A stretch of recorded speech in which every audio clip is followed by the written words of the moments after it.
How dare you, sir? You're not supposed to out what I fucking... You're not supposed to out what I fucking said my team's name was. I just said... I just... fucking dare you?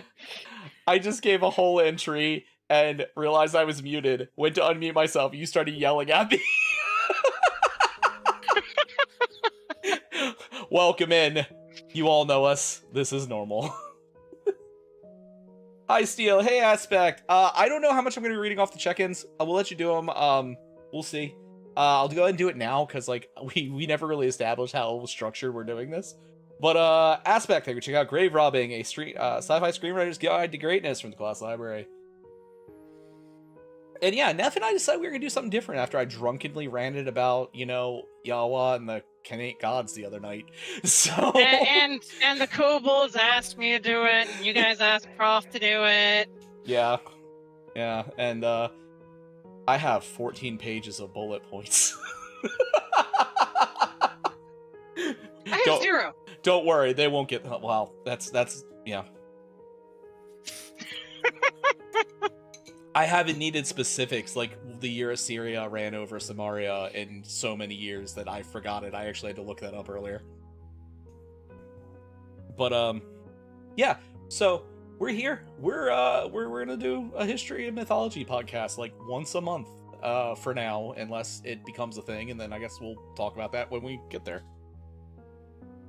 And what we're going to be doing tonight is we're going to be doing, like, because, you know, streaming is like a visual thing. Like, there's visual and audio components. We've got the audio part covered. We couldn't figure out what to do with the visual one. We talked about maybe both of us doing a different game or something, but we kind of settled on a fighting game to kind of give like a dorm-like room kind of discussion vibe to it. If you guys don't like it, let us know. Like, if you find it distracting or whatever. Yeah, I mean, we're this whole thing is a workshop in progress. Like, I mean, the name's, I think, even a workshop in progress right now. Yes. Neff has come up with skill issues. The Myth and History podcast. I'm titling this episode Free Baalin, because we are talking about the history of the Levant and the founding of the Abrahamic faiths. So. He literally just read my Blue Sky post, by the way. Did I? We had no discussion. No, yes, no, I did not. I did not. I haven't even looked at Blue Sky. I just got the notification. Coming out on Twitch if you want to hear the history of Levant, the early Abrahamic faith inspiration. I literally just saw that. As you said, I read your Blue Sky post. I got the fucking notification. Amazing. I'm gonna steal it though, so I don't have to type my own stuff. God damn it.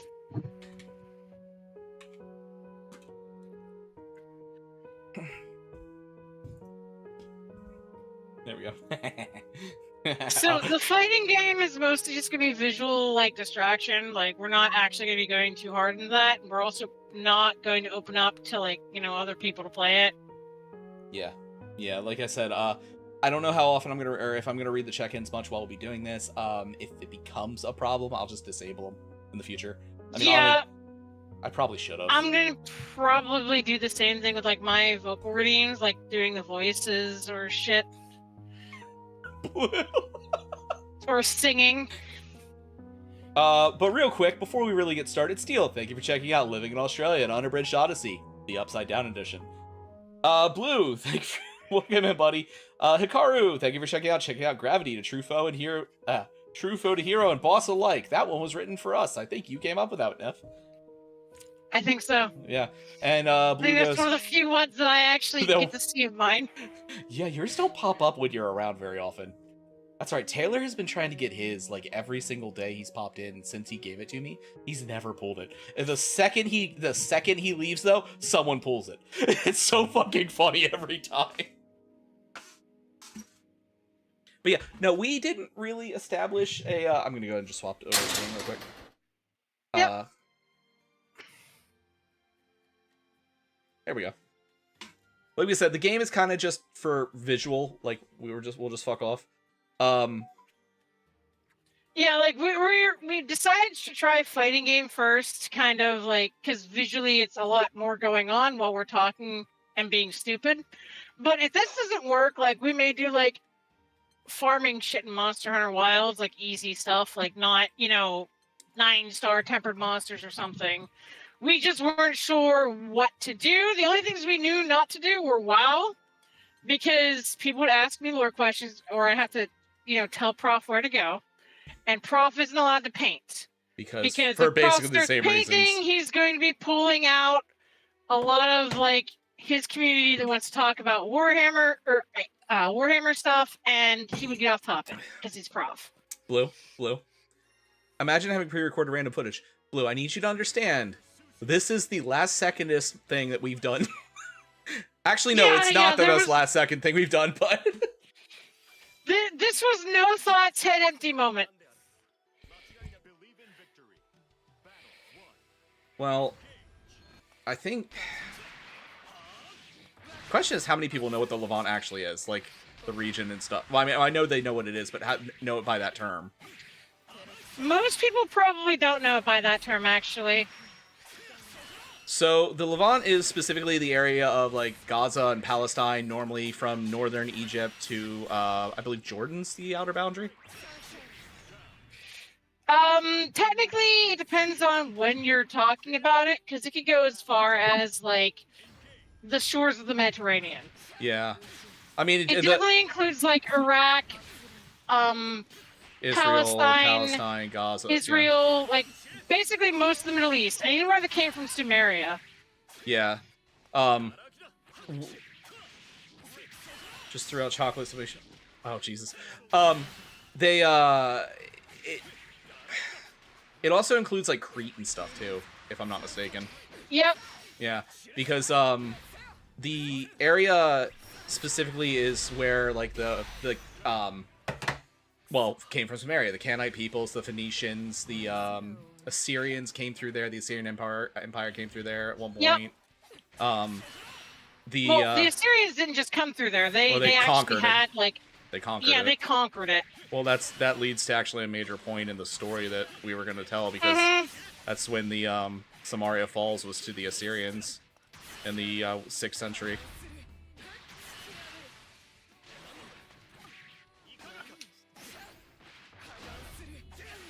So, I guess we'll start off with...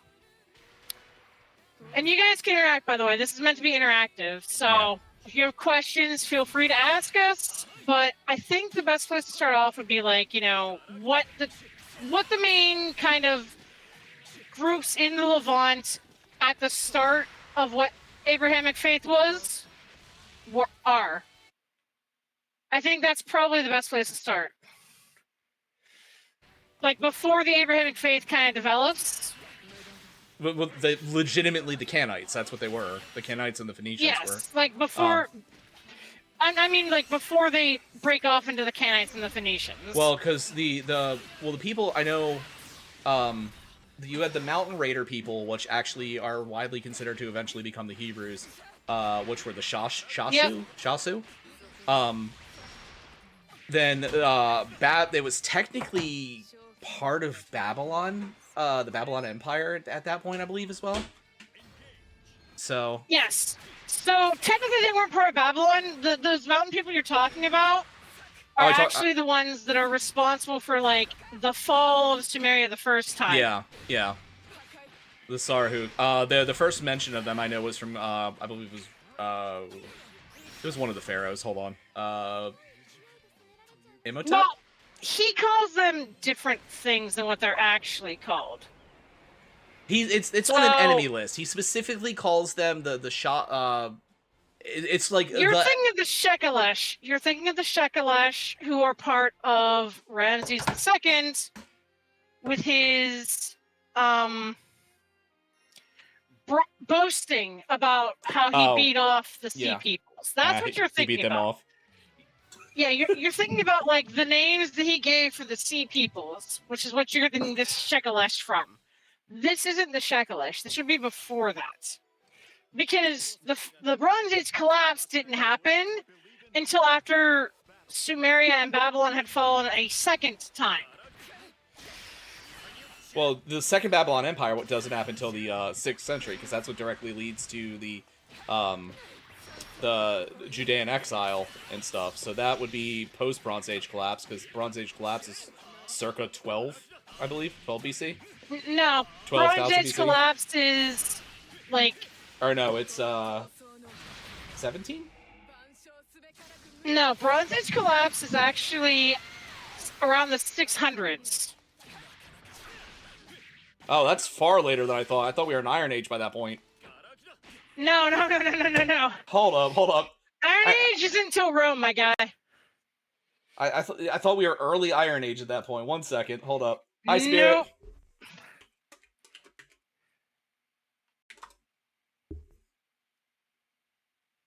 Nope. Late Bronze Age collapse happens in the 12th century BC. Yeah. I thought it was later than that. Yeah, it's thought to affect much of the Eastern Mediterranean, Near East, Egypt, Anatolia, Aegean, and Eastern Libya, and the Balkans. Collapse suddenly, violently, culturally disruptive for many of the Bronze Age civilizations, creating a sharp material decline. It was specifically because of the fall of the original Babylonian Empire, which led to the that part I knew. Yeah, which led to the rise of the Middle Assyrian Empire from Mesopotamia, the beginnings of the new kingdoms in Egypt, and the rise of other cultures such as the Israelites and Phoenicians.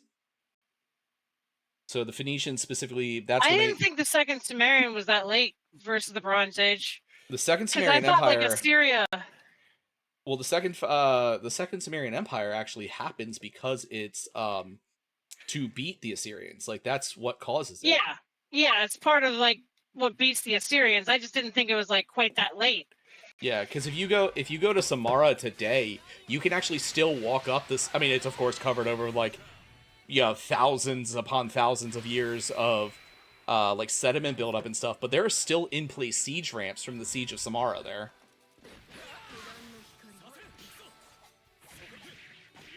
Oh, don't do that, Spirit. You take us to your coffee spot, people are gonna think we know things. Yeah. We probably should talk about the actual credentials for a bit. Like, I know I have a bachelor's degree in this and anthropological religion as a whole. I think you're a little farther than I am in that, but... Well, mine's English, but like mine's English and myth, so like I have applied language studies and shit at doctor level, but just that. Okay. You may have... Okay, good. Yeah, come on, people don't know what we're doing. But, yeah, so the whole area kind of it's the fall of, as Neff said, the original Sumerian Empire, leading to the Bronze Age collapse, which really lets these other people start... Actually, okay. We may need to go back a bit further, now that I'm thinking about it. Alright, go ahead. We may need to talk about the Proto-Indo-Europeans, because a lot of what you see mythologically speaking in Christianity, and in particular with Yahweh, comes from the storm god and the dragon. Well, yes, they do, because they're all descended from that. And, I mean, in particular, like... So, I think that's probably important to talk about first. Well, Baalin in particular descends directly from the storm god and the dragon, and Yahweh is quite most likely a regional version of Baal, which is why the cult fights happen so much later on down the line. But if you want to talk about the storm god and dragon before, that's fine. Go for it. Alright, so... Yeah, I think we should talk about that first. Okay, so...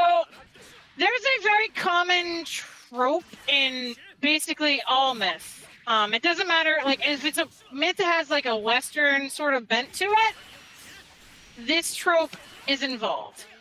And even in our modern storytelling. So, actually, you even see it in Japan.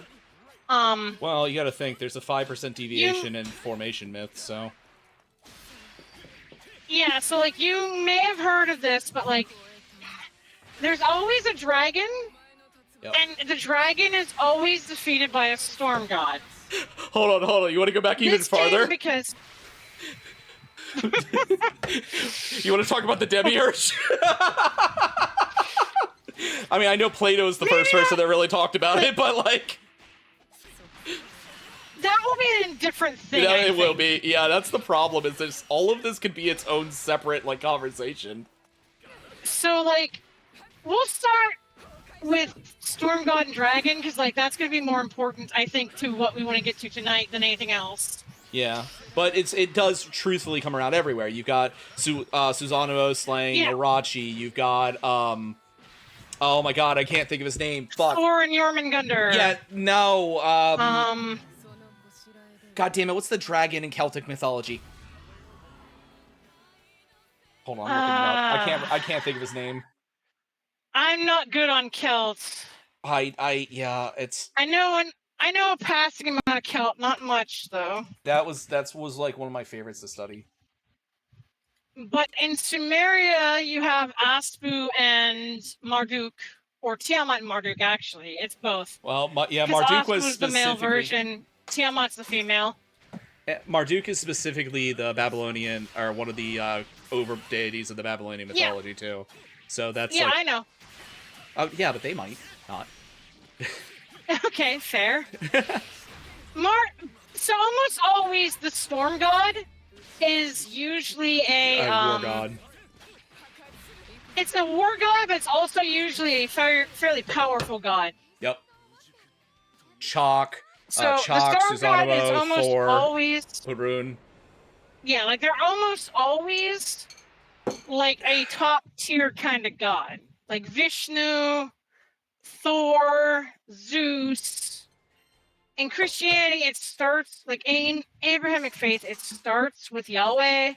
Well, yes, because specifically Yahweh, like I said earlier, Yahweh is more than likely, there's no confirmation of it, an offshoot of Baal. Baal was the god of storms and war for the Canaanite mythology, but specifically the storms, the life-giving winter storms that happen along the like river meetings and stuff that allow the people to farm the area, where Yahweh came from the mountain peoples, and he was specifically a thunderstorm god and a war god on top of it.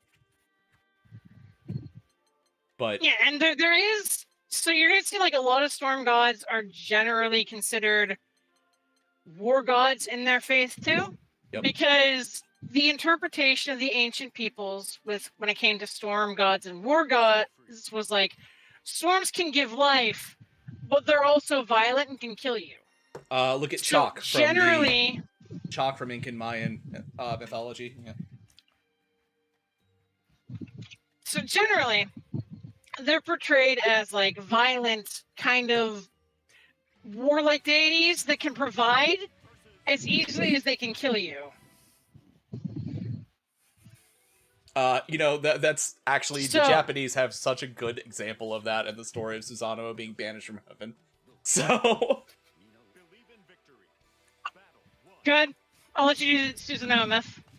So basically, the long story short is he gets in a fight with his sister, and they're like, oh, I can, I could do what you could do, but I'm better, blah blah blah. So she takes and she forms horses out of, something. I don't remember what it is off the top of my head. He takes and makes minor fire deities out of her necklace, etc., etc.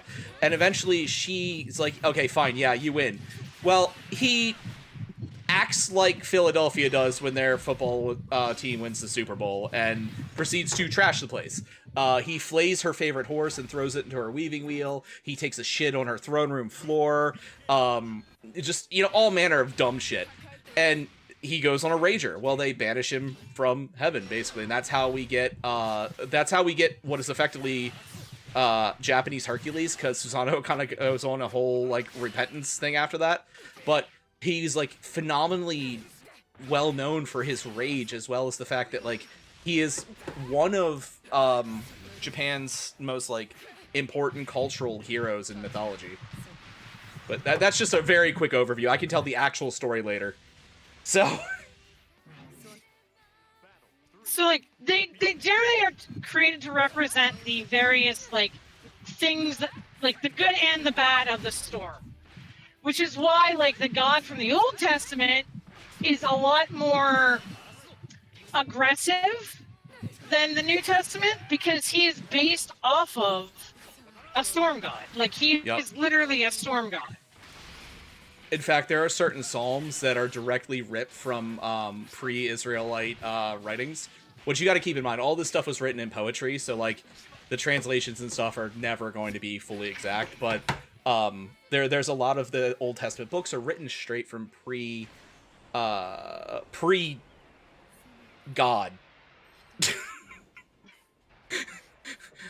I don't know how better to say that.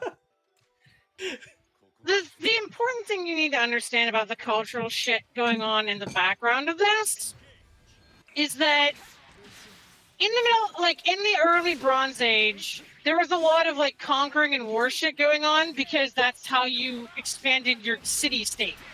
Because when we say empires, we're not talking like the glory of Rome kind of shit. Empires weren't really a thing until Cyrus the Great.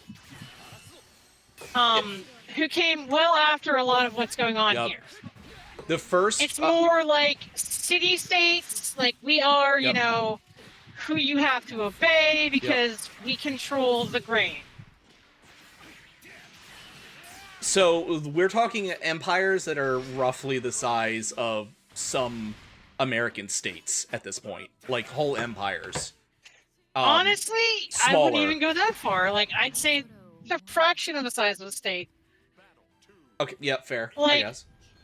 If you think about the Levant in particular, like, that's an area, it's not that big, that's like the main area that's being fought over, because, you know, Sumeria is Iraq. Yeah. Iran was across the Zagros Mountains, which nobody, like, knew anything about, because you couldn't cross the Zagros Mountains. The entire area of the Levant is... Go ahead, I'm sorry. And, like, you're looking at, like, 4 major civilizations in this area.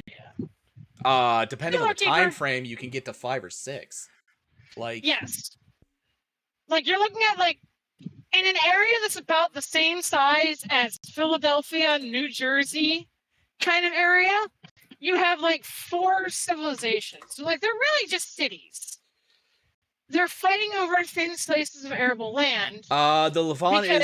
The Levant, as written down in the original maps, equates out to roughly 800 kilometers long by 150 kilometers wide. Yeah, so basically it's just, like, the size of maybe 2 states. That's the entire area. And that's not even, like, the most arable areas. Yeah, because a lot of that is mountain range and stuff. Yeah, the Tigris and Euphrates are basically, like, where you get most of that shit from. Like, that's where the farmland is. Yeah. So, like, you're looking at basically 2 rivers. Is, like, the bulk of most of these empires and what they're fighting over. But, like, we're talking, this is before, this time frame we're currently in is before professional armies even. Like, the first widely accepted professional army was the Assyrians, which factor into the story later on, but, like, I'm changing my character. Yeah, like, you're talking militias and shit like that. Anyone seen the show Crepopolis? That's what we're talking about.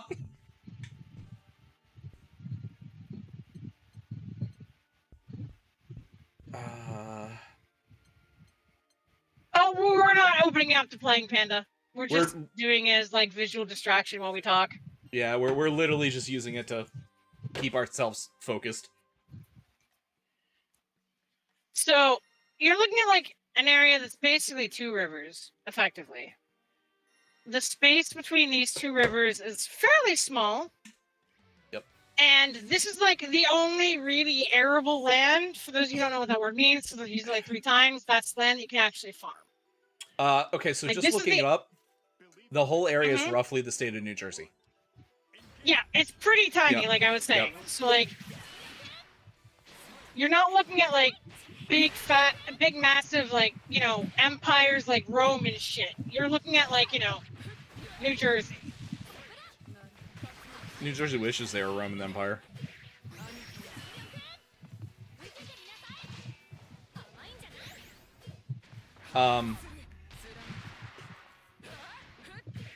But yeah, so that's basically where we are. You're dealing with, like, the time frame where you get, like, the same.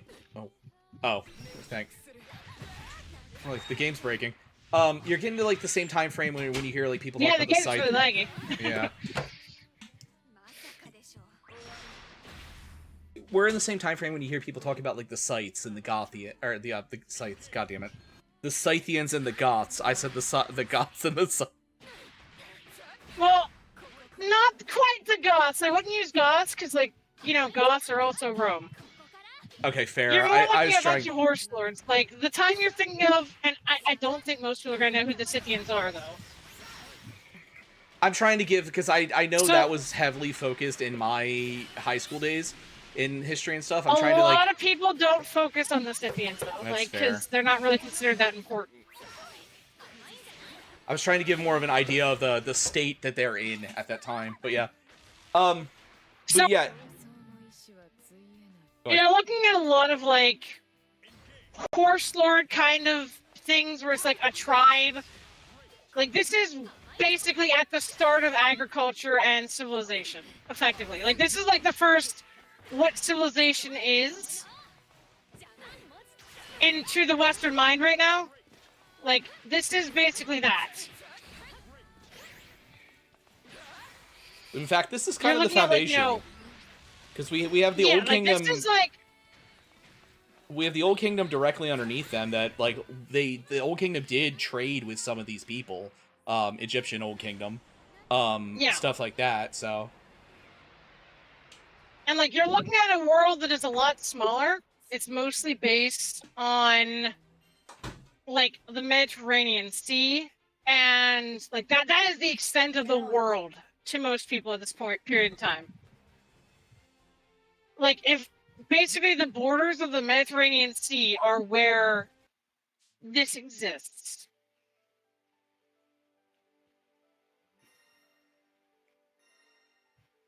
Sorry, Lunecra's here.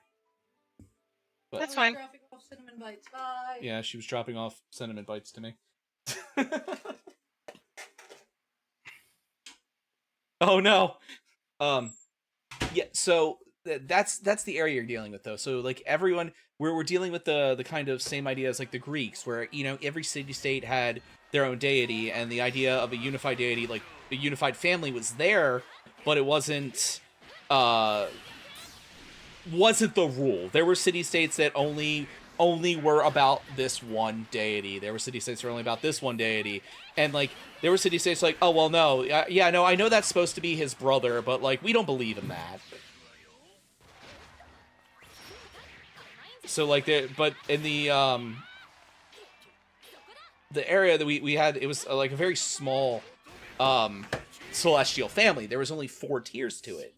As opposed to, you know, the normal... I don't feel like counting that many right now. Like, general pantheons are like 12 deities usually, because they all Yeah. have like an area that they reign over. Yep. You're looking at like city-state gods. You're literally talking, Like- we're talking El, we're talking, was it Azeth? Was that Ashira's mother? Well, I think you're going a little bit too far into the weeds with that. Like, that's an us thing, but like, most people don't know who the fuck that is. I mean, yeah, I know. Like, you're not explaining them, like, you're just bringing up their names, so, like, I don't think that they're really worth bringing up. Like, it's mostly just, like, a case of you have a small handful of gods, effectively. you have the... Which is the main societal unit is, like, still the family. Yes, you have Like, the this parents... is before you really have laws and shit. Like, Well, the we're Code of talking, like, Hammurabi as- is from... Yes, from this time exactly. We're period, talking yeah. about, like, Hammurabi's laws Yeah, have just been written down. yeah.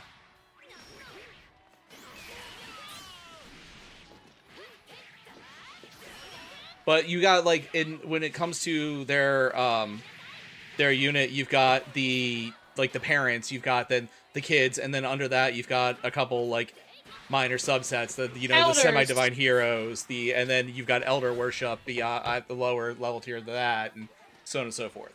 So that's the kind of era we're talking about. Like, people are still kind of living in mud and grass huts kind of stuff. Well, I mean, like I said, They are primarily only farming, like, native crops. Like, they're not getting imported crops from places like that. If you don't naturally grow wheat, you're eating, like, millet. Or Yep. you're eating, like, barley.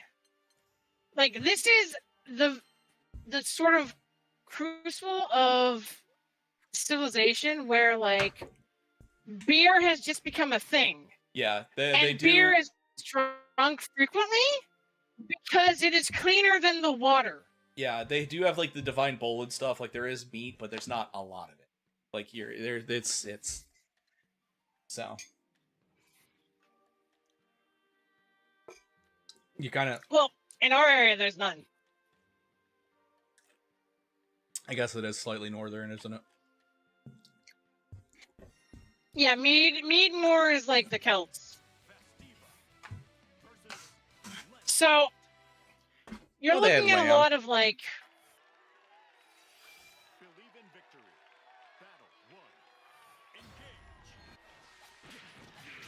You're looking at like a lot of like, you know, kind of mid stuff as far as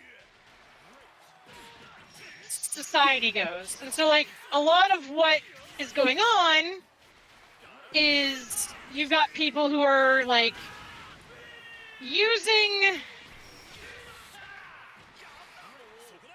their kind of religion as the main form of societal control. Like laws exist, but mostly it's gods and stuff still. Like, And we have stepped so far away from that in modern society.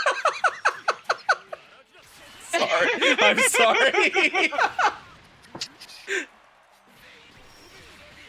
So that's kind of the. So if we're talking about the formation of the Abrahamic faiths, though, like that's the groups we're dealing with. That is holy lag. But the people that are widely... Yeah, that was real bad. That was really bad. The people that are widely considered to have become the Israelites, like I said, were a mountain raiding culture that were effectively just Middle East Vikings. Like, they operated very similar, just not as much on the water. Yeah. They operated very similar. They were a matriarchal society. They had war prophetess. Their war leaders were actually women. The women would not fight on the front lines, but they would direct the battle through song and chants. And you would follow the orders of the war prophetess. Because, you know, Abraham Faith started as a matriarchal society, surprisingly.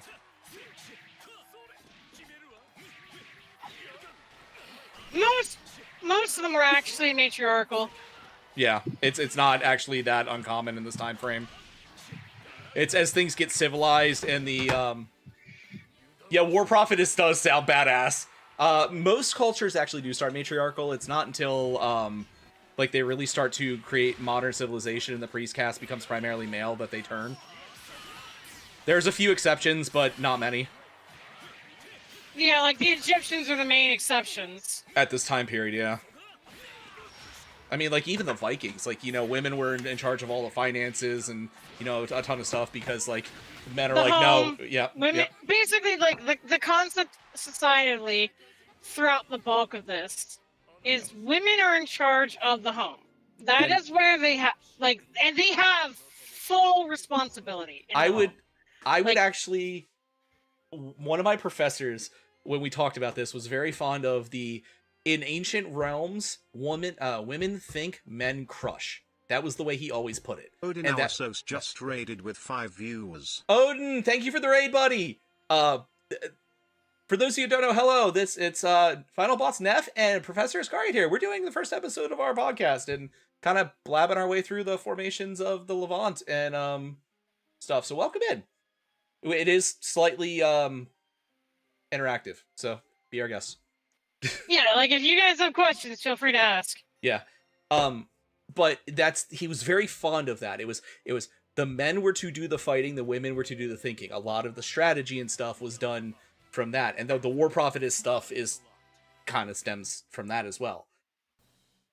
And this is not true across all cultures, but there are a large number where this was true. It's very common among the cultures that have more direct ties to Yep. Proto-Indo-Europeans. Yeah. But, so they were specifically related to the Seir Mountains. That's where their biggest strongholds were. And which, I don't actually know what mountain range that would be today. Are they still the Seir Mountains? I think those might be the Zygerian. I'll look after this match. And actually they were, or like, originally it was a kind of a series of tribes. They weren't like an actual ethno group at that point. They were just like a social group. And they eventually, it wasn't until later that they became the ethno group. Pretty much they started intermarrying with the Phoenicians and became the ethno group. But yeah. So their name literally means in it literally means in ancient Hebrew to raid or plunder. So that's the level. That's what Shashu means.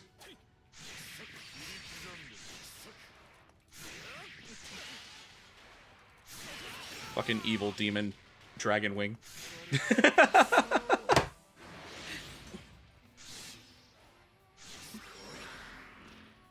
What'd I do? I didn't do anything. I'm just fighting you. I looked over for a second and looked back and it's just like, haha, fuck you, I block everything.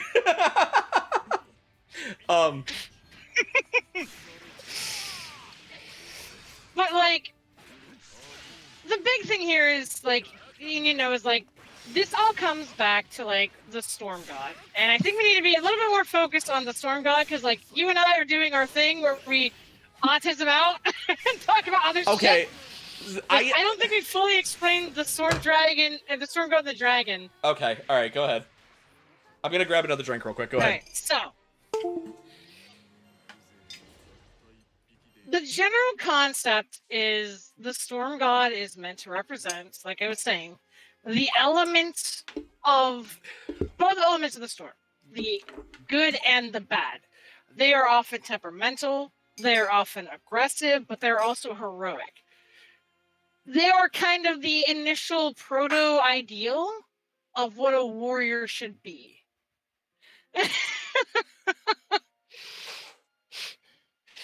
So, like, you're looking at, just to give you guys examples. Well, I'm just kind of focusing on explaining the important part. I'm not going to stop him from rambling. We're going to ramble. That's what we do.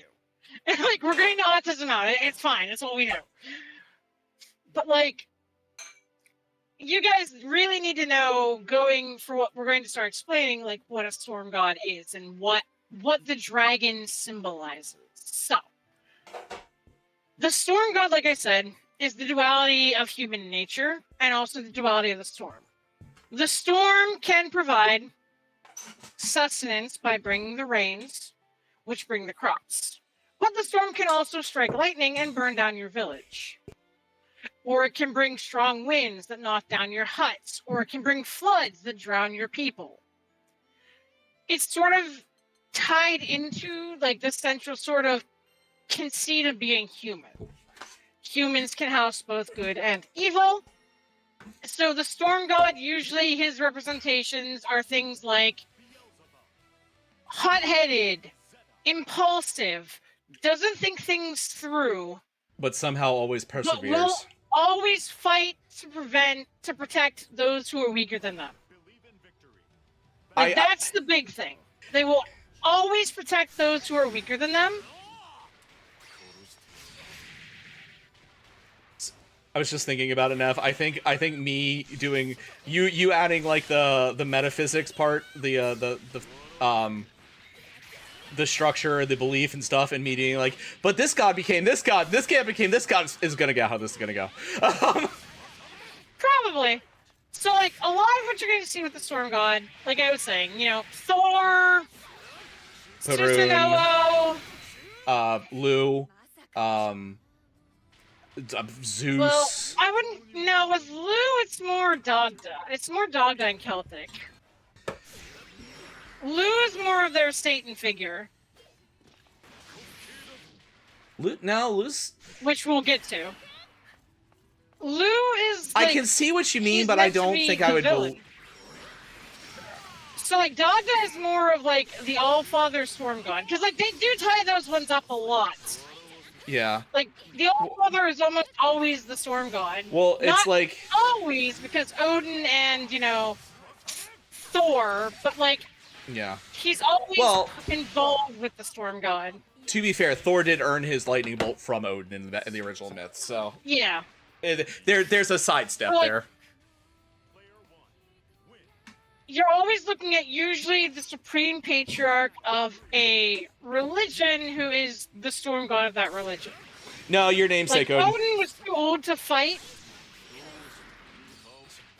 Yeah, that's... So Odin, like, passed away. Like, Odin represents, like, the passing of the guard, basically. And mythology, which isn't usually something you see a lot of. Well, he represents the wisdom of passing. He's specifically Yes. a proper wise leader will always make sure his society continues. And so, like, Odin eventually passes his power to Thor, who is, you know, the actual storm god, because, like, Thor, weirdly enough, is, like, the first version of the hero's journey. Yeah. Because, like, Thor, the way the Eddic thing, I need to look at Eddic poetry goes. I need to look and see when the Earth cycles happen. I think the Earth cycles in Gilgamesh are actually the first hero journey, but then again, that's arguable because Gilgamesh is an asshole. But, like, I mean, in terms of, like, divinity. Oh, okay. Because, Yeah. like, Gilgamesh is kind of not what we consider a hero. But, like, in terms of hero shit, it's definitely Thor. Yeah. Well, Gilgamesh is He's a hero, kind of quote unquote, but he's the also a first raging dickhead. Gilgamesh is a whole other separate thing. Yeah, he's not the fun guy that's Final Fantasy Gilgamesh. He's a fucking asshole. He's not We can talk about him later, though. even as nice as the Fate Gilgamesh. The Fate Gilgamesh is a nicer version. But that's kind of what the storm god is. So the other part of this myth that is essential to understand is the dragon. The dragon represents chaos. It represents Chaos. the wilds that cannot be controlled. Yes. Where the storm god is more chaos being channeled into order. The dragon is unfettered chaos. It is the natural world. It is power. It is aggression. So even beyond that, the structure in the first place is that, like, in this world, in this early style of mythos, the chaos is everything. When you get to, and like, I know I'm stepping a little farther ahead, but like in the original like creation myths and stuff, there was the separation and stuff from the chaotic entities of everything to create what we know. Chaos is more, and I promised you I wouldn't do this, but I'm sorry, I have to make the connection. Chaos is more equatable to the way chaos is in the Warhammer universe than as we think of it. But I'm gonna leave it that. I won't say anything more. But it is equatable in that direction.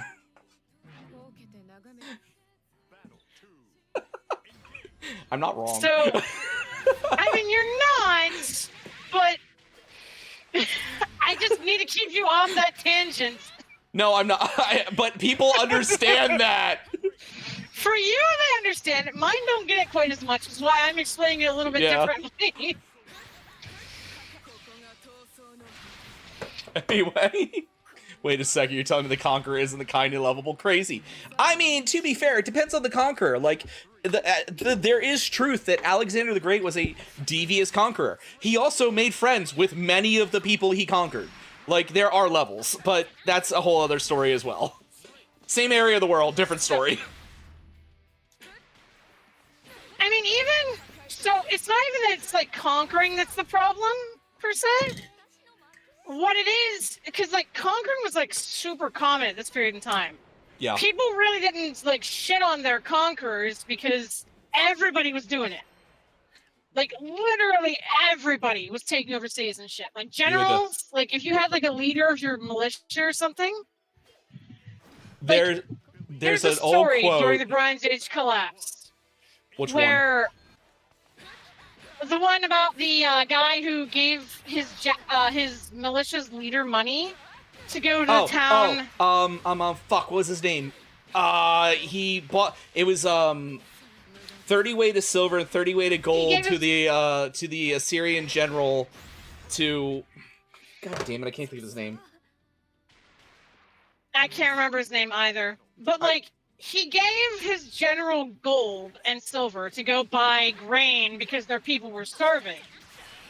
And his general was like, "Oh, sorry, my king, I was not able to get the gold and the grain because I became the ruler of this city.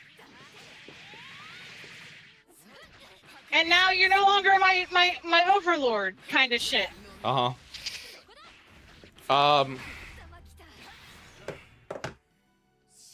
No, that was post Bronze Age. Because I was thinking it was Hershkol, but no, it's not. Fuck, I can't remember the guy's name. Anyway, he actually sells the whole royal family out to the Assyrian army in exchange for ending the siege. Yeah.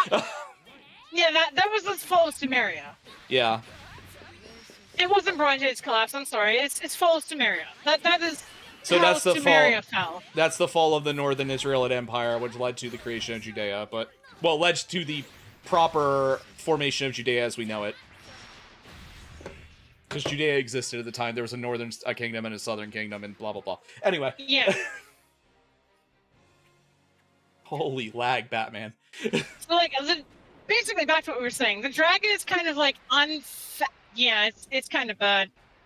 I think it's because it's raining here. Fair. I'm gonna change characters. Go ahead. Aim So, dragon. like, the dragon is unfettered. Like, it's unfettered chaos. It is...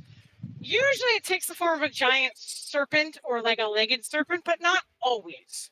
The reason it does that ties into the belief. This one's actually fascinating because it's not even a belief. Primates and serpents are like, we are hardwired as primates to hate to serpents. fear and hate snakes. Yep. Like that is a hard wiring. You can eventually get over it, but like, the very reptile part of your mind, like that deep, recessive, like primal part of your mind, you do not trust or like want anything to do with serpents. Serpents are always represented as evil, usually because of that. There are only 3 or 4 religions in the entire world where the serpent deity is considered a good person, and even then, they're always generally considered sneaky. There's a point where like even the shedding of skin. Yeah, there's like the Loa is there's one like of them. There's a Native American tribe. There's a couple. The natives, Aztec have Tezcatlipoca, I think her name is. It's Tezcatlipoca. The Chthonic. She's the Chthonic. Yeah, she's the Chthonic god of motherhood and stuff. But even then, you don't want to make her mad because she has venom. But like in general, serpents are usually presented as an enemy because of this deep primate kind of fear that we have of them. The idea of why like some of the things that people are afraid of the most early in life are snakes. Also, that's why the snake in the Garden of Eden and stuff like that actually stems from myths here. Also, just reptiles in general, because the idea there's like a deep-seated like distrust of the idea of like shedding one's skin and stuff like that for some reason in a lot of mythologies. It's like you're hiding your sins in a lot of mythologies. Which in this time period is very still heavily the sins of the family. That is so bad. That was really funny though. It was. By the way, I love how you perfect me twice after I mentioned Warhammer like you were punishing me.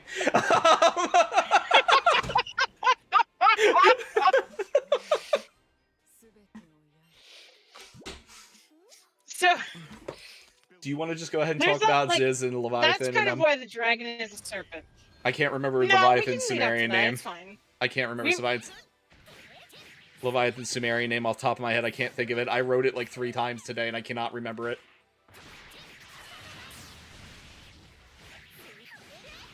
But you actually see this whole concept of the warrior and the dragon even in like Catholic faith with St. George and the Dragon and stuff like that, you know? Or even like more broadly, like the modern interpretation of it actually is Jesus versus Satan. Yes, well, like it is the same. That's why Satan is called the dragon and the serpent and the great deceiver. Yeah. Like it is kind of how modern Christianity has chosen to interpret this concept. Well, they did away with their death god, you know, at one point because they decided that Yahweh had just ate him. I'm getting ahead of myself. Moving on. But yeah, so that's I don't know. Do you have more you want to say about that before I dive into my No, rant? that's the important part that they need to understand about the Storm God and the Serpents. Like, one represents chaos, but chaos in the kind of like, the societally controlled measure, whereas the other one is unfettered chaos. It is the wild, unknown parts of the world. And yeah, so that's what we're doing. We're literally dealing with like one of the OG seats of humanity. The people probably migrated up through Egypt post one of the ice ages. I don't have exact frameworks there, but we're dealing with, almost certainly the Younger Dryas. More likely, yeah, more than likely. But we're dealing with like the 5000s BC up. Like that's the time frame that these cultures we're talking about start forming, is between 6 and 5000 BC on average. 14 or that's like very, very proto. And then they start to form into the ideas we know them as roughly about the 2000s BC. Like the first mention of them in like cuneiform writing is until the 14th thousands BC. So, and like Prof was saying, you're not looking at like standing armies and shit. You're looking at basically like what we see going on in America right now, like the shit with ICE and stuff. Like, it's not a private like, it's not an army. It's a bunch of dudes who are paid, usually in beer, by, like, the dude who has the most money to fight for him. Paid in not having your family fucking murdered because I told you to. Yep. It's literally a dude with a sword walks into your house, throws you a spear, and tells you to get the fucking line. Like, that's what we're dealing with. Well, so... like I said, these raiders start to form this culture, the like early like Hebrew social states, and they first show up as with Yahweh, the storm god. Yahweh is not a widely accepted deity of the Canaanite peoples, which the Canaanite peoples are the collective term for all of the different tribes in this area. However, he does have, like I said, a lot of the subfacets of their own storm god Baal. So it's widely believed that he was a lizard.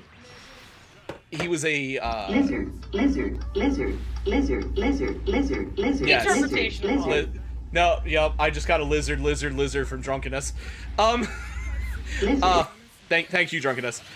He was a local interpretation of Baal, much like when you deal with the Germanics and the Nordics, how Perun is a local interpretation of Thor, plus a few elements of Vanir and Odin, but that's a different story. So they're like, okay, well, this is kind of weird.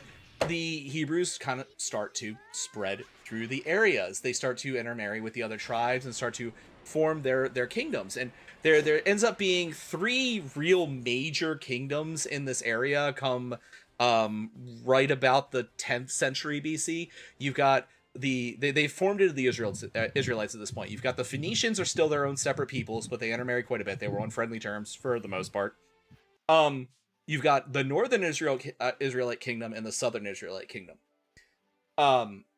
It's during this time that that god I mentioned, El, who was the Canaanite over-god, so like the Canaanite version of Odin, who is where we actually get the fatherly countenance, the old wise man.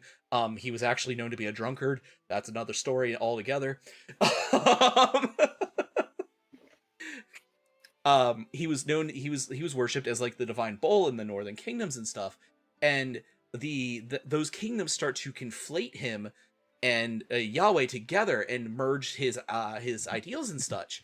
And they use a form of they basically use a form of what they call henotheism. Which, do you want to explain henotheism, Neff? Because I kind of want to hear your take on this. Okay, henotheism is the idea that there are multiple gods, but my god can beat up your god, and therefore they're the best. That is it. That is the basic way of putting it. It is we accept that there are multiple deities of the world. However, we truthfully believe ours is the one that should be in power. That is henotheism.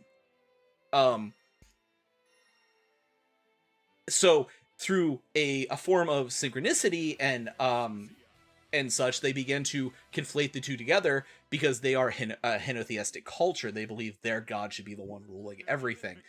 So they proceed to force their way in both the northern and southern kingdoms. The northern kingdoms kind of allow separate worship still. The southern kingdoms really stop doing that fairly quickly.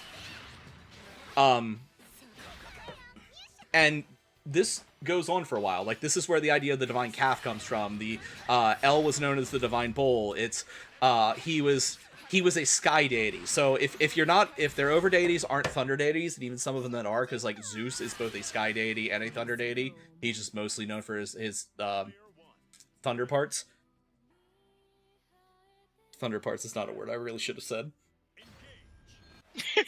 Thunder god. Zeus and his brass balls of lightning. But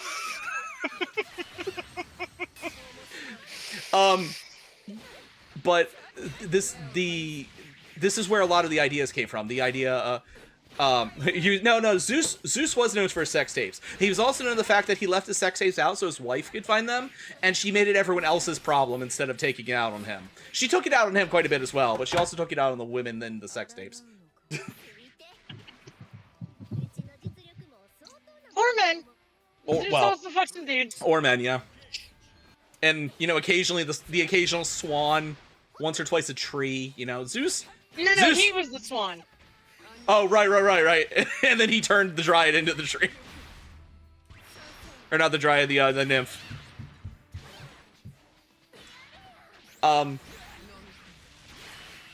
But yeah, so this is where, like, the idea of the divine calf and stuff comes from. El was worshipped as a divine bull. He was said to take, as the, like I said, well, this is a pantheon, a very small pantheon. There are only 5 named gods in this area. Oh, technically 6, but that's a little weird. And, like, 2 of them are technically overwrites of 2 of the others. So he was pulling double duty as the over god, the god of the sky, and also, like, their god of the earth. They worship him for farming and stuff. So they prayed to him for their livestock. They prayed to him for good harvests and stuff, as well as praying to Baal for the life-giving rains. And this, he was said to come to the earth in the form of a divine bull that would lead his people to prosperity and, like, tell them where to plant things and such. And, so that's where you get the very eclectic, early Old Testament and Hebrew Bible it's like situations where you have a very, very angry I can't quote the goddamn scripture right now, but it's the one where the ground opens up and swallows the whole army.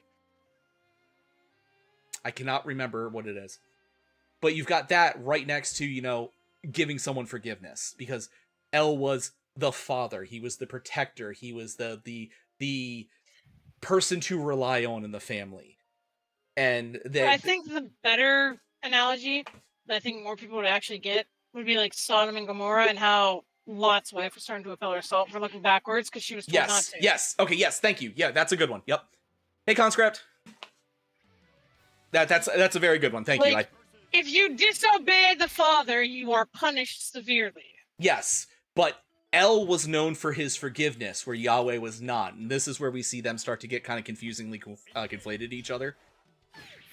And the earth was asunder, the armies of men fell in, and yum, yum, yum, yum, yum, yum. Thank you, Blue.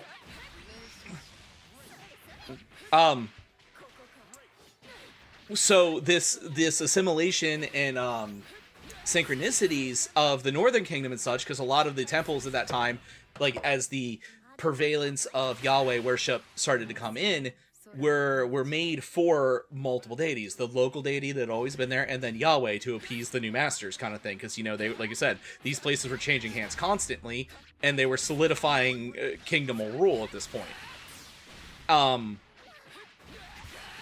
And the Southern Kingdoms didn't play that game. They fairly quickly started trying to driving people away, which the Northern Kingdom's capital was Samara. The Southern Kingdom's capital was Jerusalem, for the record. I don't remember what the Phoenician capital was called.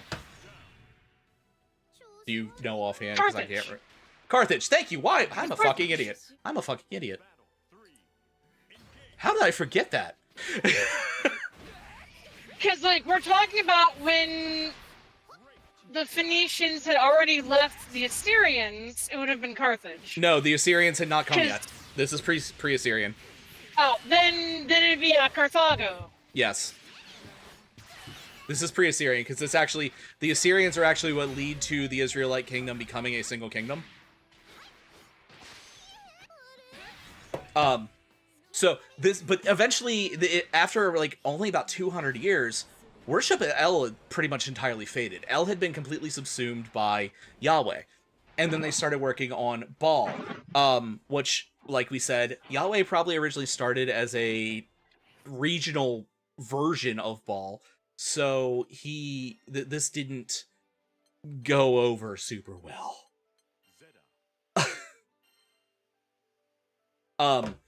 This didn't really go over super well. There were riots in the streets. The Baalite cult was actually very, very... It's a fucking war god. Like, if you're gonna worship a war god, you're gonna be warriors, right? Like, I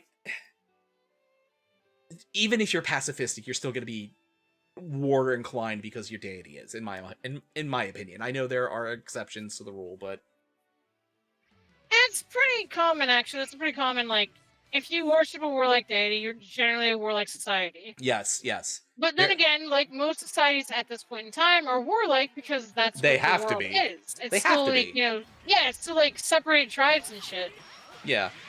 So, well, they start to conflate Baal's achievements with him, like, such as I forget the name of the damn sea serpent, but as Neff was talking about the dragon, Baal was the warrior that defeated the dragon in Canaanite mythology. So Baal beat the dragon, which was said to be, which became the Tigris and the Euphrates, and there's a third river there, this name I don't remember. Its body and blood became those rivers in the mythology, and that was conflated to Yahweh beating Leviathan, and we have the Battle of Leviathan in the Old Testament from that. But then at the time we still had, the Baalite cultures like, no, you're not gonna do this to us, and it began to get like open warfare in the streets, like that. There were cities change hands often. Yes.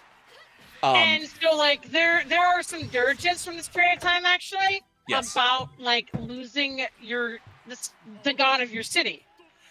And because what the gods were, and this ties into, like, scenes from Christianity, actually. Like, Well, you one gotta of the think- actual graven images, Mhm. gods were actually statues of the god. Like, a physical representation of the god in, like, the main worship hall So of the city, which was then taken by the conquerors and put in a subservient position in the new cities. this is most shown in common culture in the Greek city-states. Like in Athens, it was called Athens because fucking Athena lived there. Like her house Athena and was there, Poseidon. and Poseidon. Yes, Poseidon was there too. But like they were there. They physically lived there in people's minds. So, like, when your city was sacked, somebody literally came and took your god. When part of the major points of beating a city was taking down their temple, because if you destroy their temple, you destroy their god's house, and then you can set it back up as your god's chosen house.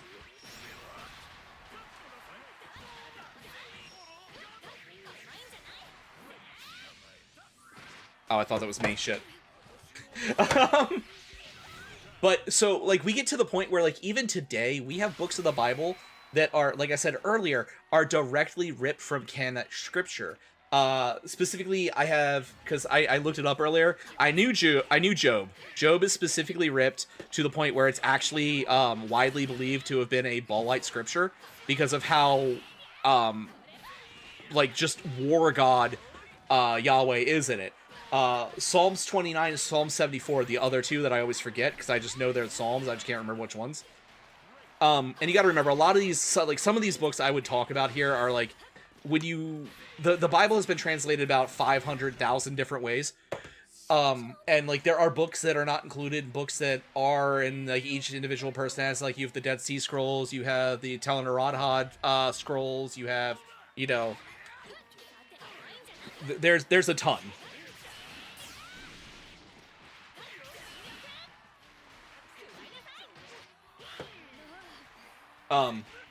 But yeah, so one of the most common ones that would have been transferred over, I'm pretty sure, is going to be the one that everybody's going to know is the flood. yes, well, the floods were actually not uncommon in this area to begin with, but that's... Yep. Go ahead. But like, so the story of the flood appears in every like culture. Like it's a major sort of thing, which is why people think that it dates to like Every culture from the Levant. to like 9,000 BC. Well, not just Levant. Actually. Well, from it's descent American from descent of the Levant, too. yeah. Yeah, oh yeah. Yeah, I guess we do have some of those over here. So that's why it's usually tied to the Younger Dryas, which is a period of time where the Earth was in a warming phase, and then it froze, and then it melted again. Those last couple ice ages came and went very quickly. Yes. And so Hi, Berg. every place got flooded, and so like this was an ancestral memory through mankind, which is why like you see a lot of flood myths, especially in this area, because like this area definitely got the worst of it. Well, on top of that as well, you have the ancestral myth, but also the closer you are to the Three Rivers meeting, the more likely it is to flood. Like they would literally pray to Baal and then move to the highlands for the rainy season, because if you stayed down there, you were guaranteed to die. It flooded that often with that much regularity. Yep. So it was literally just a fact of life.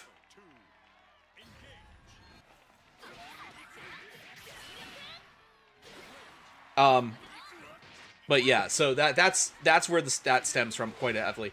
And then we have other things like in Canaanite mythology there was a god of death named Moat. I don't remember the whole story about why the fight started, but pretty much Baal beat the shit out of Moat and took over his purviews. He killed him and took over his purviews. Like he's like, I'll take care of the god of death until we can figure something out. This gets equated to To answer that, Lore Keeper, it's one of those things that like varies on the translations. The actual the most common academic translation of the story of Gilgamesh is Gilgamesh basically rides a boat. Yeah. Down to where the first man is living. The Earth cycle. I think it's his great grandfather. Yeah, it is. The Earth cycle. Was it Latin it was translated to, and then we got the English translation from Latin? Or was it Greek? Usually that's the way it goes. It was either Latin or Greek that the Earth cycle was originally translated to. And then like there's no proper, a lot of the words in it don't have proper translations, so like, and also like I said, it's written in poetry, and when you translate poetry you lose a lot of the nuance, which is why a lot of this stuff is like kind of up for debate. Like there's basically shit like this is why ancient aliens exist. Yes. Because no, it wasn't a cubic fucking vessel. They are choosing an interpretation deliberately to apply it to what they want to present. But why blue? Because he's fucking Gilgamesh. Like there's a lot of that in myth. Is like you get a lot of people who are like interpreting it in bad faith, explicitly to twist it to their own ideal. To twist it for whatever they want to present. Just like in the Bhagavata, there is not a fucking spaceship that descends from heaven to shoot a laser beam. But it'd be really cool if there was. Like that is 100% ancient aliens nonsense, deliberately choosing to interpret it as like, stupid shit. You see, Conscript, both of us are history nerds and have degrees in this stuff, and decided we were going to talk about it. Well, history and mythology nerds. But yeah, so that kind of very quickly got equated with him. And like the whole idea of a death god got quickly erased from the mythos. But it got to the point where they had such a big habit, like I said, of marrying outside their culture because that was their thing. It was, it's like just like in Europe during the Middle Ages, you marry into other royalties to secure treaties and trade deals and peace and stuff like that. They did the same thing. They did the same thing in old tribes and such. So that's why you had a lot of Israelite like royalty married Phoenician royalty. They married a lot of Egyptian royalty. They even like brought in royalty from more West Asia and stuff like that on occasion. It wasn't incredibly common. Okay, Forlorn. I forgot I had Latin. Oh, no worries, Lord Keeper. But like, so they had to do something to try to make those transplants happy. So they kind of leaned back really heavy on the trying to subsume the people around them for a while. I just realized. What's up? I just had like a thought. I'm sure it's one I've had before, but just in the middle of talking. So how I always pick on the Abrahamic faiths about how they stole everything from paganism? Mm-hmm. They've literally been doing it since the beginning. That is the core of their religion, is stealing shit from other religions. I mean, that's the core of every fucking religion. It's true, but it all came from the Scythians. Like, yeah, the original Pro-Indo-European people and the Scythians who put it down. I'm just sitting there, I'm like, huh. They literally did steal all this stuff. Like, their Sabbath fucking came from Babylon. Like, the idea of the Sabbath came from Babylon. The idea of a time-based cosmos came from them. No, actually, the idea of the time-based cosmos came from Zoroastrianism. Eh? Azura Mata is a Zoroastrian. Yeah, I know that. But didn't they steal that from Babylon, though? No. Zoroastrianism came before Babylon. I knew that. No, I'm talking the Hebrews stole it from them. Oh. I think that they stole it from Babylon, but Babylon stole it from fucking, I know. Yeah. Yeah, no, Babylon stole it first. I agree on that. Just, like, that's... No, there is no original idea, even during the Bronze Ages.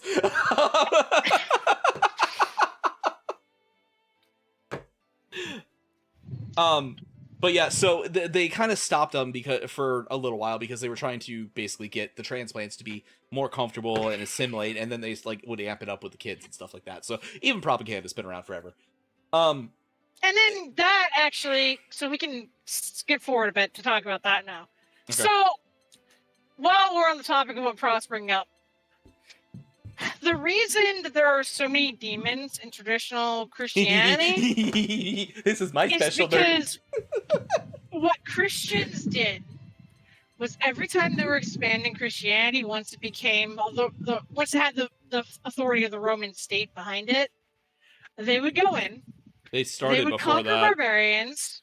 I mean, yeah, but like Christians weren't conquering much until they had the actual power of the Roman state behind them. Fair, okay. They would go, they would find like a tribe, and they'd be like, okay, so we just beat the fuck out of you. You got two choices. Either you join us and we put somebody in charge of your cute little tribe here because we're Romans, and we will define your religion and everything, or we kill you. So, naturally, most tribes decided that they were going to take the first option over the second. So if you've been around... Every time they did that... I was going to say, if you've been around my channel for a while, you've heard me rant about the Ars Goetia, because that is a super special interest of mine, the Lesser Key of Solomon. I want you guys to look at the list of the 72 demons in the Lesser Key of Solomon, and tell me how many of them have names of deities I've already mentioned tonight. Because I'm guarantee you, it's goddamn everyone. Not L, but anyway. Go ahead, sorry. Go ahead, no, you're fine. Oh no, that's my point. I'll dive into that harder in a minute. Go ahead, continue. So yeah, basically the general conception is like that when they have the authority of an actual militant state, because like the Judeo Empire actually did this for a little bit, but they didn't have like the authority that Rome did. The Judeo Empire does not become a militant state until the Assyrians destroy the Northern Kingdom, leading to the refugees to flee down, causing Hezekiah, causing Hezekiah to create the First Inquisition, resulting in him actually starting the monotheistic ideal. Despite they are still not a monotheistic society at this point in time, he starts the monotheistic ideal with the concubine goddess that they eventually create for Yahweh being a lesser entity, and proceeds to conquer things in Yahweh's name at that point.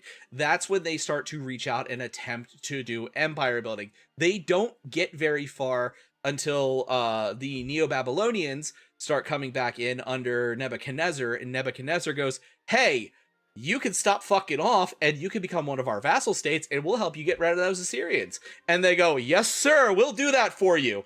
And proceeds to do it, which leads to Josiah creating the Second Inquisition, which results in them creating the law that they believe that they do not answer to a human being, which is where the first idea of divine mandate happens. Not divine mandate, it's a different word, but it's the word where they only answer to God. Anyway, but they literally empire build for about 150 years before the Neo-Babylonians go, hey, you can stop that shit, because we're going to beat your ass if you don't. Sorry.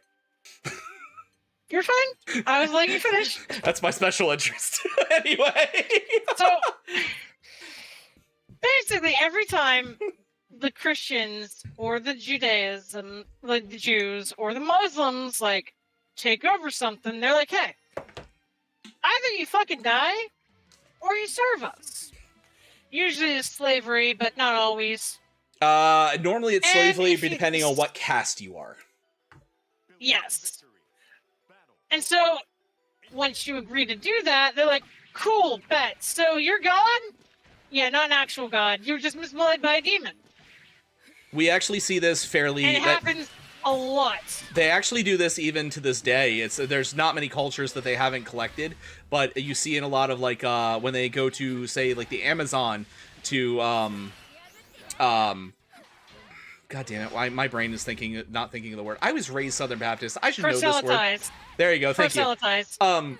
When they go to, like, the Amazon or, like very backwoods, like, African, like, cultures that don't have contact with, their governments in the modern world very often, they do that then. Like, if they find that a place does not have modern-day concepts of religion, they, like, oh, that really sucks. You guys have been worshipping demons for this time. Let's tell you how to not do that.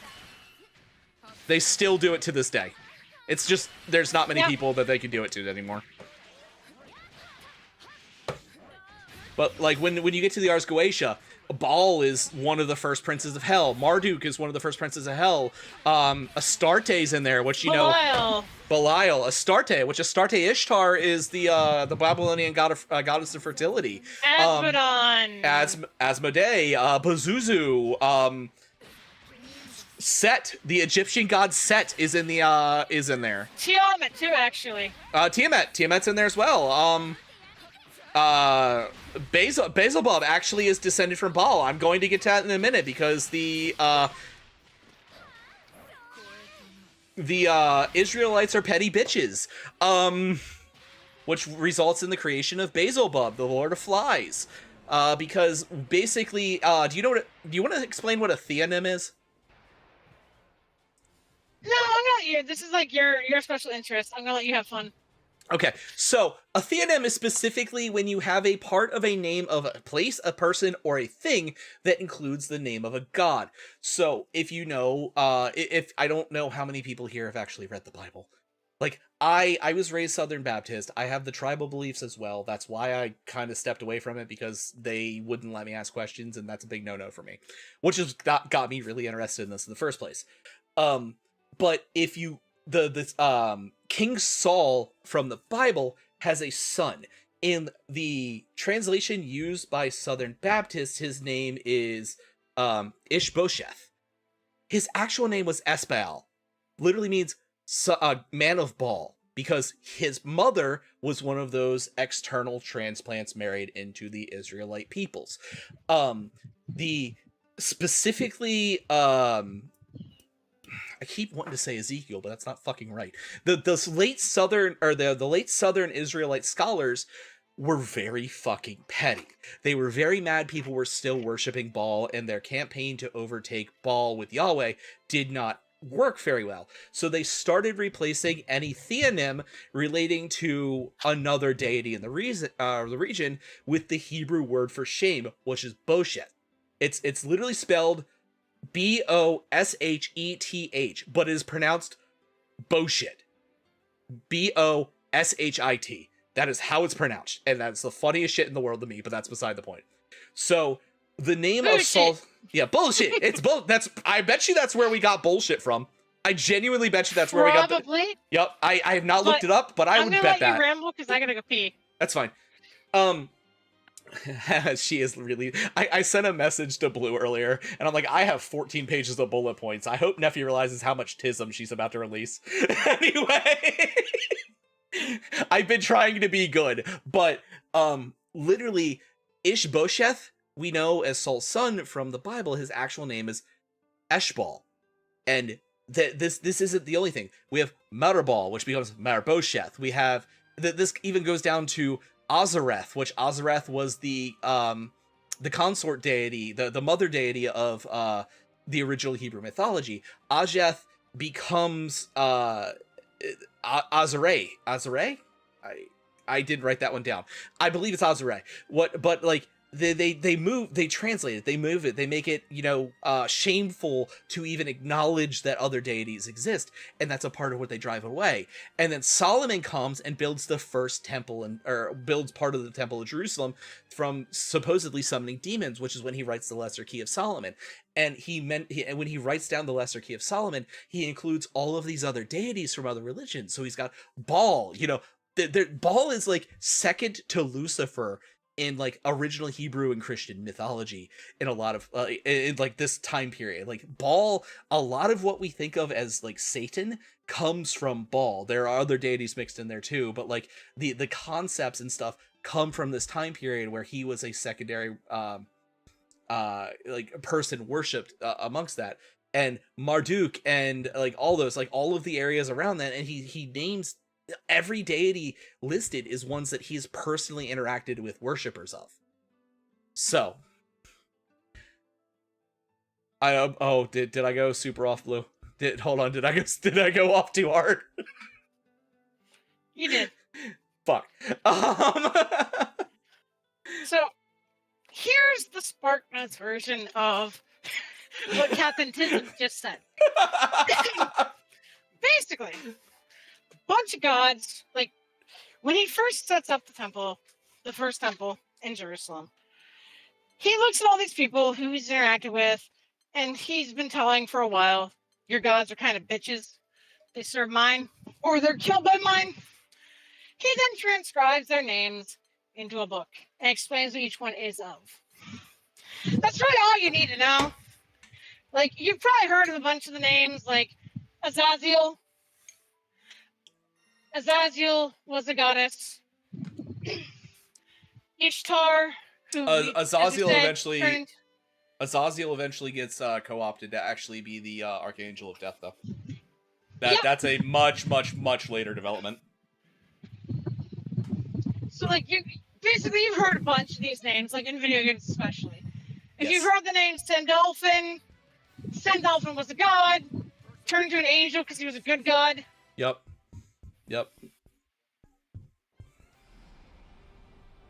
Well, it's just like it's like Astara. Like Astara was a goddess, and Astarte. That's how we get. That's, by the way, that's the demon you're thinking of. Is Astarte. Oh, I was talking about. You were struggling with the name. Yeah, but Astara is where we get Easter from. So, and she was the Babylonian fertility goddess, Astarte Ishtar.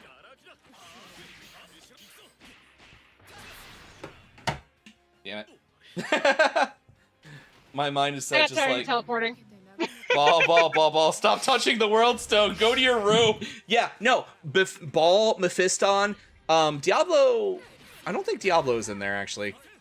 Diablo is. I mean, Diablo is literally just Spanish for devil. Yeah, just Spanish for devil.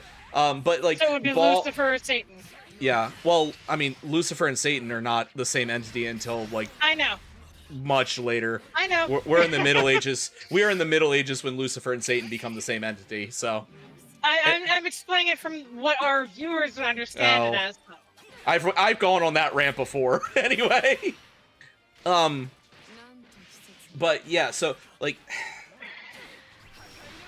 That's where we are, so, like, the, I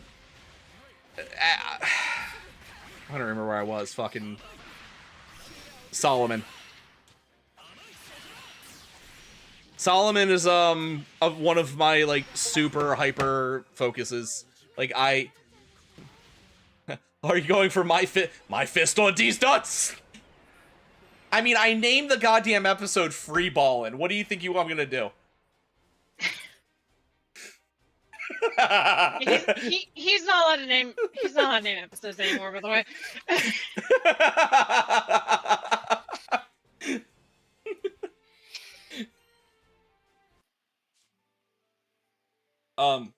But yeah. So, Theonyms. That's where I was. So that actually goes to the point where like Prince Ball of the Heavens, after they fuck up with the Theonym, corrupts it into Beelzebub, Lord of the Flies. Ball is in the Ars Goetia twice, because Beelzebub is Ball, and Ball is Ball. He's in there twice because there's two different understandings of Ball.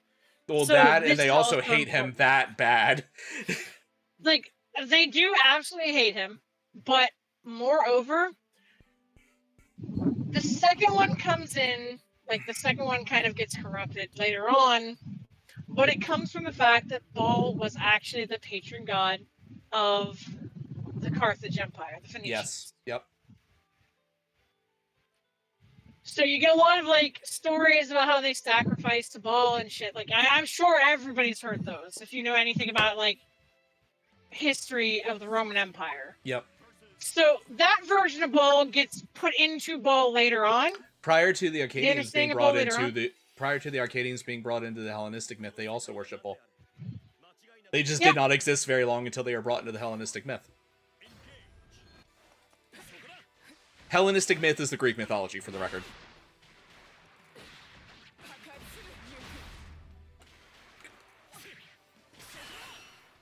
Yeah, like the reason I'm like explaining shit more is because like you're doing this from a much higher level than I think our average viewer has. Yeah. Understanding of this shit. So like I'm trying to like bring you back down to more modern. we knew this was gonna happen, and I'm sure there'll be a subject I'll have to do the same for you on. This is just my focus. When you get to a certain point in your degree, you choose a focus. My focus was specifically formative history, Bronze Age, 200-year war, and the religion equating to it. This is not just my hyper focus. This was the focus of my degrees.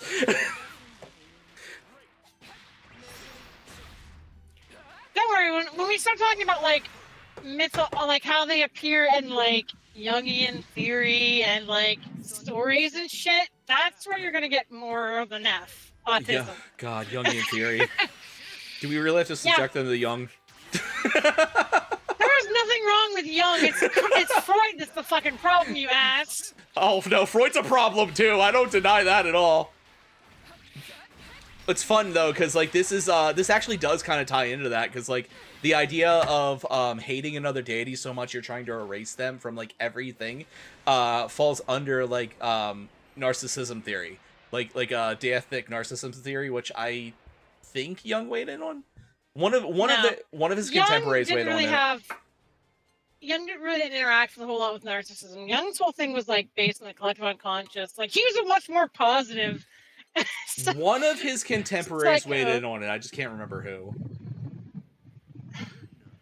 All right, so we've talked about how Solomon kind of corrupted the various gods and goddesses of the neighboring religions into, angels or devils / Well, demons. I haven't talked about Asherath yet, except for just gently mentioning her. I don't know Go if you ahead. want to cover her. No, go ahead. I'm not going to step on your autism. I took my vitamins today. So, as I said before, they originally gave Yawa a consort deity. I said concubine earlier, I meant consort, but it's weird because there's technically, we don't really know where Ashra came from. The Ashereth was El's consort deity, and there's we know where they came from.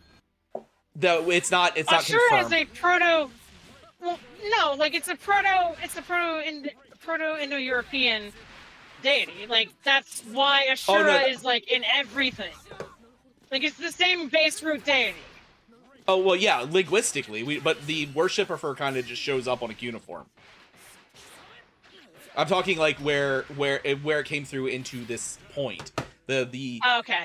Yeah, where it came into the Canite mythos, like that the linguistic roots we know. We don't know where she showed up here. You're welcome, conscript. I'm gonna step on your autism. You're welcome. Fun. There will be backlash, or there will be the pendulum swinging the other direction at some point. Trust me. But so we don't really know where she came from as far as like the actual religion here goes and the ideas here come. But she just kind of showed up. El had a consort deity, Ashereth. There's a possibility Ashra was like Yahweh was of Baal, a localized version of. I do not like that character. A localized version of her. But it would be kind of weird. Because if Yahweh is a localized version of Baal, that would mean that his consort is somehow a localized version of his mother and his sister at the same time, because she's also equated into a Knot. A Knot was the other war deity. And a Knot has some extra fun things, because there's a solid possibility that a Knot or a Kali Yaga related to each other in some way because of trade and generally through caravan trades and stuff like that. Because a Knot... Prof. Yeah. You need to step back a bit. You just introduced another thing you need to explain because you didn't tell them who a Kali Yaga is. Kali Yaga is the destroyer of Hindu mythology. She is the... When you see Shiva in some things and so on and so forth, she's the multi-armed destroyer, berserker deity of Hindu mythology. That's all I'm going to explain about her right now, because nothing else really matters at the moment. But Anat was also a berserker deity. She was Baal's sister, and she was known as the blood-stained goddess of the heavens. Every single cuneiform we have about her speaks about how she was surrounded. She was never not the color of blood, because she was always drenched in the blood of her enemies. She was never not surrounded by the broken bodies of her enemies, and her throne was made from the skulls of the conquered. Holy shit, I just made another Warhammer connection. No, it's a proto-Nephi god. Oh, you're related to corn. Anyway, her deific throne was made from the skulls of the conquered. She is the earliest deity we have that stated as. There are other ones down the line. She is the earliest carbon dated we have writings stating that. Everyone else comes a couple centuries later, at minimum. So the thing is, we don't have writing coming out of India at this time. I specifically mean writing-wise. There is a Brahmin deity. Yeah, like there is a Brahmin deity that probably predates her. Like not even Kali, because like Kali is actually descended from a different Brahmin deity. Yeah. Who also had a skull throne. So like it's not as clear cut as like the first one we can prove. More first one relevant to European culture, I think, is a better way of phrasing it. I will agree with that. Like I said before, a lot of the stuff, it's like there are. So when you're talking about this stuff, you have a lot of interpretation you have to do. Like I said before, it's all written in poem and song. It's all written If you have written language, it's literally written songs, because the tempos of the songs allowed people to memorize them prior to written language. So what's the first thing they do when they get a written language is they write down those songs. So we're to the point where like there are religious scholars that still don't acknowledge monotheism as existing. Which is a whole other story, and well, not really, it's just later down the line. Because of stuff like this. So when you say the earliest X, Y, and Z, there's always the potential for that to change. The more archaeology we do, the more research we do, even down to some of the translations are not wrong, are not right. Like, they could take a single hieroglyph and be like, oh, well, this actually means X, Y, and Z, and change the entire meaning of the entire text, multiple hundreds of pages. Like, it's that level of, this is as we know it today. And that's a thing a lot of people don't realize when they were talking this level of history, or don't want to acknowledge, and we need to really always keep in mind. Hi. You may proceed now that I've brought you back a little bit. Yeah. Anyway, so Anat just kind of fucking disappears. As far as the Canaanites, as long as the Canaanites matter, Anat just kind of fucking disappears. There's some signs of her that show up in the Egyptian mythology in the New Kingdom, but that's another story. And she's not, and it's like facets of herself showing up under multiple deities. We don't know what happened to her. We genuinely don't. They just literally stopped mentioning her at some point. But so up until this point, when you're dealing with temples and such, Neff's just sitting on the fish around like, yeah, that's exactly what she's doing. Like I said, this is my this is literally my favorite thing to talk about in the entire world. I don't get to talk about it that much. Neff is giving me a chance, okay?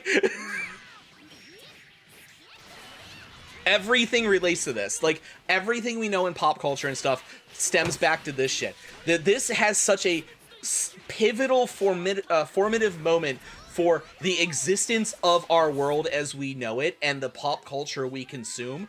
And there are so many connections once you know this thing back to it that people never realize. So when I look at something like my parents were massive Supernatural fans.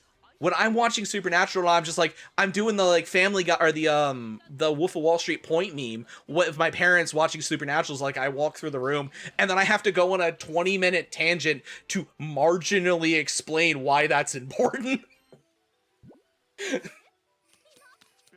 Like, meanwhile, I'm just here beating the shit out of Prof with a twink. Matt's not here. I'm sorry? I didn't say my twink, it's an A twink. Yes. Oh, I'm talking the formative... Oh, I have something to show you later. I was not cursing it, I was talking about how that a lot of it ties back to pre-Abrahamic religion, because we're doing a podcast talking about pre-Abrahamic religion right now. Yeah, I know. Oh, no, I'm not bad-mouthing it, I'm happy they did it.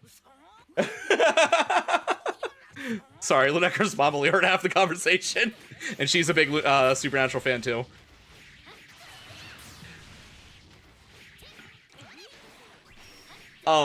Anyway, so we're getting back to the Templar, or Templar, goddammit, I am way too far ahead there. The temples, at this time period were multi-deities. So, as we said before, we're in the time period where your deities literally lived in their temples. Like, you weren't worshipping in a place and they were smiling upon you. The idea of omniscience did not exist yet.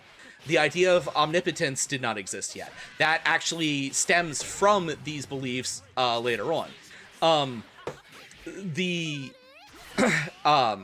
So, next to every temple of Yahweh, and Baal, for that matter, actually, because at this point they've become so heavily conflated that, like, you know, it's, if you are Israelite or living in Israelite territory, you are worshiping both as the same entity at this point, because of the Judean scholars. That they have at this point done massive pogroms and stuff to try to wipe out any worship of Baal. Well, there's always normally a tree or a carved idol, the Neff, what's the Venus? What the Venus of blank? They found it The here. Venus of Willendorf. Yes, thank you. The Venus of Willendorf. Thank you. That's a statue to Ashara. That's a statue to the to Yawa's consort deity. She was worshipped as a fertility deity, and in this area that was paramount. Like they actively tried to get people to stop worshiping her, the same people that like were against Baal. However, they were all praise our Mazda. I drive a Mazda. Anyway, We actually mentioned Aru Mazda earlier. we did, yeah. But they tried to get people to stop worshiping her, and the women revolted. And the priesthood went, we can't have that shit, because they were still dealing with war prophetess and the northern reaches. The northern territories were much more open to other people. It was the Judeans that were not. The Sumerians were very okay with a lot of other things. The Judeans were not. But the women revolted and actually almost overthrew the government when they tried to get them to stop worshiping Ashara. And they're like, oh, shit. And this is where the ideas of a patriarchal society began to form, because they were like, okay, well, we can't have that. So over the next couple generations, they started to lessen her and push it down, and the subservience started, and etc., etc. And that's where all of that comes from. And even to this day, though, we still have her. The idea of like how important like certain kinds of trees and stuff are in mythologies. The Virgin Mary of Catholic mythology inherited a lot of her divine traits from original interpretations of Ashara, on top of other things, and so on and so forth. But that's where that came from. And she was known as the Queen of the Heavens and the Goddess of Fertility. And you're in a fucking desert. Like, if you don't worship the Goddess of Fertility in a fucking desert when you need crops to grow, you're asking for death. Like, So also to tie into this, because I'm letting him do his little autism spiels, because we haven't gotten to mine yet. To tie into this, so this also goes back to what we talked about the other night with Lilith and the representation yes, of the Bible. So, like, traditional Lilith story is not actually in the King James Version of the Bible. It is only in older texts. It's not in any version of the Bible, but it is in versions of the Torah. Yes. So, basically, like we said, Lilith was created as Adam's first mate. She was formed from mud, or clay, like Adam. And Adam cast her out because she was too willful. Basically, she wanted to be on top, and he wasn't okay with it. So she was first mentioned in Mesopotamian artifacts from circa 2400 BC. She was specifically found in the Akkadian record cuneiform. That was the very first time she was mentioned. Yep. That was the very first time she was mentioned. However, Assyrian, Babylonian, and Sumerian mythos shortly after, within 50 years, also mention her as a mother deity. Basically, she was the Akkadian interpretation of Ishtar, the Sumerian goddess of war and fertility. Yep. Who, again, like Prof mentioned, is Ashara and also Astarte. Yep. Like, they're all the same base character, just different cultural interpretations of that character. So, what you're seeing in this myth, like Prof was saying, is Lilith becomes subsumed. The willful woman, the strong-willed woman who will not be subservient to a male, is cast out from paradise. She actually becomes subsumed twice, but I'll get to that in a minute. Yes. And so she's cast out from paradise, and so then we get the whole kind of weird... So there's a lot of interpretation of this. A modern interpretation of this would be like bisexuality and vague hermaphroditism, where like God is both genders at the same time. It's and not so, like, initially, like, it's not explicitly stated. This is interpretation. Like this Oh, I was part gonna is say in the literal original interpretation. text, it's not actually interpreted. She can assume whatever the person desires most. That is, in the original cuneiform, it is stated she can appear to you as whatever you desire the most. Well, I'm not talking about Lilith right now. Oh, I'm okay. explaining Sorry. the fracturing of the two parts. Okay, sorry. I know that Lilith is a shapeshifter. Yeah. So God is kind of presented, well, Yahweh actually is presented as not having a gender. Like Yahweh is everything. It is like everything. It is the concept of time and space and life and everything. It tends to assume a male humanoid form, but it's not male. So when it created beings in its image, it created beings that were both. And so Adam cast out Lilith. And so God, Yahweh, responded by taking Adam from his side and made Eve. And upon doing that, you see women in the mythos, like the belief system, start to become manipulants and tricksters and like other kind of negative sort of perspectives. And the first time we see those writings start to show up is post this rebellion.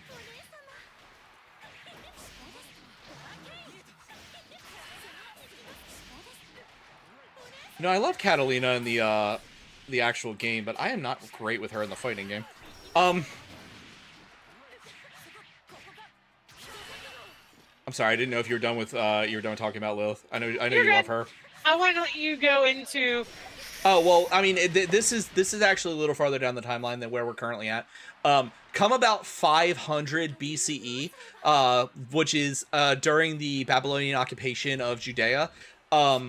We actually see her be subsumed a second time by the Babylonian goddess Lamashtu, which results in merging into the Lilith as we know in the present day the first version of the Lilith as we know in present day. So, because Lamashtu was a seductive goddess, where Lilith was a shapeshifter that specifically was to give the person what they desired most to bring a level of happiness to a bleak world. So, I want to correct you on the pronunciation. It's actually Lamashtu. Okay, yeah, probably. it's Lamashtu. Yeah, that's fine. Because Lamashtu is another one of those ones that shows up again in the Book of Demons. The R's. Yep. Yeah, the Goetia. I have an I written in her name, and I don't know why. It's probably a mistype. That's why I pronounced it wrong.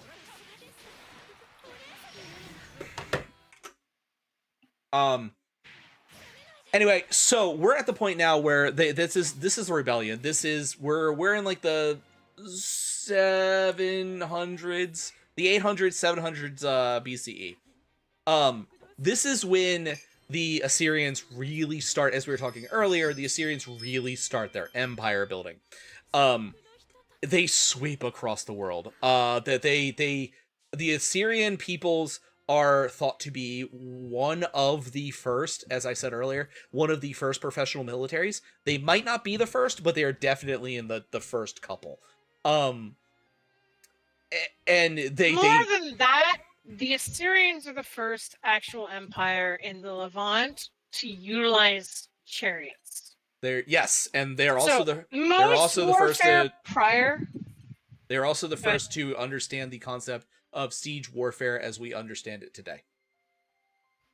So, like, most of the empires at the time are basically using mounted units, like guys on horseback. If they even they have are that. not using, they are not using chariots. They are not using archers. They are not using spears.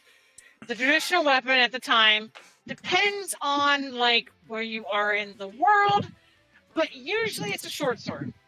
It's a bronze short sword usually, and it's not even like they're not wearing like bronze armor. They are wearing leather. Yeah. The Levant specifically was very heavily. They had a direct line to the Mediterranean, So a lot of their trade was done with the idea of like Greek spatha and such in mind, and like the bronze variations of that. So normally a lot of their warfare was done if they had some spears, but they were not the norm. It was normally like Neff said, a bronze short sword and a small buckler, normally a leather buckler, or if you were very rich, it was leather reinforced with bronze. And you were basically it was march or run at the enemy and kill them. If you had cavalry, you were lucky. Even the cavalry, not a lot of them had spears. Some did, but you know, fighting with a sword from horseback has got to be a fucking nightmare. Because like spears existed. Because like spears are one of the first weapons that humanity made. Spears are considered the first weapon to make, because even a sharpened stick is technically a spear. No, I think the first one they're actually considered is actually atlatls. Oh, like yeah. Thrown. Yeah, I guess you are kind of right on that, aren't you? Man, I really don't want to get close to that giant meat-eating monstrosity. Let me try to beam it in the head. So, a lot of, like, the initial first weapons are, you know, like, they haven't been used for a while because they're just viewed as hunting implements. Yes. And so, what happens is... We're not that far away from two people in a pit just beating the shit out of each other to settle disputes for a whole city-state. Yeah, and so, like, the Assyrians... I'm grabbing another drink. Go ahead, do your thing. They take this concept of spears, like hunting weapons, because they don't have enough weapons. Assyria has a lot of bronze. They do not have much tin. Because the only two places that tin comes from at this point in time are tin comes from India and tin comes from Spain, Germania kind of area, like Central Europe. Those are the only two places that tin is found in enough abundance to actually produce true bronze.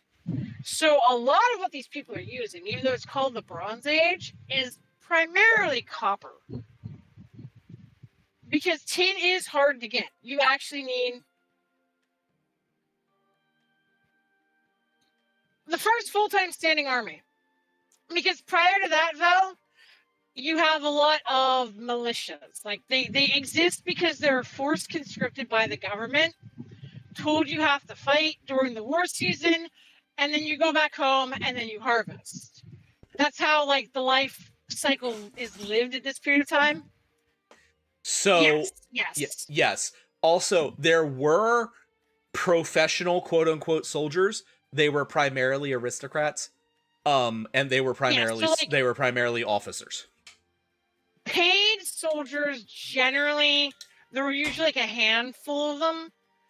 And like Prof said, they're generally high-ranking individuals. Like, they are usually your generals, your officers, your leaders of the small platoon kind of stuff. Where do you think aristocrats came from, Spirit? The aristocracy of the world started from the biggest and strongest. The aristocracy of the world are the people who could beat the shit out of everyone else and take what they wanted. Like... that when we think of aristocrats as weak, that is a late that's a late and like Edwardian era idea. When we think of aristocrats as weak little like fompy people, that came a long time ago. Yeah, that was more like when they started interbreeding too fucking much. Yeah. And they became shitty. But like traditionally in like especially like these tribal cultures, the person who could protect you was the person you wanted leading. Yep. So the bigger guys who were better fighters were who you wanted to have lead. And the reason that they became leaders is because they were warriors. Or like a lot of these societies. Or in the very rarest of cases, the people who knew how to direct the biggest badasses. The biggest badass, which were not common because the badasses were generally not listened to them. But the people who could be like, you go here, we win war. Those people also became aristocrats. Everything was sort of based on combat at this period in time because combat was so common. Like, aristocrats weren't, sitting around at home drinking fucking wine and shit at this period of time. You had like dudes who owned massive farms who fought to get slaves to work their farms. That was true up into the 1700s. Like, to be honest, that's no, we're still not overly far removed from that. I mean, we start seeing the more aristocrats as we know them today in age in like the 1500s. I'd say even probably a little earlier, like the Middle Ages. But like that, we're still not super far removed from that whole concept.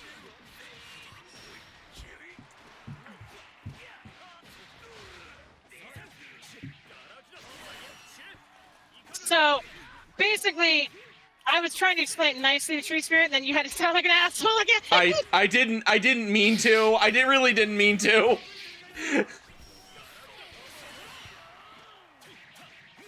I really didn't mean to sound like an asshole in the first place. It was more of a... I have this problem where, like, I think about something and something I know and I don't realize it's not common knowledge, and Spirit has been dealing with this for a long time. And that's one of those things where I was like, I thought that was, like, fairly well expressed and... Yeah. Yeah. I need to stop. Stop digging the hole, bro. Stop digging the hole. Let me give you your escape route. Basically, because these people had like power, they were the ones that were able to command people.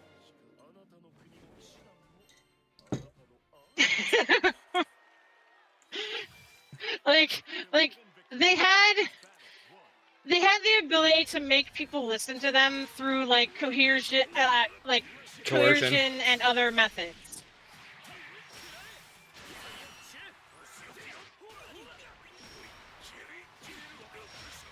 I didn't mean to sound like an asshole. I'm sorry, buddy. I just was genuinely surprised that, like, that wasn't something covered in school.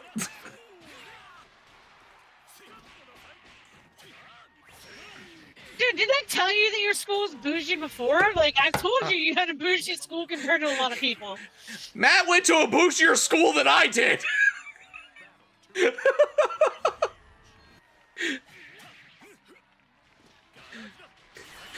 Matt went to the nicest school in our county. I wasn't talking about college, dude. No, I wasn't talking about. I'm talking like Matt went. People don't have like. Matt went to the richest high school in our county. Yeah, actually, that doesn't surprise me. I mean, I was like in the second or third richest high school in our county, but like, yeah, still. I was an AP. Yeah, I was in all AP classes, conscript. But I specifically focused on this, and I also studied it at college, so. But yeah, no, I didn't mean to sound too shield, man. I'm sorry, buddy. Anyway, so That's... Yeah. Go ahead. I'm just gonna make sure you don't sound like a dick. That's all. No, Matt has almost 2 decades, Matt. Oh, there was something else I said, like, right after I met Matt, and it was a sentence I used, and it had a word, and I don't remember what it was off the top of my head, and it was genuinely a word that I heard in my everyday life at that point, and I had to explain it, and I was like, I genuinely did not know at that point in time it was not common knowledge, and he has not let me forget that in almost 2 decades of being friends.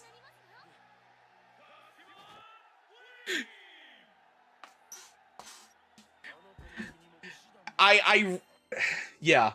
For a matter of perspective, knowledge and wisdom are most tangible social currencies pre-enlightenment. The ability to read and write. Yeah, exactly, casual. Yes, thank you. That's actually that's wildly off tangent, but that's actually why the plague outbreaks in Europe are so important, because the plague outbreaks directly lead to the Enlightenment. No. Let's roll back from that for a bit. This is about the pre-Abrahamic faith. Let's take a couple steps back, buddy. Oh, but it includes the pre-Abrahamic. No.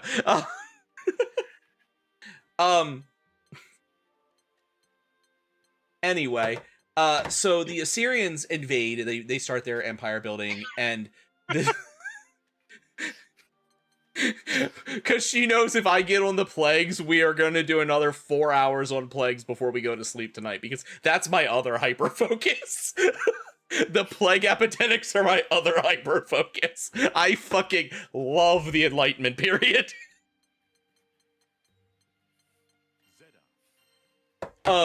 Proceed. I will rein you in as needed. I'll let you do your thing. So the Assyrians are at this point are empire building. They're the first true empire as we would come to know them. We had the Babylonian Empire prior. We had But again, remember, because we brought this up earlier, a lot of these quote unquote empires are like the size of New Jersey at best. yeah, we're not even scratching the These are iceberg. not- Casual. These are not like what you would consider traditional true empires. The first one actually isn't the Assyrians, by the way. It is the Iranian Empire. I forget what they were called. The Persians.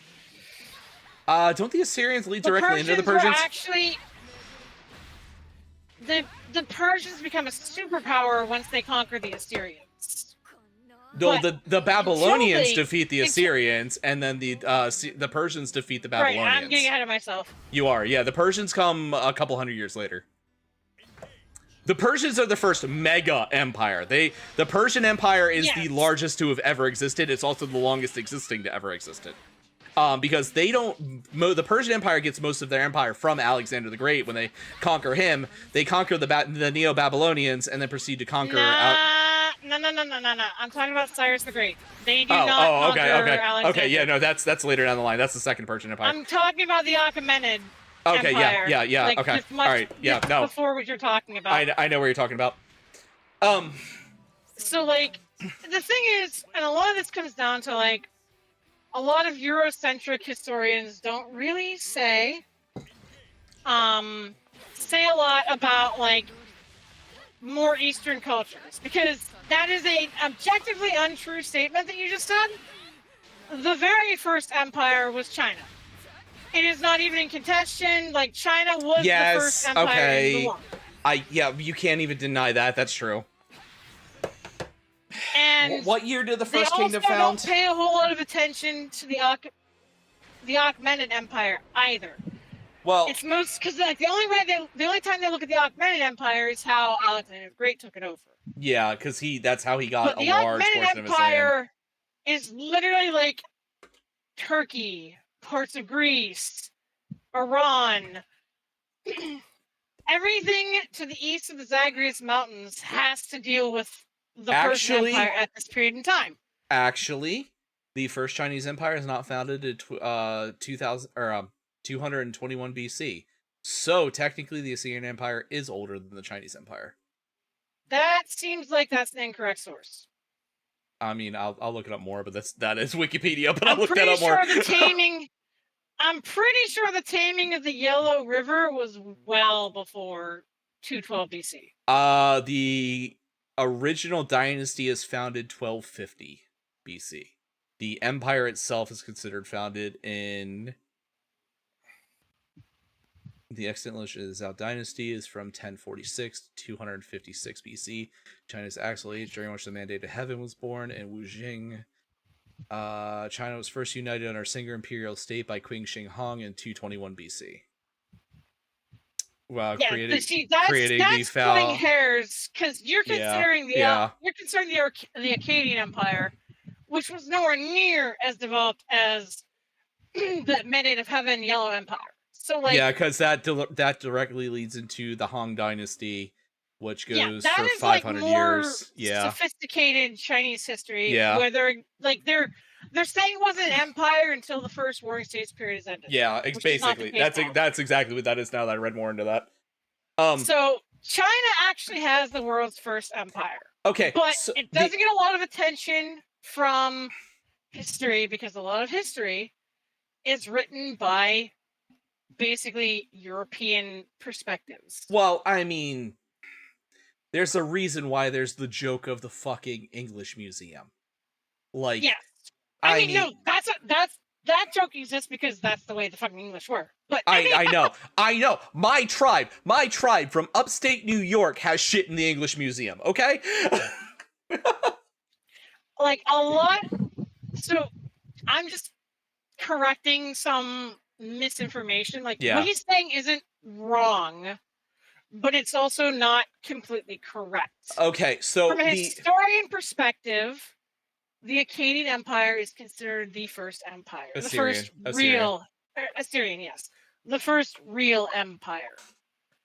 But there were a couple that existed that are not traditional Eurocentric empires that did exist previously.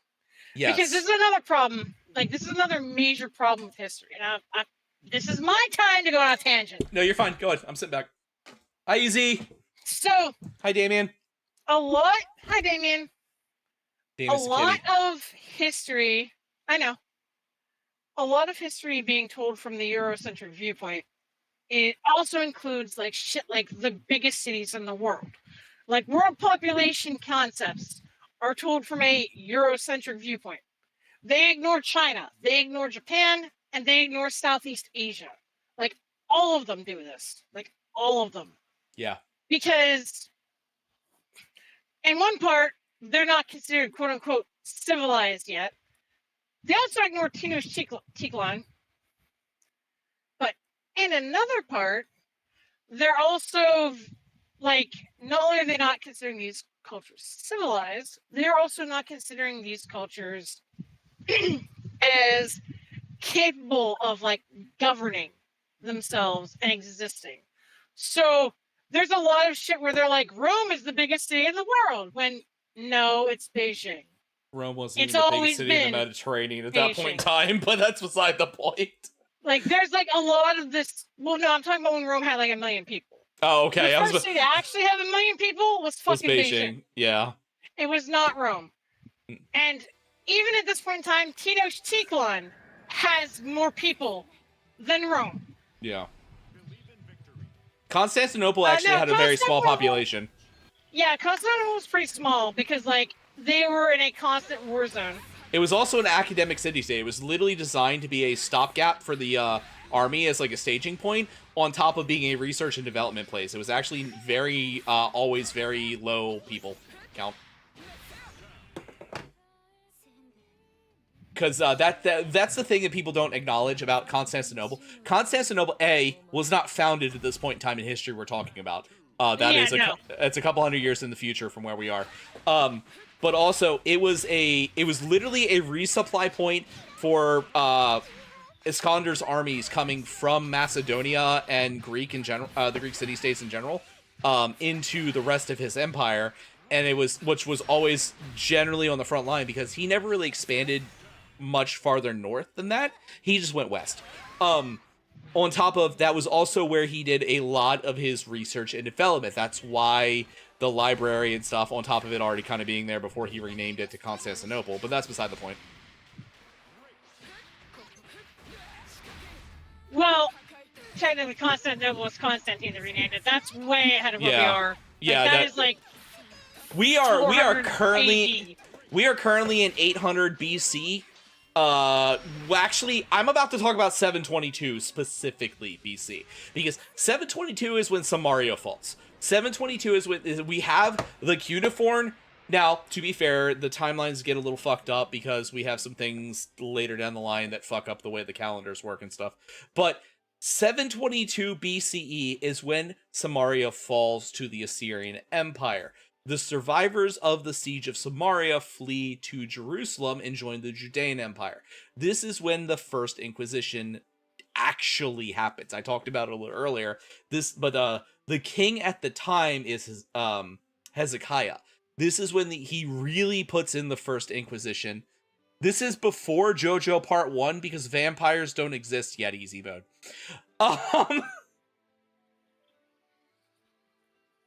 That's not true. If you read Anne Rice, vampires existed from the dawn of the Egyptian Empire. Okay, well, I'm talking about Washala, all right? Washala's not going to happen for for about 1,000 years at this point. Wallachia. Yeah, I know. Washala. I didn't like that character. Yeah, no, we're quite a bit away from Mr. Tepesh. I've never liked saying his name Tepesh. I know it's right, it just doesn't feel right. There's a lot of historical names that are like that, though. Yeah, it doesn't feel right because there's no H to it. But, oh god, you're playing them. So this is when Ezekiel actually forms the First Inquisition. The First Inquisition starts cutting down on the extra deific worships, which is anything that is not Yahweh related specifically. This is when we talked about his thing leads to the rebellion for the Asherah worship, where all the women in Judea rebel, leading to the beginning of the patriarchy situation. I'm going to call it the patriarchy situation from now on. I don't think I really want to ever. Because it is really. And he basically forces all of the northern Israelites that are coming down post the fall of Samaria to submit to his ideas of religion, or he's going to feed them to the army. He literally takes a guy. There's a record of, because they had a form of newspaper at the time. It was, done in a very strange way. But we have written record of a guy unwilling to submit to Yahweh worship, that he literally has the guy walked to the Assyrian army line and throws him at the soldiers to just get murdered. Like, you have fun there, Prof? You have fun in that corner? Yeah, that corner fucking sucked. Fun. I know what it's like to get gangbanged now. Hezekiah was an asshole, to be fair.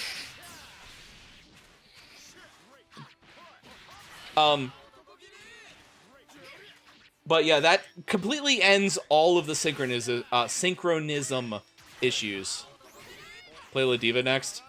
I am bad at Ladiva. I'll play Ladiva for you. Neff's been playing. Yeah, Neff's been playing her pretty well.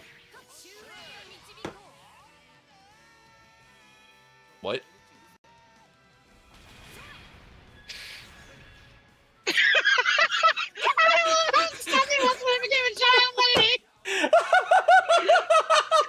That's amazing. But yeah, so he violently stops all non-Yahweh worship. This actually leads to him destroying shared temples. Like, this is when the temple at Tel Narahad is destroyed, which is a massive blow to archaeological record. Like, well, we found the temple at Tel Narahad. We got actually a lot from it. We have an entire set of scrolls from it. But this is when it was destroyed.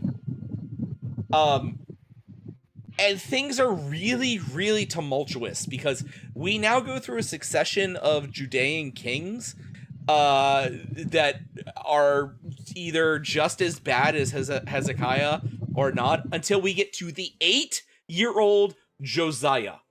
Josiah ascends the throne at 8 years old because his father, who is pro-synchronicity and I keep saying extramarital, extra Yahweh worship, he's pro extra Yahweh worship. He's okay with people worshiping other deities. He is assassinated by the priesthood, who are pissed off because this is allowing people to claw power back from them. So Josiah ascends the throne at 8 years old and is proceeded to be groomed by these priests to be the most staunch monotheist that has ever existed to this point in time. Monotheism does not technically exist until Josiah. So Josiah and the Deuteronomy. Deuteronomous.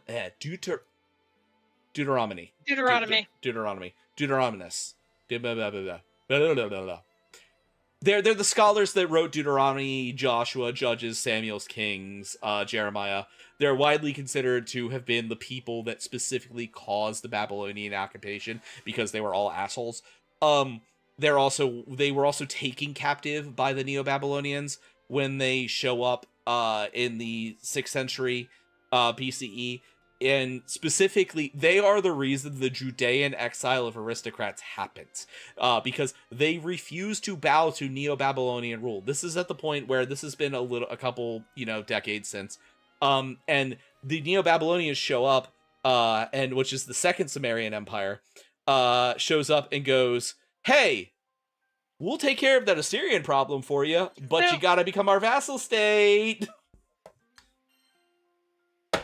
Go ahead. Kind of relevant to what's going on here. The reason he's using, like, Second Babylonian Empire is because one of the tribes out of Israel actually is responsible for the fall of the Babylonian Empire. Yes. Because they were dealing with a famine at the time. Because when you overfarm a river, for those of you who don't know, you turn the land salty when you do too much agriculture. Yes. So, at this point in time, the Tigris and Euphrates had become salty from too much agriculture being done. And the people are going hungry, so the empire collapses when they were raided by a bunch of Jewish tribes from the Levant. They are actually, the original Babylonian Empire actually falls because they are raided by the Shusha. The original Yes. Hebrew social state that I talked about, the Shusha, the aforementioned raiders that end up becoming the Israelites, they quite literally raid the Babylonian Empire so much that the Babylon can't afford to feed their people, because they are quite literally raping and pillaging their way across Levant and destroy the empire in the process on accident. It was not meant to be. They just kind of did it. It's I'm not saying Shusha. It's Shusha. Let me spell it. Hold up. Technically, there's two different names for them. Because there's also the name that the Babylonians called them. I don't know what it is, but it starts with an M. Well, there's the Shusha, the Shusha, and then, I don't remember what the Babylonians call me there at the top, man. So what they called themselves was the Shasu, the Shashu. I was mispronouncing that, of Yahweh, which literally means the plunderers or raiders of Yahweh. They were the mountain tribes. They are also known as the Shusha because they were called that by the Phoenicians as a way to make fun of them, as a mispronunciation of their name, which is what I was just saying, and that's not what I meant to be saying. I don't remember what the Babylonians called them. I can look it up, but I think there's the people of the Menes, maybe? Maybe. Actually, that would make sense, because that might be where Mennonite comes from. I'm pretty sure it is, like, it might be Mennonite, I'm pretty sure. That sounds familiar. It's been a while since I've watched that particular YouTube video about the fall of empires, though.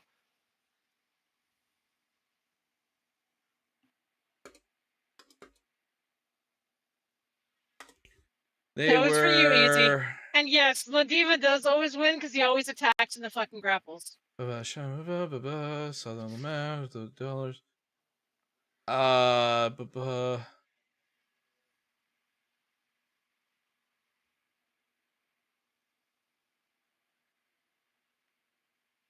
Munez. Yes, that's it. They were called the Thank you. Munez, which means accursed wanderers in ancient Babylon. The Egyptians also called them the Shusha, which literally means those bastards who move on foot. Quite literally means those bastards who move on foot, because, it's Egyptian. Well, also, bastard was a pretty serious insult back then. It was. Family was actually everything until the formation of the unified Judean kingdom. The unified Judean kingdom is when, specifically the rule of Josiah's father, is when we start to see the shift from familial sin to personal sin. That's prior to that, anything really like a slight on thy family was a slight on thy person. During Josiah's father's reign is when it really starts to shift to you are your own person, you are your own holder of honor, etc., etc.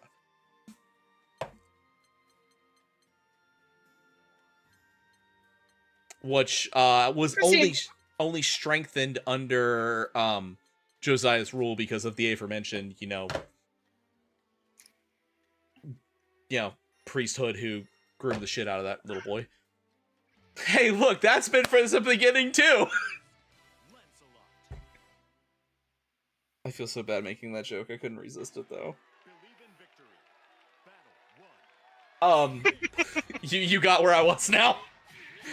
Oh, I knew where you were. I felt really bad making that joke, you but sit in awkwardness.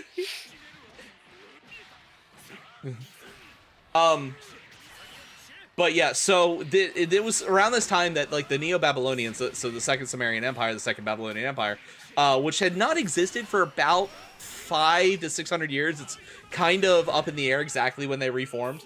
The earliest acknowledgement of the reformation of them is 800 BCE. They were destroyed. It's still blue.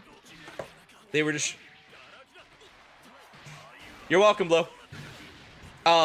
The earliest acknowledgement of the destruction of the Babylonian Empire was 1200 BCE. The earliest Reformation acknowledgement we have is 800 BCE. They didn't really start raiding until 750-ish, because like the crushing of the crushing of the western area and expansion comes between that time and when the Assyrians are really starting to expand. That's the Assyrian Empire. The Babylonian Empire reforms roughly around the time the Assyrian Empire cements itself. Or Assyrian Empire, and So there's actually so I'm gonna go with the history here. So okay, the Assyrian Empire is doing really well for a bit. What happens they is stop expanding. They stop expanding because they have 4 bad rulers in a row. Yes, they do. So the first ruler starts taxing the people too heavily with the grain tax, which caused them to overwork the land. This is a common kind of recurring thing in like history of the Levant. Usually when a leader overtaxes the people, because taxes aren't paid in money at this period of time, like actual centralized currency really isn't a thing until Rome. A lot of the people are paying their taxes in like grain, like portions of their harvest. Because the way the life cycle works, and I briefly touched on this earlier when Prof was away, the life cycle of the average person in this period of time who lives in one of these city-states is... I was 100 years there off, are by the way. 2 periods... I'm sorry, I was 100 years off. Go ahead, though. Yeah, that's the 4 kings, because it's like 20 years a king or so. It was the year Nabopolassar was born is when his father decided to recreate the Neo-Babylonian Empire, which was 658 BC. Nabopolassar started it. His son Nebuchadnezzar II was the one that actually created the Neo-Babylonian Empire. Anyway, just go ahead. Sorry. Okay. Anyhow, so the way the life cycle works for the average person in this period of time is you basically have 2 seasons. You either are harvesting or it's the war season. Because, like I said, war was a huge part of existence back then. War was, like, a major part of how you got money to, like, basically money or grain to provide for your family. You would go off and you would either conquer or, like, raid nearby city-states, and then you would go home and you would farm. And you would sometimes sell the shit back to the nearby city-states. Yes. Like, it was so prevalent that everybody, like, it was such a thing that everybody fucking did, that, like, war was, like, you weren't enemies, per se. Like, you weren't like how we view war when we view, like, Nazi Germany, for example. It was more a case of, okay, well, we've had our fighting for the season, we win, but we're going to sell you your shit back at an increased price so that we can benefit from it. Because, like, that's how it was done back. Just real quick. Real quick. Go ahead. What she's saying is another thing we are not super far removed from. Up to the early 1900s, like the Spanish-American War in the late 1800s and the World War I, we were literally still practicing this general idea at that point. I'm gonna gonna kind of disagree gently there for one thing. That idea starts to go away when the concept of nationalism starts to rise. So you're looking at like Teutonic Germany is when people start becoming the enemy externally. I'm not saying it's Basically completely intact, but just like by the World War I was supposed to be a birthday present for for Kaiser Wilhelm. Like, let's put it that way. The idea is not as intact as it is in the state she's saying. However, by this point in time, by that point in time, it's still the idea. Most of the aristocrats in Europe are intermarried. It's a game amongst cousins, and people's lives are on the line. There are. Yes. I'm not saying it's perfectly intact, but the general idea still is there. The concept that the lower class had worth didn't really come about until like the late 1800s. And that's arguable. And that's being generous. Yeah. Like, workers' rights and shit were not a thing people give a fuck about. And like, neither do you give a fuck about the lives of your soldiers. Your soldiers were your property to use as you saw fit. Exactly, Spirit. War was viewed as a sport until the early 1900s. In a lot of cases. There are exceptions, but in a lot of cases, yes. So, like, you would have a season where you're like, okay, well, it's football season, time to go fucking stomp the Babylonians again.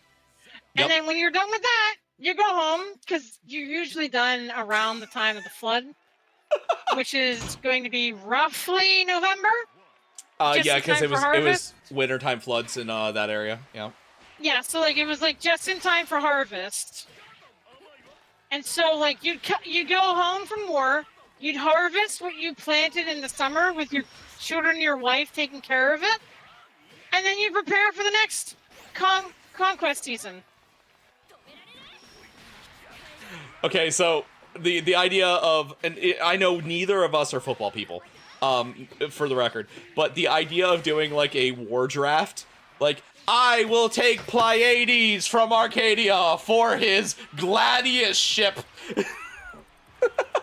Like, one of the big things first round draft at this period of time, before you had armies, was shit like, you may have seen the movie Troy. If you remember, there's a scene in Troy where they have Achilles fight this big-ass motherfucker. Yep. And Achilles kills this big-ass motherfucker. That is how most fighting was settled if it was serious fighting.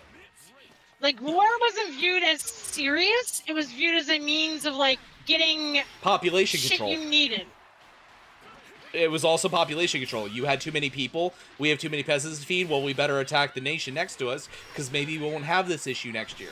If we win, we get their resources. If we lose, we don't have as many mouths to feed. Yeah. But like she said, actual warfare was settled in championship combat. There were full-blown, like, city-state rivalries, because you got to remember, like, the city-state ideal was very common. So, like, in Rome, Rome itself, the Seven Kings of Rome didn't stop until, the 1700s? Like, even later than that, actually. The city-state combat in Rome, the Colosseum settled more bloody warfare than marching people to the city gates. So, to answer that question specifically, Spirit, the way it was generally done was like, say Prof and I went to war, and I won. Again. Prof would probably lose, 500, 600 people of his 1,000-person quote-unquote army. And then I'd be like, okay, well, I win, give me your shit, get the fuck out. If you want it, you can buy it back from me. Alternatively, be like, all right, well, I'll give you my firstborn child for your firstborn child, or your firstborn child's hand in marriage for my firstborn child's hand in marriage, and, we become allies at that point. Like, that's the other way that things could happen. That's, like, or, hey, I really can't afford to lose 300 farmers in this, like, petty dispute because I accidentally pissed on one of your cows while I was drunk. Like, why don't you, your son marry my daughter so that we'll be chill next week, but like 2 years from now, the two of them are going to get in a fight, which is going to result in us having to fight each other. Like, that's fine. So, like, it's not quite a game, but, like, that's the easiest way to, like, explain it to a modern audience. Like, it's still viewed as, like, I made another connection. Like, you're still trying to, like, kill people and shit. Well, I don't care if you make a connection. You're not talking about Warhammer. It's not Warhammer. I made another connection to another nerdy shit thing. Go ahead. Okay, this is a deep fucking cut even for my viewers, because I don't talk about Battletech lore a lot. The idea of the clan's bidding process was an actual thing in ancient mythology. You didn't have the people, unless you were actively trying to genocide a people, you didn't have the people to swear, so you would actually meet with the opposing commander. It's like, I will send X amount of soldiers to the field. Okay, well, I will send X amount of soldiers to the field. And you would bid yourselves down until there was the least amount of people on the field that you could both afford to lose, and then you would fight off that way. The Battletech, the clans in Battletech do the same thing. And that's where this stems from. It's okay, so I'm gonna have to stop you here. Like, yeah. This is too deep of a cut. It's gonna be useless to a lot of people. I'm sorry. You're good. Absolutely useless to a lot of people. The best way to think about it is a part of life that is basically part of your job. Like, as a citizen of these quote-unquote empires, which are actually city-states, your job is to defend the city-state and then go out and raid. Yes. And once the raiding season is done, then you need to go back and harvest. Like, war was fought in a very, very explicitly small window. Like, a campaign season in general for the Levant was like May until about September. That's it. The flood started late August in some years. Yeah. Like, as soon as like the rainy season started, war was done. It didn't matter if there was a winter or not. Well, yeah, I had a point to that because like they wanted to make sure they didn't lose more than they could handle losing. And that was my point in that, and it just happened to correlate to that. But yeah, that's the thing is, unless you were actively trying to kill a society, you didn't try to wipe people out. Any actual disputes were settled in champion combat. That's the point we're making.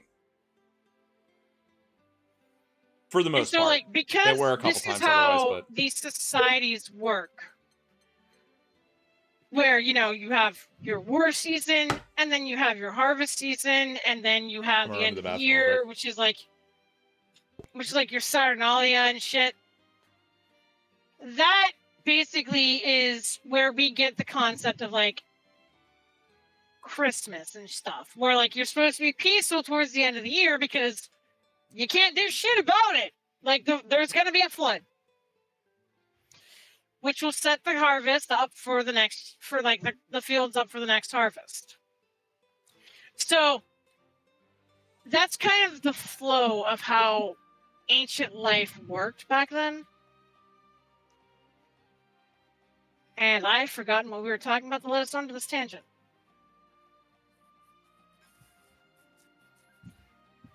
My autism has overwritten this time.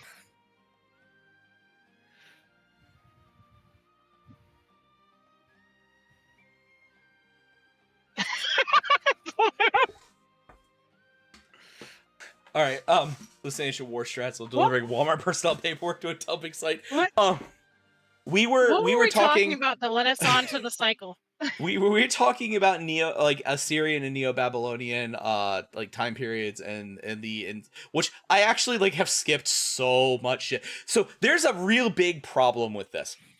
The things we have covered in the last, how long have we been streaming? 2 hours and 30 minutes. The things we have covered in the last 2 hours and 30 minutes can individually be a whole ass 4-year degree. Like, yes. We are so surface level. Like, I mean, we haven't talked about, like, you know, when you get down to like the Mardukian riots, which is when the worshippers of Marduk post the fall of the First Sumerian Empire tried to riot and bring the empire back by murdering everyone that they saw as responsible for bringing the empire down. We haven't talked about how Egypt ties into this, because Egypt actually plays a massive role in this time, in this period, because we're in the time of the Old Kingdom. The Old Kingdom hasn't fallen yet. The New Kingdom comes about actually We also shortly haven't after talked where about we're the in. Minoans. We haven't talked about like the Minoans. superpower. Yes. One of the first superpowers, in fact.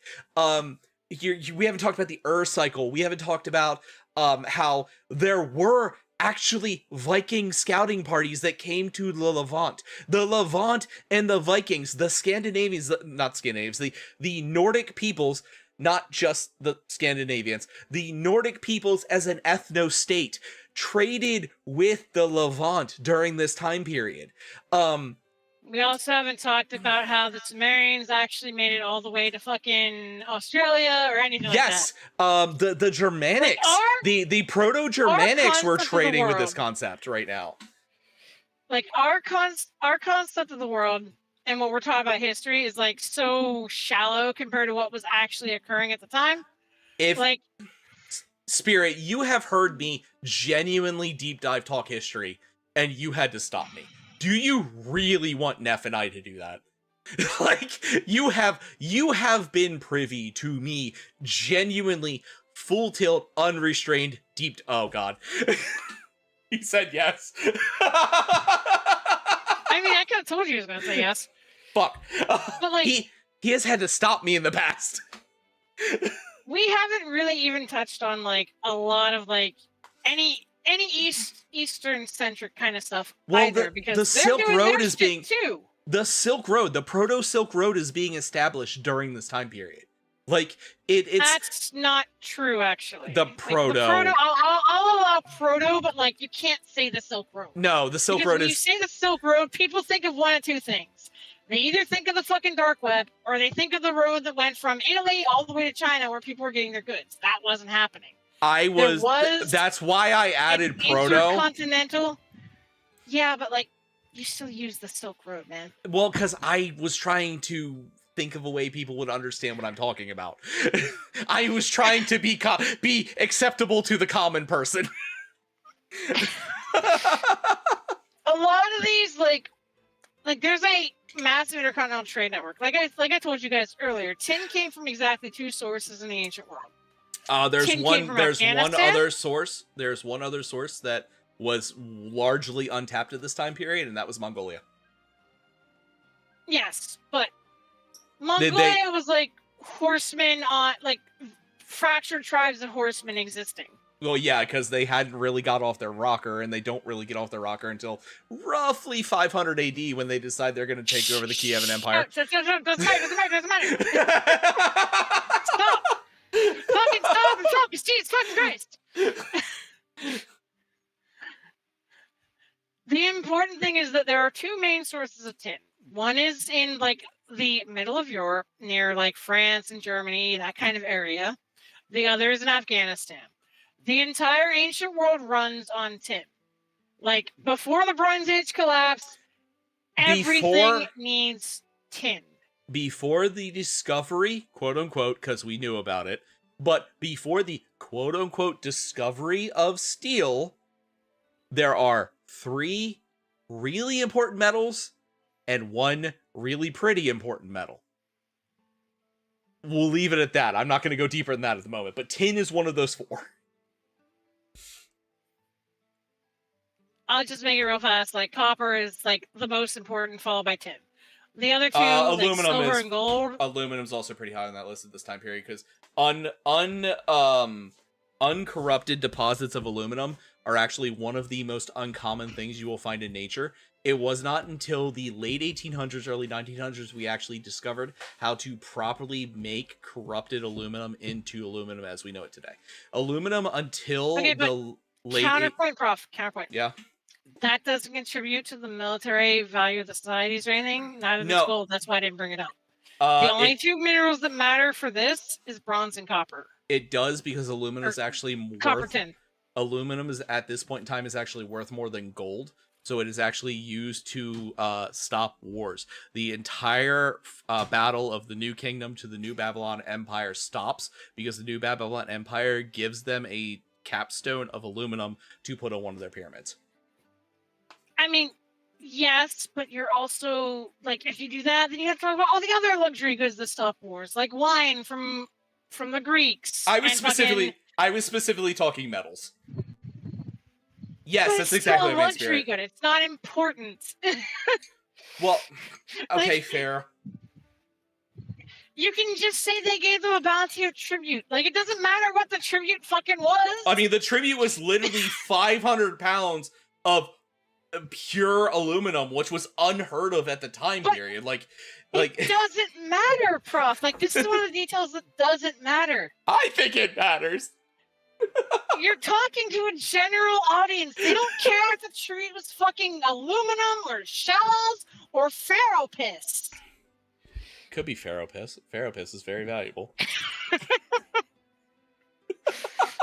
The only thing that matters is they bribed their way out of a war. That's all that matters. Oh, they bribed their way out of a war because they knew they were about to get their shit kicked in from 3 directions if they didn't. That's the part that matters. How were they bribed with? Anyway, moving on. Go ahead. I'm going to let you continue now. I'm going to keep... Oh no, I'm done. sure It's you don't fine. do Go the ahead. fucking- I'm done with that rant. Go ahead.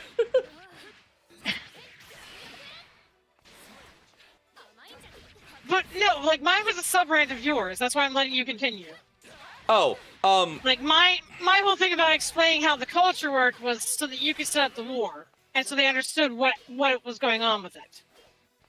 Oh, so, well, anyway, we're back, if we're doing that, we're back in the 600s during the Judean exile. Yes, that's what I'm letting you do. Okay, so basically, so we're at the point now where the Assyrians control most of the Levant. Not quite all of it. The Phoenicians still exist. The Phoenicians have more or less become a Greek city-state of their own at this point because we are still close enough to the Mediterranean where they do. Macedonia actually is part of the Levant at this point. Not a large part, because Macedonia itself is not present. It's actually in the more of the Greek peninsula. But some of it does extend into the Levant, which incidentally is where Alexander the Great was born, which is a whole other story. You're welcome, Spirit. It's because you have someone that can fucking stop me, isn't it? So the Assyrians control, I would say, about 80% of the Levant. I don't have an exact number. That's just my own, like, general idea. Of the habitable Levant, I'd say it's probably closer to about 70% or so. It's like, it's a good bit of it, but like there are southern Levant states and shit that they don't have anything to do with. Well, yeah, that's Macedonians people need to and understand those is like Phoenicians. No, Macedonia is not southern. Macedonia is northern. Macedonia is Macedonia equal to the... is near Greece, my guy. Hold on, I need to look at a map. 1 second. Like, Macedonia is like off near Thrace. Like, it's north of Thrace. Yeah, but part of Macedonia extends into the Levant. Oh, that's... Hold on. Yeah, okay, no, that's southern. That's right next to Albania. That's not southern when you're talking about the Levant, prof. Oh, shit. Okay, no, it's to the east. Never mind. I'm an idiot. Holy Yep, fuck, I you're see. talking about the fucking Balkans, my guy. Yes. Holy shit. Shush. Oh my god. The Macedonia city-state is the northeastern section of the Levant. Okay, I was wrong. I admit it. Yeah, because the Macedonian city... You're trying to justify it, too.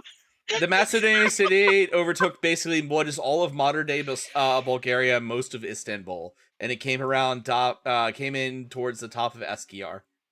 So, and yeah. they didn't... No, they took it over later. Because, like, right now, the Akkadian Empire owns most of the Balkans. That's when... They come down into the Levant. the Assyrians start out off near. I keep saying Akkadian when I don't mean it. We're still about 150 years off. Never mind. The Assyrians start up near Turkey. Like they are north of the Zagreus Mountains. I know where the Assyrians start. We're about 150 years off from where I thought we were. And so, like, the Assyrians start out as a small little group up there. The Macedonian overtaking happens in roughly 400 BCE. I just looked it up. We're about 150 years off from where I thought we were. Yeah, because we haven't gone to the collapse yet. Yeah. Well, the Bronze Age collapse is when the Assyrians take over Samaria. That is considered the beginning of the Bronze Age collapse in the area. So that is specifically 722 BCE. We are slightly past that. We are now in early Iron Age. We are in the rebuilding leading to the Iron Age currently. So I don't think that's correct, because the Bronze Age collapse features a letter from an Assyrian king describing what's going on. Because what actually kills the Assyrian Empire is the Bronze Age collapse. Like the fact that there's a mass famine going on. We fucked it up again. Hold up. The Bronze Age collapse happens in 1200 BCE. The Assyrian Empire does not happen until later. There's an there's a literal, like, I'm gonna have to search this now, because like this does not add up. Because like there's a literal letter from one of the Assyrian kings to his brother, like his quote unquote brother, because kings were all brothers. They were. 722 is when the Assyrian Empire reforms, takes over Samaria. The Bronze Age collapse happens in the 12th century BC. The kings were a frat, dude. Like, they were drinking buddies. Like, a city-state could hate each other and their kings could still go out and party. Like... Alright, so I think I know what's going on here. You are defining the Bronze Age collapse as something different than what the standard text defines it as. This is what's going on. Like, you're kind of conflating, like, the whole Israeli story with the Bronze Age collapse. Like, you're adding time into it with that. Like, because the Assyrian Empire, like, they don't get a second chance. Like, once they're done, they're done. Like, they disappear from history. So, my Bronze Age collapse, the way I was always taught, was the 12th century, specifically with the fall of Anatolia and Aegean, leading to the dystopian times until the rise of the Assyrian Empire and the 800 to 700 BCE is what starts the Iron Age. The Bronze Age collapse specifically was the time period until the Assyrian Empire. That's the way I was always taught, which led to the Greekish Dark Ages, which lasted roughly. I see what's going on here. Okay. Okay, so the Assyrian Empire that I'm talking about is the Akkadian Empire. Okay, they're different. Yeah. Well, yes and no. The Neo-Assyrian Empire took over what was the Akkadian Empire. Yes. But they were both called the Assyrian Empire initially. But so, the Akkadian Empire was still in the farmer soldier mentality. The late Assyrian, the Neo-Assyrian, I guess it would be, is the one that I was talking about. Yeah, so you skipped way the fuck ahead. Okay. Now I know where we are. Because I was like, what the fuck is he talking about? In my mind, Akkadian Empire and Assyrian Empire are two separate things. So the Akkadian Empire is situated up in Turkey and Istanbul. They're the first true empire. Like, not the Assyrians. The Akkadians were considered the first true empire because they're the ones that build the machines of war, which lead to them conquering most of the Levant before the collapse of the Bronze Age. They are the first people. The Bronze Age collapse. Fun fact: they are still the farmer soldiers, but they are the first people to build trebuchets. Yes, they use siege weapons and they use chariots. Yep. So, like, they basically outman everybody else. And so they lead to the fall of the Babylonian Empire because they're part of the reason that Babylon lost two of its city-states. Because Babylon was like an alliance with like 3 city-states. There was 5. That's right, 5. It was 5, 3 major, 2 minor. Yeah, there was Babylon. I always forget the third major. Grane. Fuck, what's the other two? That's not one of the major ones. No, Grane is one of the minor.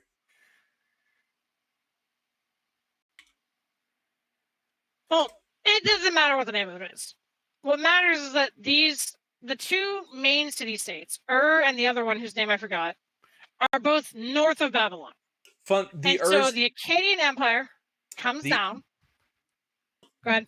No, I was just gonna rant. The cycles. Gilgamesh founds the Babylonian Empire in the cycles.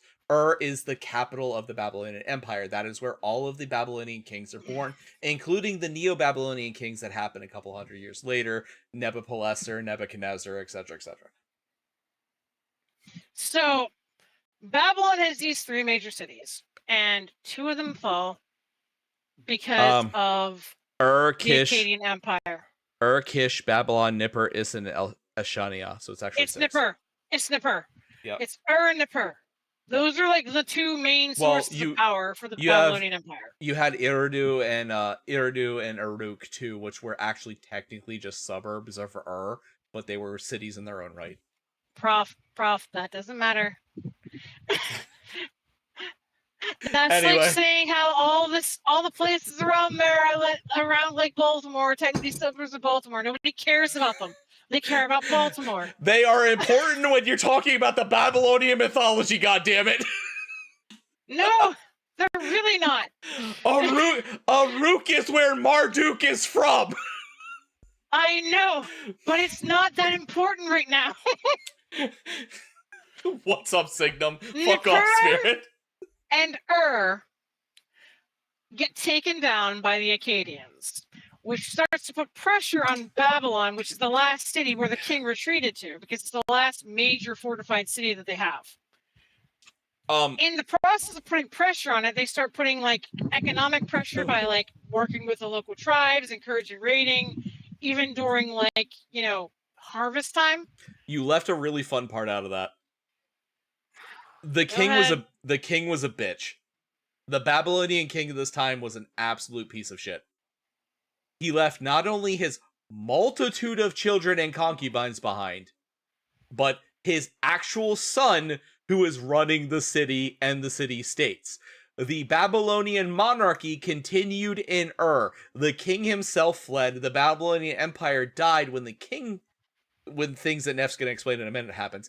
But the Babylonian monarchy never perished, and that's very important for later on.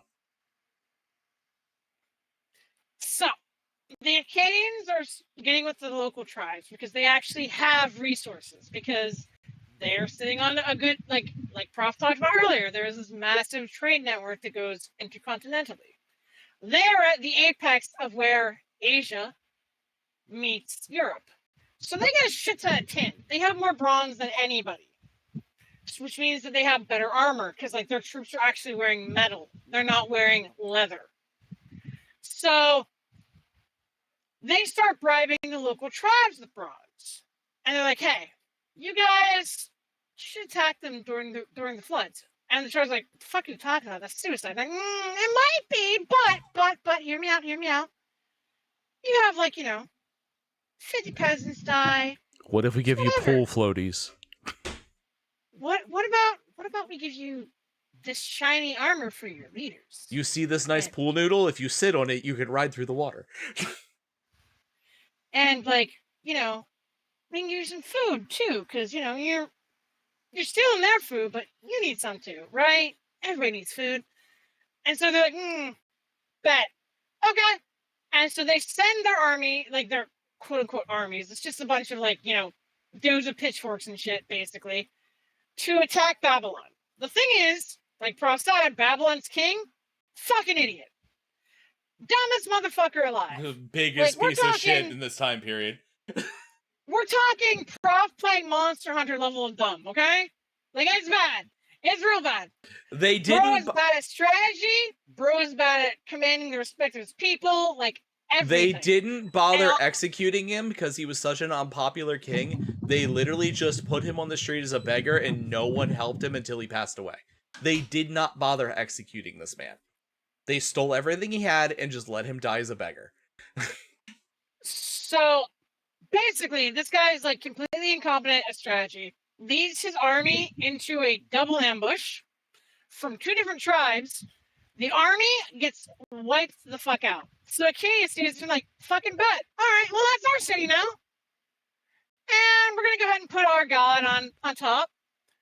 And basically, that is the fall of the Babylonian Empire. The Akkadian Empire exists for like, I don't know, it's like 120 years, 130 years, something like that. It's a couple hundred. It's like 200 or 300 actually. So like they exist for like 200-300 years. They wind up collapsing about the same time the Bronze Age collapse starts, and this is where it's my time. Go ahead. Bronze Age collapse. Okay, so I told you guys initially, Mediterranean, center of this world that we're talking about here. Like if you're on the Mediterranean, you are fucking like you're trading with people. Like everything's connected. First thing that happens. So Babylon's fall isn't that big of a deal. It doesn't really change anything because Babylon's more of a local power than a regional power. But Minoa. The Minoan Greeks are situated on the Isle of Crete. Okay? This is going to be important because Minoans are different from traditional Greeks. They are not Hellenistic. Hellenistic Greeks are the Greeks that exist on the island of Greece who worship the gods that you're familiar with. Minoans have a cult to basically, some people think is like the initial Jesus cult because their god, it's a single god, is a god of agriculture and of like he's just a chill dude. Like he's just hold on a sec, because chill. Hold on a sec, because the religion is my hyper focus. They are monotheistic while not they're I said the fucking term earlier. I explained they're henotheistic. They have a deity they believe protects them. It is a tribal deity descended from the original tribe. They are a Greek tribe that never bought super into the combination and reformation of the city-states. And it is not proto Jesus worship. But the eventual Judaist priests steal a lot of his ideas to form the basis of the concept of Jesus as the Holy Spirit, because there is some proof that the person himself existed. But as the revered version of him is heavily focused from there. Of the character. Yes. No. That's just what I'm saying. But yes, you're not. It is a holy entity that I don't even remember his name. I don't remember if his name's even written down. Like, it is a holy entity that is effectively an uplifted human that is to protect them from all outsiders because it is a very small, very devout island nation. He has a name. I don't remember it. So he has a name. I don't. You know the name. You just don't know the application of the name. Hades. Oh. Wait, what? Hold up. Mm-hmm. The Minoans had a cult to Hades, but their version of Hades was basically Jesus, while the Greek version of Hades was the piece of shit who ran the underworld who hated his job. Son of Gnosis and Faustus. Hold on. Blah, blah, blah. Like, they worshipped a singular deity that was the son of Gnosis and Faustos, which were the original names of Kronos and Gaia. Mm-hmm. And who was the firstborn of Kronos and Gaia? It was Hades, yeah. Okay, yeah, no, they don't name him as Hades, but it is Hades, yes. This is, for the record, this is also where the Minotaur happens. Minos, etc., King Minos, etc., etc. Yes. But that's another story. That's completely unrelated, unfortunately. It is, but just fun fact. I'll get into that in a second once I'm done. I will address the Minotaur, but let me do what I'm doing. No, I'm done. So I'm done. they have this cult to basically Hades, who is effectively proto Jesus. Everything that you've heard about in like the mythos about Jesus, about how he's about saving people, welcoming the immigrants, everything like this, that's where this comes from. This is not a foreign concept. So they are the most advanced society in the Mediterranean at this period of time. Like, Everybody else is working with like bronze. There is some evidence that they were working with gold and steel. Not well, but they were doing it. We have carbon dated things from Minos that relate to earlier than this time period that would be, they have very heavily proto steel and they do have gold filigree. That I will state, I do know that about this area. So they're working with these metals that nobody else can work with yet. And they are like basically the power, the regional power of the area. The only thing that they have going against them is that they're on an island that has a fucking volcano. Which is probably why they were able to work these metals, for the record. That's the theory, at least. I don't know if that, how much truth there is to that. There's this volcano on Crete. And what happens is, about the same time that a famine is hitting the Levant, there's also a plague going on in Egypt. If you want to talk about that, Prof, I'll let you talk about that, because that was like the main thing that hit the wheat and started starving people. Yeah. But well, go ahead, just finish yours. There's a plague going on in Egypt. There's also a I think there's some sort of issue in Europe. I don't remember what it is. At this time period would be the first case of severe vegetable blight. Which I don't remember what the actual cause of it was. Because you know there's many versions. We're talking about but the actual cause. There is an actual cause. So the volcano in Crete erupts. Completely wipes the Minoan civilization off the map because they were a single city-state, despite being the most advanced city-state in the world. And it does what volcanoes do. And it fucks up the entire environment, which causes all these famines to start happening because it puts ash into the air. You get longer winters. People are more superstitious, so they start buying into like doom prophecies and stuff. And it also hits the Phoenicians by fucking with their fishing and trading. Because the Phoenicians are going to be really important in about a second. So, the Phoenicians are like an economic superpower. They're not good at military stuff or anything like that. They don't have standing armies. They're just a bunch of fisher dudes who facilitate a lot of the trade between Europe and the Levant. Well, the first plague of Egypt specifically was just bugs. I'm just gonna lay that out. I'm not gonna explain anymore. It was just bugs. There was a particularly humid year where the bug population exploded, which caused many of the crops to fail. There's not really any more explanation that needs to go before we go into leading anyone on that. So,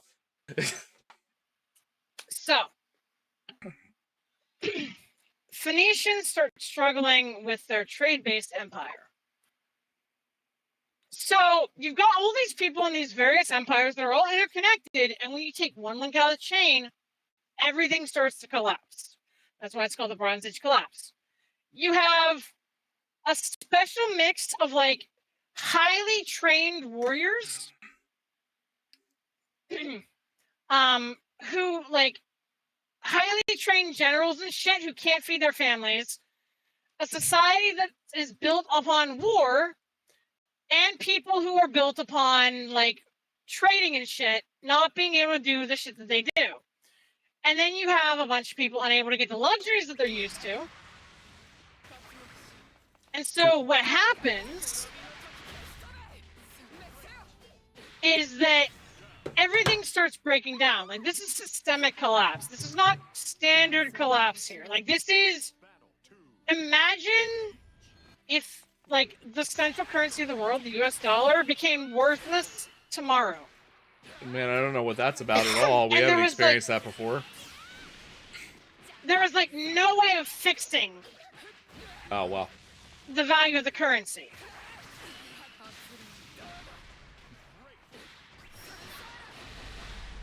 Because that's basically what is happening at this point in time. And everything is falling apart. So a bunch of people are getting pissed off because you've got refugees. You've got refugees coming from Crete who are still alive.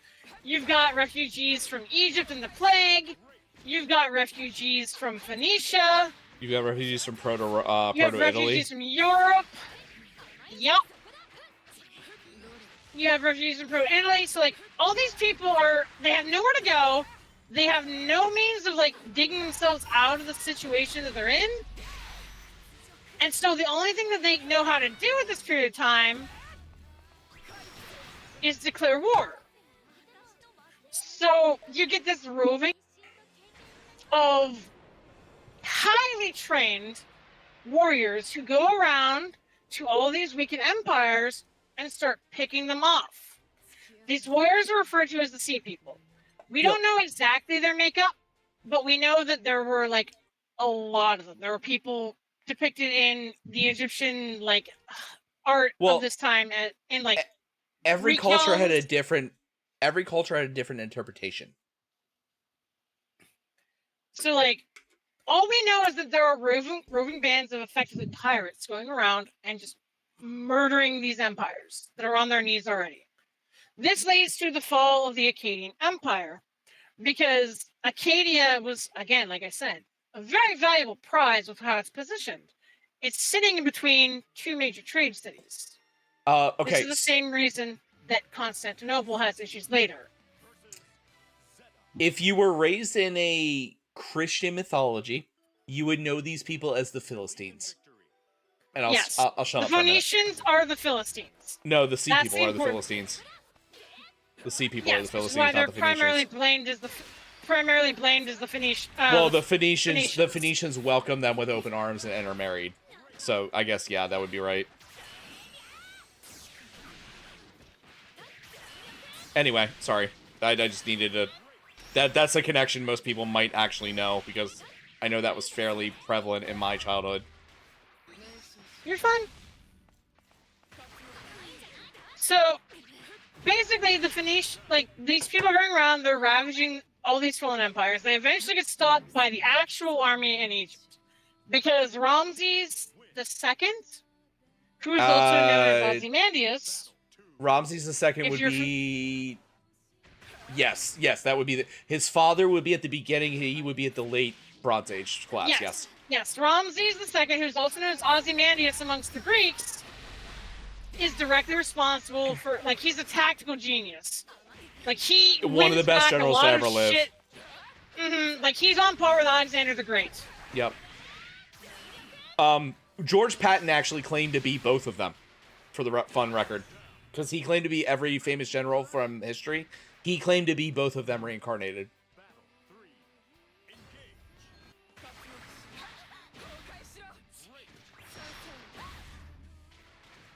Oh, stop. You can stop beating me. You can keep talking.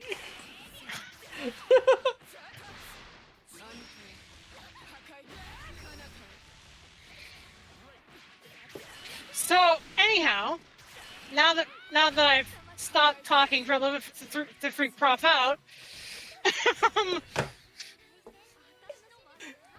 these empires fall. They're stopped by Egypt because Ramses the Great is a brilliant tactician. And then things can't go back to the way they were.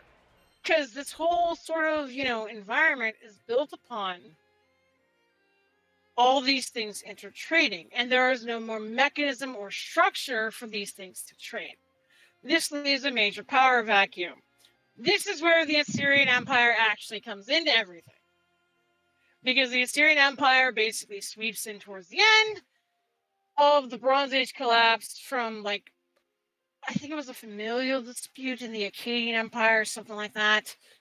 Like a brother who wasn't in the line of succession, who attacked with the Sea Peoples, took over the capital, and then founded a new empire, something like that. And so the Assyrian Empire starts making slow movement in towards Babylon again. And this is where I'll let Prof take it from here, because this is what Prof wanted to talk about. But the Bronze Age collapse is really important because that is basically the Dark Ages. Yeah, there are multiple Dark Ages. Yes. it kind of like what you would like. You guys would know as the Dark Ages, like people who went through like a basic history course in high school. Well, Like, what you know people how think of as the Dark literacy- Ages is specifically the Middle Ages. Yes. There are other Dark Ages. There is a Prof. sorry. That part doesn't matter. The reason I brought it up is because that would be how they would understand what the world was like in that period of time. I'm going to. Like, I'm just using it for illustration. Well, I'm going to tangent for a second because I actually am curious if you know about it. How much do you know about the Buddhist Wheel of Time myth? Not much. I don't really pick up on Buddhism too much. Okay, so the Wheel of Time myth specifically is there are 9 ages and time is cylindrical. We are constantly repeating said 9 ages. It is 3 periods, 3 periods of enlightenment, 3 periods of grandeur, and 3 periods of decline. In order. So we have enlightenment, grandeur, decline. Enlightenment, grandeur, decline. Recycle, etc., back to. This is widely considered. Now, of course, I'm sure that if we continue doing this, we will talk about Buddhism. This is just a very, very basic overview. This is widely considered the first stage of decline. When we say a dark age is specifically a time of a... What do you mean if? What do you mean if with what, Spirit? So when we say a dark age is specifically in historical terms a time... I didn't mean if we do this again. I mean if we get to that point. I can't guarantee we're going to talk about Buddhist mythology. I know I like Buddhist mythology, but anyway, so obviously enlightenment is understandable. Enlightenment is the time period that we are gaining knowledge. Grandeur is the time period that knowledge is used and enlightens the everyday man. Decline is the Dark Age. When you're talking about the Dark Age, you're talking about what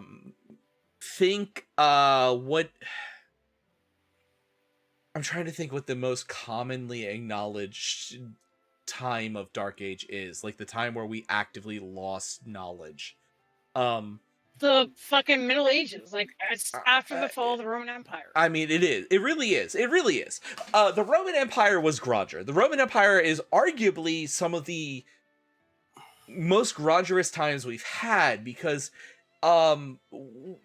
every person knew how to read. Every person knew X, Y, and Z. Every person knew this. Every person knew that. We had philosophical breakthroughs constantly. Like, yes, we have created so much since then if you don't subscribe to Ancient Aliens bullshit. But post-fall of the Roman Empire, we forgot how to make fucking concrete. Like, concrete is one of the most important things to modern day society. Did you know that it wasn't until 3 years ago we realized how to make Roman concrete? Like, because when you look at the recipe for Roman concrete, it's lime, stone, this kind of dirt, and water. In the Roman ages, when you say water, they mean Mediterranean seawater, because you're dealing with fucking Rome. That's not something that concepts to us. When we say water, we think water. Water as you would think of it now. The salts in the Mediterranean seawater are different than the salts in the Pacific waters, different than salts in a brinish lake, say like, or a river, say like the Mississippi. They're my turn. Go ahead, go. Okay, so my time to tangent, because I also like earth science a lot. The reason the salts in the Mediterranean are different is because the Mediterranean has 3 times since about 9000 BC completely disappeared. So it evaporates the salt and condenses it, making it more like saline. So the waters of the Mediterranean are actually higher saline than the surrounding oceans, because the waters in the Mediterranean have disappeared during the First Ice Age, during the Younger Dryas Ice Age, and during the Great Sahara Heat Switch. We actually have a perfect example of that I feel like you're ignoring. The think about the Dead Sea. The salts there are the most concentrated they are in the entire world. And we have every available possible salt of the Mediterranean accessible there. And it's a perfect example of the convergence. Because basically what happens with a body of water, especially a saline body of water, is if it evaporates, for whatever reason. In the case of the two ice ages, what happened was there was a freeze, like there was a glacial freeze that disconnected the Mediterranean from the Atlantic Ocean. And so, Side note, I don't feel like the we need the Mediterranean, fighting game. I feel like both of us just autisming out. It's perfectly fine. Anyway, moving on. the Mediterranean basically evaporated twice because it was frozen. And then the final time, if you didn't know, the Sahara was once a lush green jungle early in human evolution. I have a thing. Talking... I have a thing for that. I have a thing for that. So this is gonna get a little out in the weeds for a second. Neff shush. There's solid evidence that Atlantis was in the middle of the Sahara Desert. Shut the fuck up. Do you know what I'm talking about? Sahara. I'm talking about the Eye of Sarah. I'm talking about the Eye of Sarah. I'm talking about how the fact that Plato the Elder had like drawings of Atlantis that perfectly looks like the Eye of the Sahara filled with water. Yes, and irrelevant. Shut up. We're done. Doesn't matter. Yeah. I'm so happy to be able to share that. The Sahara was once a lush green jungle kind of area because what happened was there was a switch in the, like, you know, the Earth wobbles to and fro on its axis when it orbits the sun. It doesn't just stay put. That's why we have summer and winter. It's like a 0.2 deviation every year or something like that. Something like that. Well, there was a major incident, and we believe that it was probably the Mount Tangora explosion. There's a possibility it was the Neolithic meteor as well. Yes, the Younger Dryas meteor. Like one of the two things. So there were two major events that happened early in human civilization. We keep referencing the Younger Dryas. Well, the Younger Dryas is, and this is a theory, we haven't proven it. We know there was a meteor, but we haven't proven that the meteor caused it yet. The Younger Dryas was a period of rapid cooling after the end of the first part of the Ice Age, because we're still in that Ice Age. Yep. Like, because an Ice Age is defined as at any point in time where there is ice on both poles. There have been 4 completed Ice Ages. I think we're in the 5th. I might be wrong on that. It might be 3 completed and we're in the 4th, but we're in the 4th. Okay. Yeah, 3 completed Ice Ages and we're in the 4th. So anytime there's ice on the poles, that's an Ice Age. So Ice Ages aren't always like, you know, how they're projected in Hollywood movies. Like, it's not like, you know, fucking ice all the way down to the equator and everything like that. That's actually something different called snowball Earth. That only happened once in the entirety of history that we can prove. Yep. Anyhow, that's irrelevant. But during the Ice Age, there's cooling and heating cycles. Okay? So there was a cooling cycle, which is where you think of for the Neanderthals. Okay, like that's cavemen fighting, you know, woolly mammoths and shit. And then you have a warming period after that.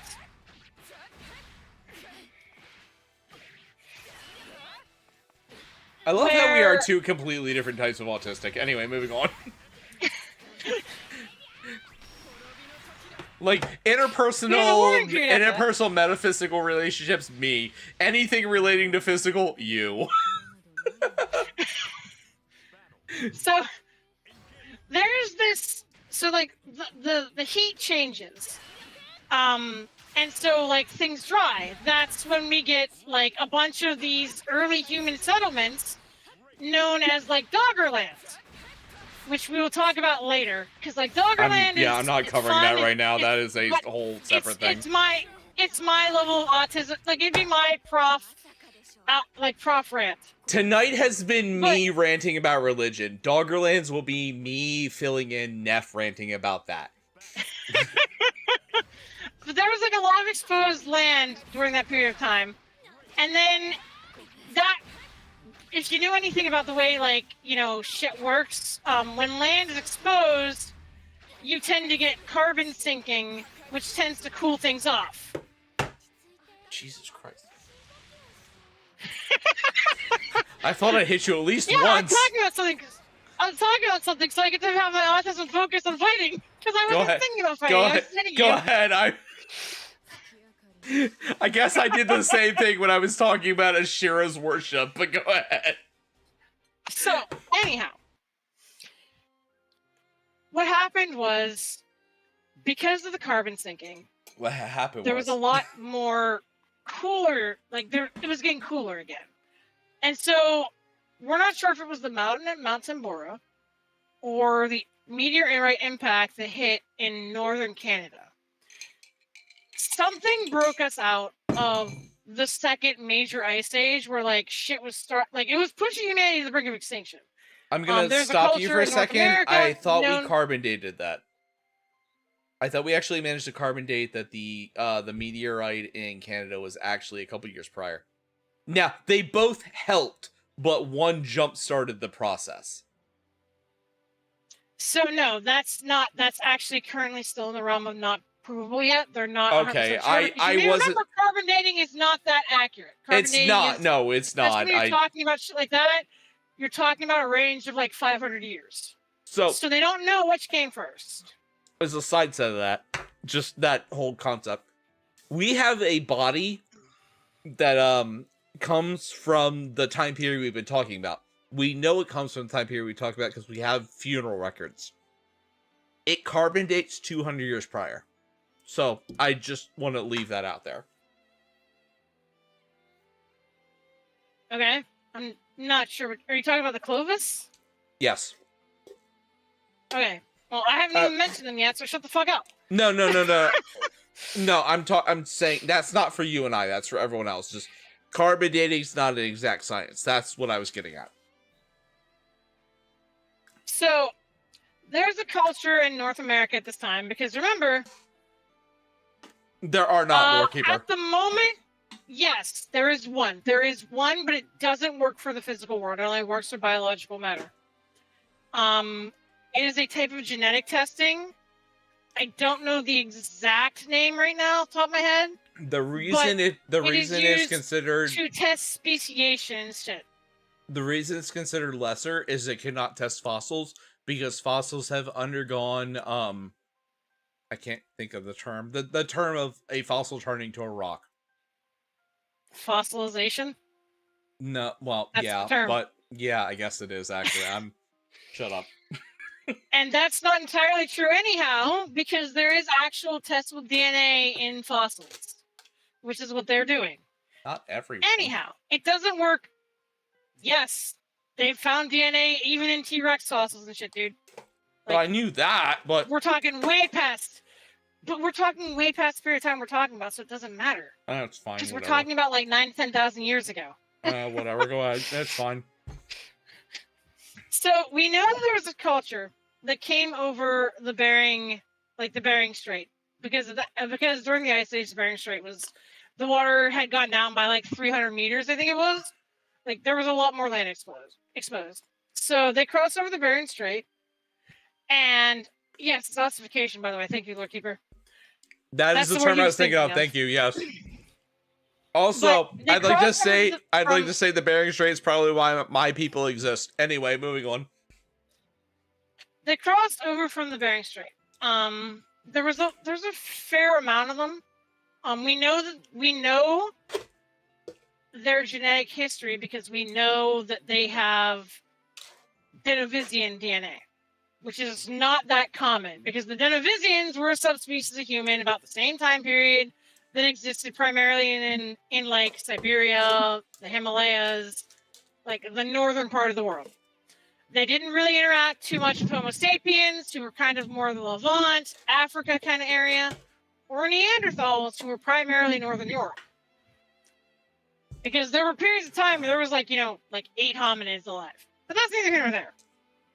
That's more biology that I like talking about, but I'm not going to because it's going to be good. Well, they also interbred super either- hard, so it kind of became lesser as time went on. Either a meteorite hitting in Canada or the explosion of Mount Tambor in the Philippines caused a massive global heating. Like there was a massive amount of global heating going on at that period of time.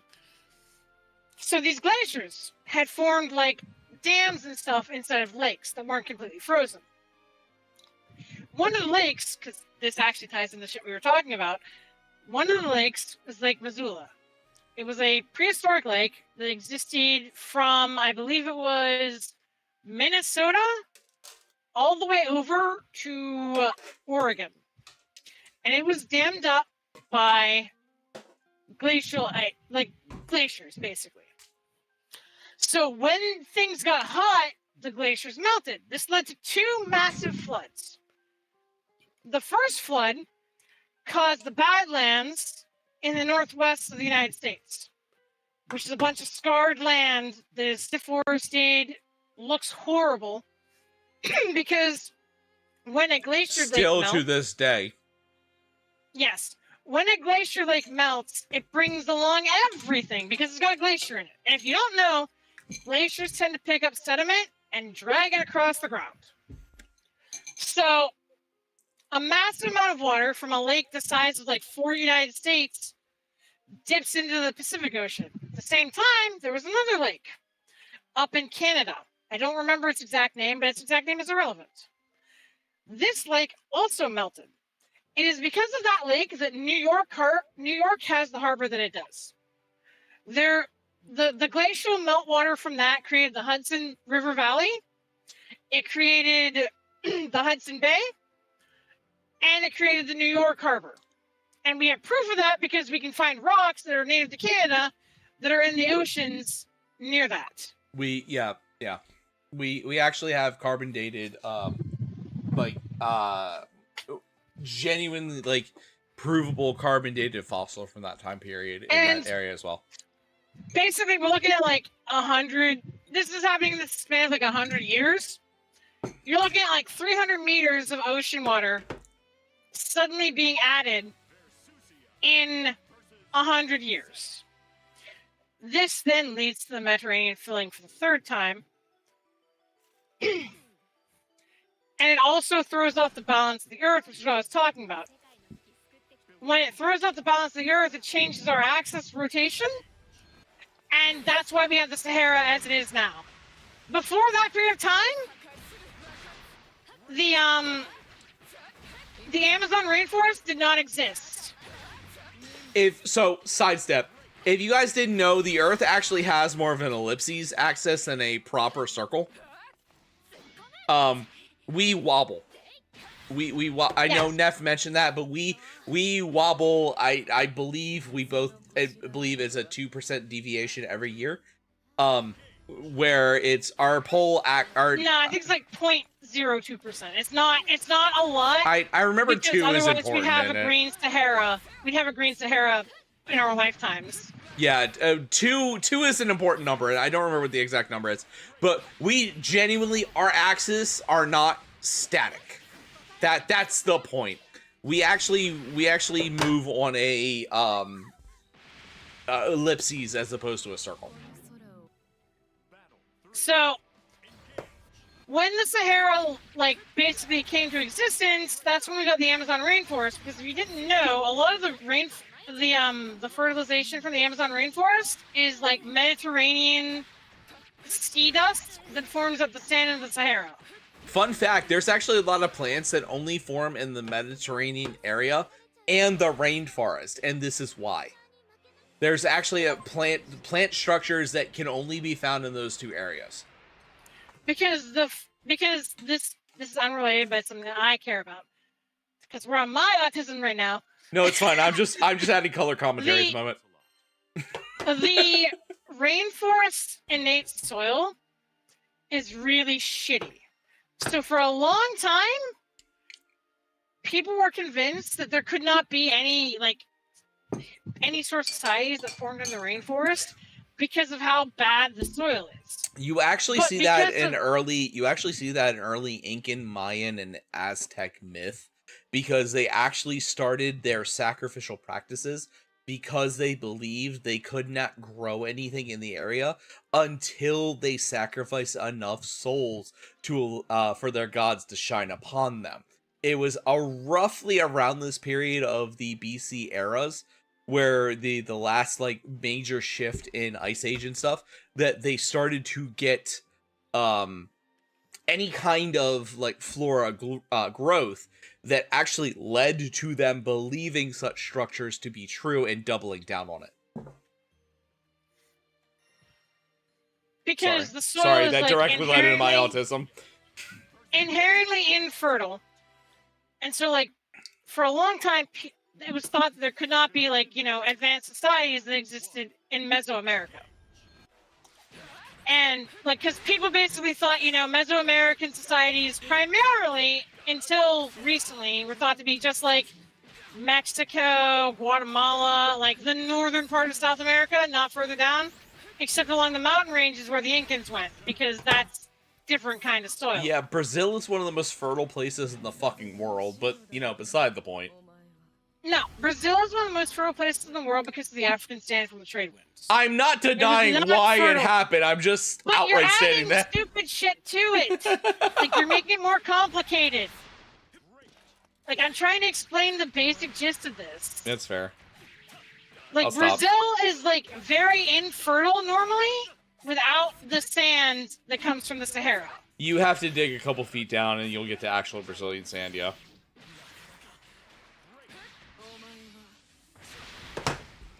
And so, because of that, we didn't realize that there were ancient civilizations in Brazil until we had LiDAR. That's my autism aside.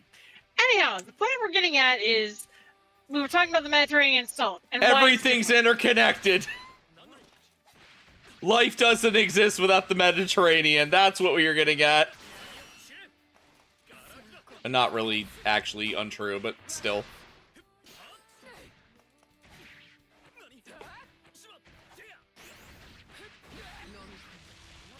You can talk now. I did my part. Yeah, no, so basically what Neff was talking about, the various bridges and stuff, that's where we get the Native American cultures and such we get.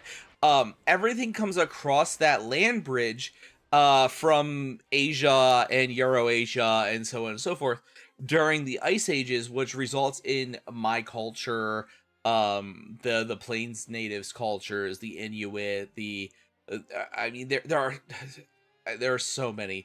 And they deviated themselves down through, leading to the Incans, the Mayans, etc. Everything spawns from this area of the world, specifically mostly from Middle Africa and up and around. But is during the time period Neff just described that a lot of that stuff starts permeating slightly before, and then that really leads to them being able to survive in the areas. But the area we are talking that we have been talking about and then talking around because both of our autisms are fucking weird leads to what we know as society today. So jumping back, the Assyrians take over a large portion of the Levant. The Assyrians take over a large portion of the Eastern Middle East in general, East Asia, etc., whatever you want to call it. I'm getting beaten up by a neon cat. Which... Are you okay over there, or are you laughing? I'm laughing. I heard... like that's the one thing you brought to notice. I heard them meowing. Anyway, like I said earlier, I think our autisms are entertaining people enough. I think we don't need the fighting game next time. But because you and I are arguing about like the most pedantic of shit that no one's gonna care about. so it leads to the Assyrians. The Assyrians conquer the northern Sumerian Empire, which leads to the Sumerians fleeing south to Judea. Which Judea, like I said before, the capital is Israel. Like it is Jerusalem, not Israel, Jerusalem, the capital of modern day Israel. That's what leads to the Israelites as we know them biblically. So come that time, the Israelites are basically trying to find their way to capture this area. We go through multiple kings in the dynasty. We go from, I'm gonna say his fucking name wrong again.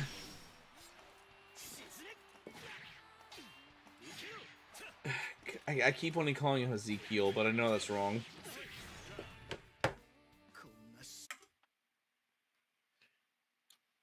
Yeah, I'm letting you do the Israeli stuff because, like, I'm not super big into that. I'm more into like the surrounding cultures. I like the religion of things. Even if we're being pedantic, we are being so pedantic, and it's one of those things that, like, this is an academic fighting an academic.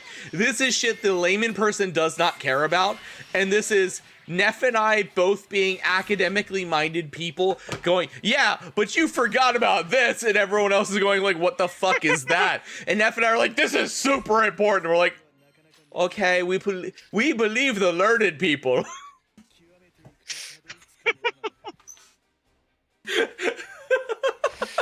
Hezekiah. This is why we're like doing it. This is why we're really doing it, by the way. I want you to know, Neff and I have both known we've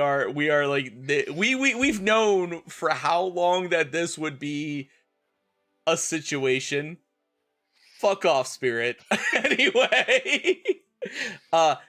Anyway, so Hezekiah accepts the refugees from the Assyrian outage. Samarra falls, the northern Israelite kingdoms fall. They flee to the south. The south are not into synchronicity. Synchronicity, for the record, for those of you that weren't here earlier, is the idea that there is more deity than Yahweh. The Israelites in the south, the Judeans, which is where we get the proper denomination of Judaism, or the nomination, as you know, the nomen nation. Anyway, Nomenclature. I specifically the name of the nation is what I was looking for, but I guess nomenclature still works. But anyway, I mean, nation's really not the kind of term you can throw around like that, though, because like nations don't really become a thing until the fall of the Teutonic Knights. That's like hundreds of years in the future. Not really, because this is the formation of the Judean nation, is what happens here. With the fall of Samaria leads from the Assyrian Empire. The Assyrian Empire takes over. They siege Samarra. They drive the refugees down. They follow the refugees, proceeding to siege Israel. This is what leads to, I can't remember the name of the battle. It's driving me insane because this is my fucking hyper-focus. The Battle of Gehenna. I guess it would be Gehenna. It's Gehenna. It's the fields of Gehenna. The fields of Gehenna. The very first battle where there is a biblical interpretation of a fight against them. The Assyrians assault the Judeans at Israel, leading to, I guess it would be the Battle of Gehenna. Now that I think about it, I think you're right. Where there is time for an aside to Prof now. Now I can do the aside. There's a divine intervention. Gehenna. I know what Gehenna is. Gehenna? I know what Gehenna is. I'm explaining to them, you idiot. Anyway, go again. They probably don't. Gehenna is this field that is south of Mount Sinai. It's not right? just like a field. Is where I'm getting to it. Okay. Where this battle was waged. Okay. Now, you may be familiar with this term because this term comes up a lot in like things talking about demons and shit. Any kind of Kabbalah. It's because Gehenna is where the final battle for the Armageddon is supposed to be. Armageddon is actually defined or translated from what's the word? Armageddon linguistically Armageddon descended? Armageddon is linguistically descended from a completely different situation. So, I mean, if you want to explain that, go ahead. No. I'm explaining where Gehenna has to do with Armageddon. Okay, Like, all right. that's Gehenna, like, lends its name, like, derives its name. Like, Armageddon derives its name from Gehenna. It is actually a word, like, Armageddon, what it actually means is the battle at Gehenna. Like, that is, like, when the Old Testament's talking about Armageddon, they're talking about that shit. They're not talking about, like, you know, this future end times war. They're talking about their war for survival versus the Assyrians. Okay, so Armageddon Right. is specifically the Greek term for the battle at Gehenna, quote unquote, which would be translated to proper Hebrew as Megiddo. Armageddon It was Megiddo I was thinking of. That's okay. Yes. Armageddon itself is the Greek I'm gonna say angelicization because there isn't a proper term for being translated into Greek, I guess Hellenistication, but the Armageddon would be the classical Greek angelicization of Megiddo, which Megiddo also has a whole separate status point in the Kabbalah itself, where Megiddo is the battle after the earthly battle. Megiddo is the soul battle. Armageddon is the battle of the soul, the end of times. Megiddo is the battle of souls at the end times. Anyway, go ahead. I'm done. Like, I just was bringing up the fact that it ties in Armageddon and Megiddo. Yeah, which actually relates back to the Hadith relation, which if we're dealing with the Babylonians, because we're dealing with the point now where the Battle of Gehenna basically is when the proto-Jews and proto-Christians, because Judaism itself as a core religion and apocalyptic cult, because I'm not gonna pull any punches on that, the Abrahamic faiths are born pro-Neo-Babylonic exile of the Judaistic aristocrats. That is when we get Judaism as we know it today, classic Judaism. It has evolved since, yes, but that's where the true foundation happens. This is all prior. You're welcome. Anyway, I was gonna interrupt you. So, this is with the first instance of divine intervention in historic record. This is the first instance. The concept of angels and demons had been solidified by this point. They weren't really named. Like the ideas of the choir, the cherubium, the R's, the angelic arc, those had not been solidified yet. But we had the ideas of angels versus demons at this point.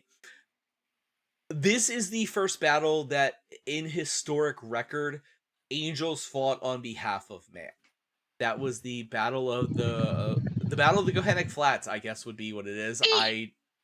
We need to kind of correct that language. One second. Ahead. For some reason, the Pokemon music is playing. I don't know why. It's because you gotta catch them all, Neff. Anyhow, what I need to correct is he doesn't mean actual historical fact, okay? What he means is in like oral tradition and written tradition. This has nothing to do with fact.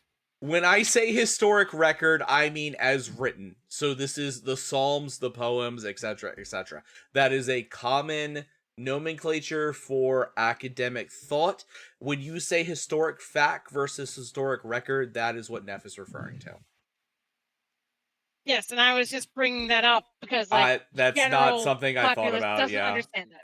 That's not something I thought about. Yeah, that's why I was bringing up because like I was like, you can't state that as like a fact because people don't think you believe in angels.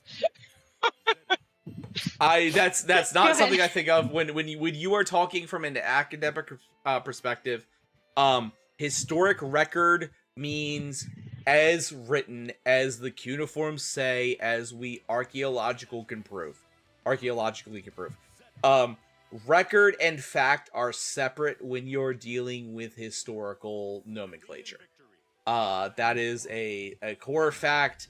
That's something that, like, if I say that to the beginning, if I say historical record, no, it is as written as we have in the books, etc., etc. But the Battle of the Gohenic Flats against the Assyrians is the first time. That is when the 20 weight of silver and steel are given to the Babylonians in exchange. So the actual historic fact is the angels were Babylonians. I'm not gonna cut any fucking corners. The soldiers that fought on behalf of the Israelites were Neo-Babylonians. We paid them. I don't remember what king it was at that point. I shouldn't say we, because I'm not fucking Israelite, but in fact, my people were probably in the Americas by that point. But the fact is, if you remove the mysticism from it, the Israelites as we know them at this point would have paid 20 shells to the Babylonians in both gold and silver, possibly more, in exchange for their protection against the Assyrian armies. At this point, the Assyrians were on the back foot. The Babylonians were taking over all of their ancient quote-unquote lands. They were actually expanding quite a bit farther to what the Assyrians controlled. The Assyrians controlled, like we said, the vast majority of the Levant at this point. The Babylonians saw it as rightfully theirs. This directly leads to, this happens in roughly 60, 50 BC. We don't have an actual time frame. And that's when the Battle of Gehenna starts. The angels were more than likely the Babylonian career soldiers, because prior to this, the only career soldiers we had seen were the Assyrians, which were being widely demonized at that point. The demons of the Assyrians were fighting the angels of the Babylonians, which becomes really fucking messy a little later on down the line. This directly leads to the Judean exile. The Babylonians take over, the Babylonians win. They walk up to the Judean king and go, yo, so we won. You promised us subservience. Remember a little earlier when I said the Babylonian, or the Judean Senate? Because the Judean king was not the only member of, he did have a senatorial monarchy. He had right of last refusal, but he could accept what his aristocrats stated, which primarily were the priest class. The priest class should probably bring up Egypt because you're talking Old Testament stuff. I'm getting there. Explain why the pharaohs involved in that. Okay. I'm directly getting there because this directly leads into the Babylonians selling the Egyptian monarchy into slavery, or the Babylonians selling the Judean monarchy into slavery. So the Judean king, whose name I genuinely cannot remember which one it was. It was not Josiah, it was one of his descendants. We're at the point now where he makes a deal with the Babylonians. Babylonians demand fealty. At this point, the king and the priest class have issued the original right of divine writ, which means the Judeans follow no man. They believe entirely conceptually in the right of divine order. So the only person by Judean law that can order the kings and the aristocrats is Yahweh himself, because we have actually hit the point where he has become semi-monotheistic. We are still in a situation of extreme monotheism, which is the knowledge there are other deities, but you are not there. They are not monotheistic yet. But however, there is a monotheistic cult within the government. So it is a super extreme part of henotheism. The priest class does not want to lose power. The king does not want to lose power. The aristocrats and the priest class are heavily intermarried at this point. The queen is actually Phoenician, full convert, because she was actually born in a Baalite cult. She is full convert to Yahweh worship. So they proceed to basically tell the Babylonian Empire to shove it. The Babylonian Empire goes, all right, you just were worshipping my soldiers for fucking up your worst enemy. How do you think this is going to go for you? Plain and simple. He does not cut corners. He walks into the Judean court and goes, you, and you kneel now or I murder all of your people. It's that fucking simple. We are far past the point of attempts of trial by champion for this.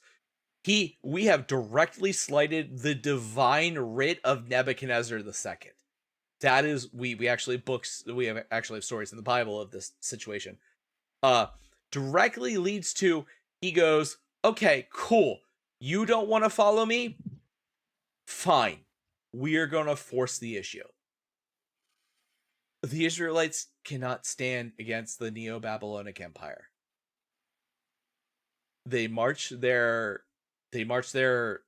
career soldiers into a situation still dealing with farmer soldiers, still dealing with, as Neff described earlier so eloquently, the part-timers. I will say, not remembering what word she uses. I called them pitchfork mob. There you go. I was trying to be eloquent, and I thought you were as well, and I was wrong. Anyway, Nebuchadnezzar. We're not writing a fucking term paper, my guy. No, but use words people can understand. it feels nice to be grandiose. All right. Nebuchadnezzar II marches his soldiery into Jerusalem, and he looks at the king. He looks at the aristocrats. He looks at the priesthood. He looks at the devout, and he goes, "You will bow to me, and you will agree to everything I say, or I will put you to death." And they deny. He murders most of the priesthood. He murders the king. He grabs everyone else in slavery, and he sells them to the newly risen new kingdom of Egypt. And that is where we begin the story that leads into that's where we begin the beginning of the years that lead in directly to Moses.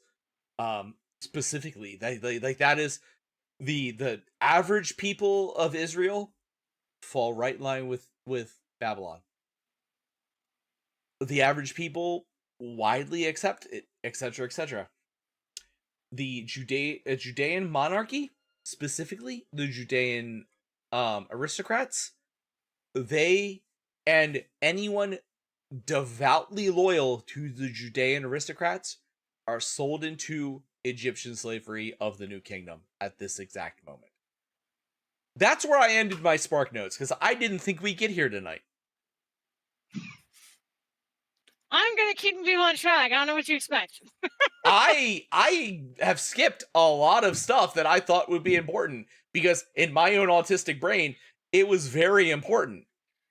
But I realize in a very, very brief overview that is not that important at this point. It's not that important for you to know who the Judean king in 9th century BCE was and what he formed as laws to the Judean monarchy. I did not think it was common sense. Fuck off, sir. But I did think it was important. Yeah, no, it's really not, because we're trying to do like kind of, a broad overview. Yeah, Like, well, it's okay to have like little autism like tangents, but like they don't need to know who the fucking king is. This is just like when we get to Rome, they don't need to know who fucking Emperor Valens is. Valens is important. Valens is really important, though. He is, but you can sum up what he did in like a paragraph. Can you? Yeah, just like you can do with Trajan. Okay, give me a summary of Valens. How many years did Valens rule? Without looking it up. Valens? I'm pretty sure it was like 20 years. 24, but yeah. Like, he really isn't that important to, like, the grand story of Rome and leading into, like, you know, He was the first. Constantinople shit. He was the first death in the war against the Goths. Like, he was the soldiery that led to the animosity between the Romans and the Goths. No, that actually went before Valens. That was shit that Caesar did. Okay, well, the true animosity. Caesar never directly combated them. Spirits. Look, okay, Prof, I understand that Valens is really important to your historical mind, okay?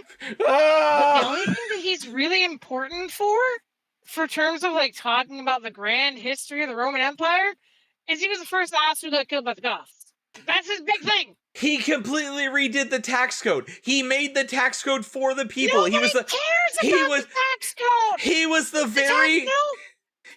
the very first ruler to put the populace before the aristocrats. He's incredibly important. Doesn't matter. That's its own thing. Like, if we talk about every Roman Empire or every Roman emperor, then yes, Valens should have his own thing. But if we're talking about a broad general overview of Roman history, Valens isn't that big of a deal. He's not Julius Caesar. He's not Augustus. You know who didn't fucking matter? Arcadius. Because you know what Arcadius did? He held the throne until Augustus could take it. There's a lot of them that don't matter. Like, that's the thing. Spirit, I need you to understand. He's the first aristocrat to go, maybe the general populace matters in the Roman Empire. That's massive. That's not true. There was He's a the period first of time emperor. where Caligula... No, there is a period of time where Caligula put the populace first. I will give Caligula a pass because 90% of the issues of Caligula is that he pissed off the people writing the history. Therefore, there was also a period of time where Nero did the same thing. That's why he was hated. Nero taxed the Senate. Yes, but what I'm saying is, like, you know, there were emperors before Valens who did that shit. So no, Nero was after Valens, I thought. I don't think so. Hold on. Pretty sure Nero was, like, one of the Augustians, like the great-grandson of Augustus or something like that. 54 Valens is 328. Oh shit, that's like 200 years later. Never mind. All right, I'm wrong. Yeah. Like, Valens is not as important as you think, my guy. No. I thought Nero was... I had their places mixed. I had their places swapped in my head. Yeah. But what I'm saying is, like, that's why Nero is not as important as you think or Valens is as important as you think he is. Don't you fucking say Nero's not important, because Nero's one of the Nero's most important. Yeah. Nero is pretty important. He's not Julius Caesar, he's not Augustus, but, like, that's kind of what I'm getting at. Like, you're getting into the weeds and shit that, like, this is the educator part of me, like, correcting you now. This is the educator part of me demanding people understand this. But here's the thing. It's irrelevant. I know. I'm joking. This is the educator part of me going, what the fuck do you mean you don't know this obscure pure piece of literature? Like, Valens is completely irrelevant to a general discussion of Rome. And, like, that's like you're proving my point, basically. You're getting lost in, like, the weeds real bad, which is why, like, you know, you need to be more concise with your notes going forward if we're going to keep doing this. Yeah. Like, I got into it a little bit when I was talking about Earth history, and I know that, but, like, the important parts were still parts that I paid the most attention to. Your problem is, like, you're going through, like, these kings that literally don't fucking matter. Like, there's, like, 3 Jewish kings who really matter. And you didn't even talk about one of them. David? Because we haven't gotten to him yet. Was David the one I left out? I mean, no, you left out David, you also left out Herod. Well, like, Herod is post-exile, though. David is the most important. I know, we haven't gotten to him. Yeah, David is the most important pre-exile king I left out, but David also, you've been talking about, like, these kings that are, like, mostly irrelevant. Like, the only thing that really matters about Josiah's is that, like, you know, he's the one who pushed monotheism really hard. Like, it's the same thing as, like, you know, if I were talking about Egypt and I got into an Akhenaten. Like, Akhenaten is Ancient Alien's favorite fucking topic, and he's really interesting, but he does not matter all that much to the history of Egypt. Give me a second. I'll summarize David in exactly 2 sentences. 1000 BC, he founds Judea. Okay, but, like, the thing is, that's his historical presence. It is. You remember the other part we're talking about is, like, well, his son was also so his son was also Solomon, etc., etc. Like, he has a major, and like you didn't do a whole on Solomon besides the Ars, like the Ars Magica. Well, like, because so the big thing about Solomon, King Solomon is widely considered the wisest man who have ever lived. And that is up for debate. That's not a debate. That is up for debate.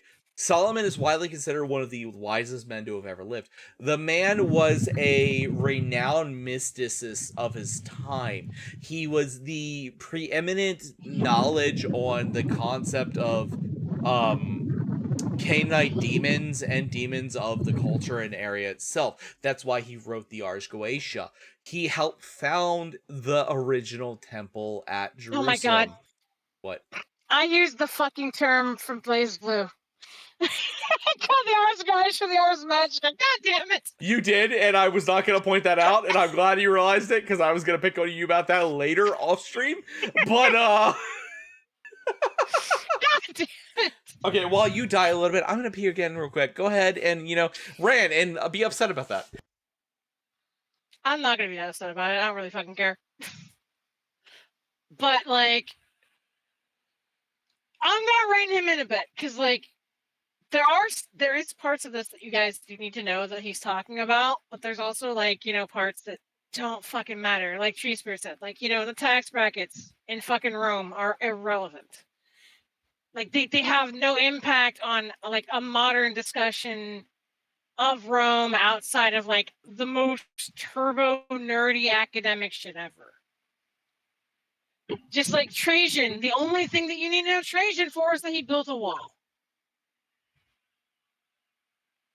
So I'm trying to, like, let him have his fun, but I'm also going to kind of rein him in a bit, because we spent a lot of time, even more than mine, on his little side tangents. I think we need to get, like, more, we could cover more and be more efficient about that.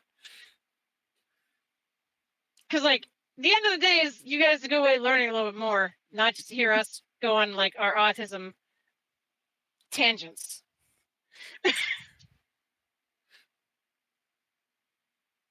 Because, like, he's the way I'm viewing it, and he'll probably agree with us when he hears it, is I'm viewing it as, like, we're teaching, like, you know, a 100 course. He really wants to teach a grad school course. But, like, you guys aren't ready for a grad school course. You guys need the 100 level. Like, we can build more on this if this continues going and, like, talk about more complex things and more in the weeds shit then. But, like, right now, because I know a lot of you aren't really into history. Like, you're just listening to us ramble. So, like, we need to kind of keep it so that you guys can actually understand it, you know? I'm not denying anything you said. I would just like to point out, as far as Trajan goes, there is another major part you're leaving out. Trajan. I'm simplifying for the point of simplifying. No. I think this is still part of the simplification. Trajan is the reason museums exist. Trajan is the first museum. No, it's very important because he created the first museum. That's just a side note. That's all that needs to be said. But, like, he created the first museum. Prof. Yeah. What relevance does the first museum have to a broad picture? The concept of museums, like Spirit said. The concept of museums. The man was the first person to think history was important enough to record. That is my point. No, he's not, by the way. He's not the first person to think history is important enough to record. Well, okay, I misspoke, but you know what I mean.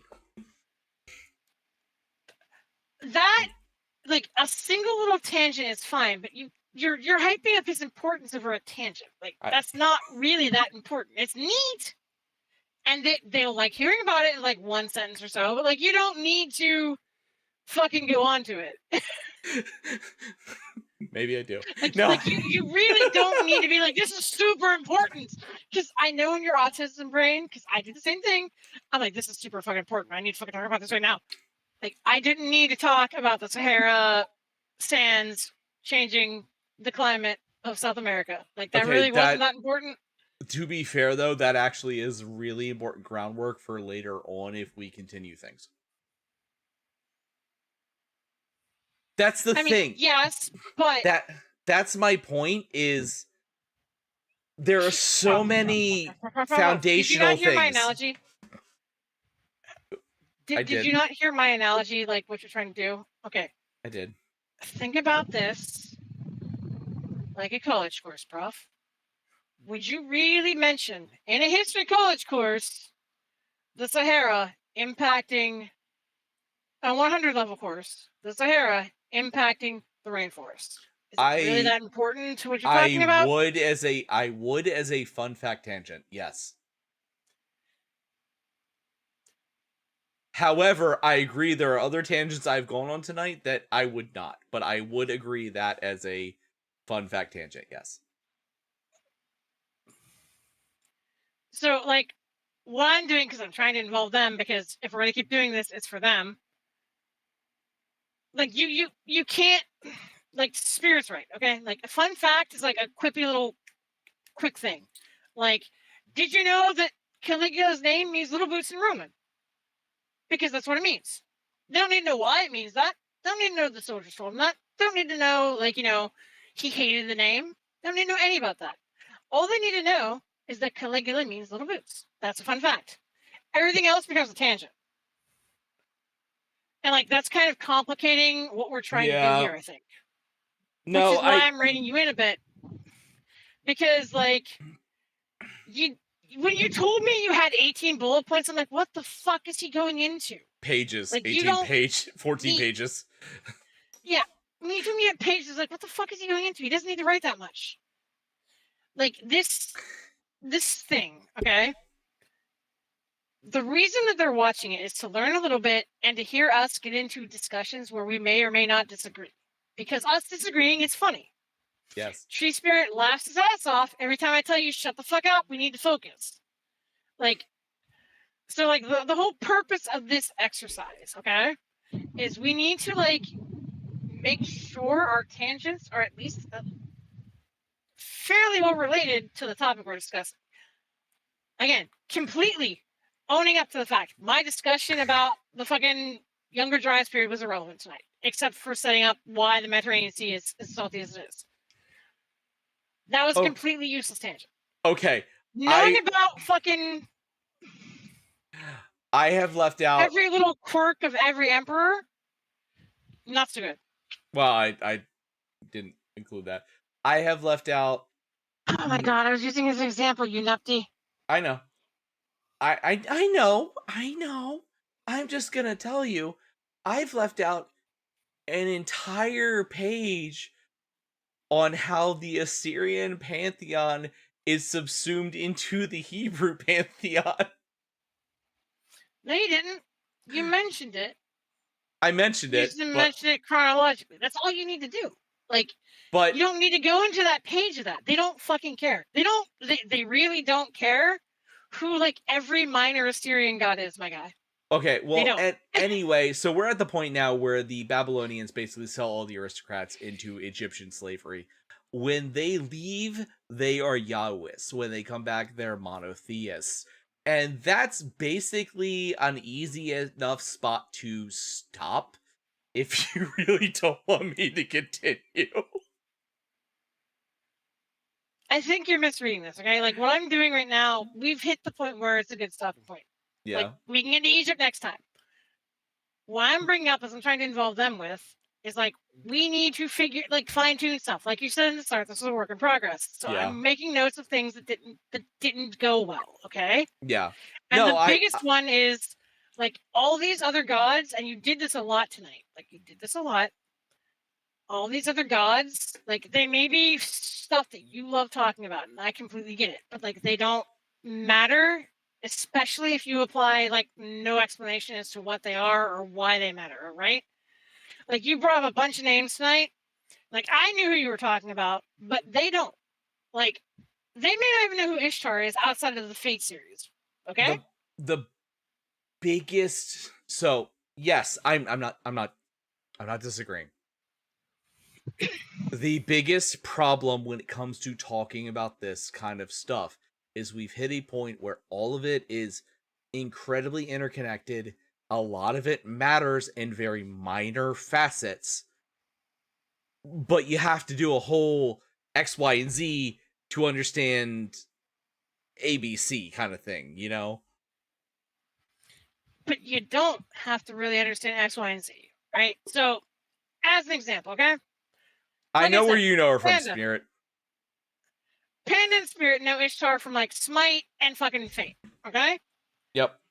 All they need to know is that Ishtar is a Sumerian goddess of fucking and killing. That's her thing. That's like Yep. Fertility you know, and war. Yep. that's literally all they need to know. Like when we get to more common, like more well-known religions, like the Greek and stuff, that's the time for tangents. That's the time to go off and talk about Hades for 2 hours, or Zeus for like Lorekeeper. a I full night. have Lorekeeper. I have a whole thing you and I can talk about that one night, but there are elements. My real hyper focus. I want you guys to know my real hyper focus is Celtic deities. Anyway. Like when we go into more understood myths, that's the time to really go full autism. And I'm not gonna stop you. When we're talking about the Greeks, if you want to go nuts about Zagreus, go ahead. I find the Greeks boring. But you fucking hipster. I like the Greeks before they were mainstream. They're too passe and bland for me now. No, I genuinely, the Greeks were the thing. Okay, I acknowledge I apparently had a weird fucking high school class schedule. My AP mythology class covered the Greeks heavily, the Assyr heavily, and the Egyptians heavily. It's the ones outside of those three pantheons that fascinate me. Okay, but here's the thing. Again, general audience. Yes. They don't know who the fuck Quathmok is. They probably barely know Tiamat. The only reason they may know Tiamat is from Final Fantasy for Fates. That's probably the only, or D&D. That's probably the only reason they know Tiamat. They don't know Bahamut. Like they don't know the lore, what the actual god Bahamut was. Like, raise your hand. Raise your hand if you know who Kamataz is.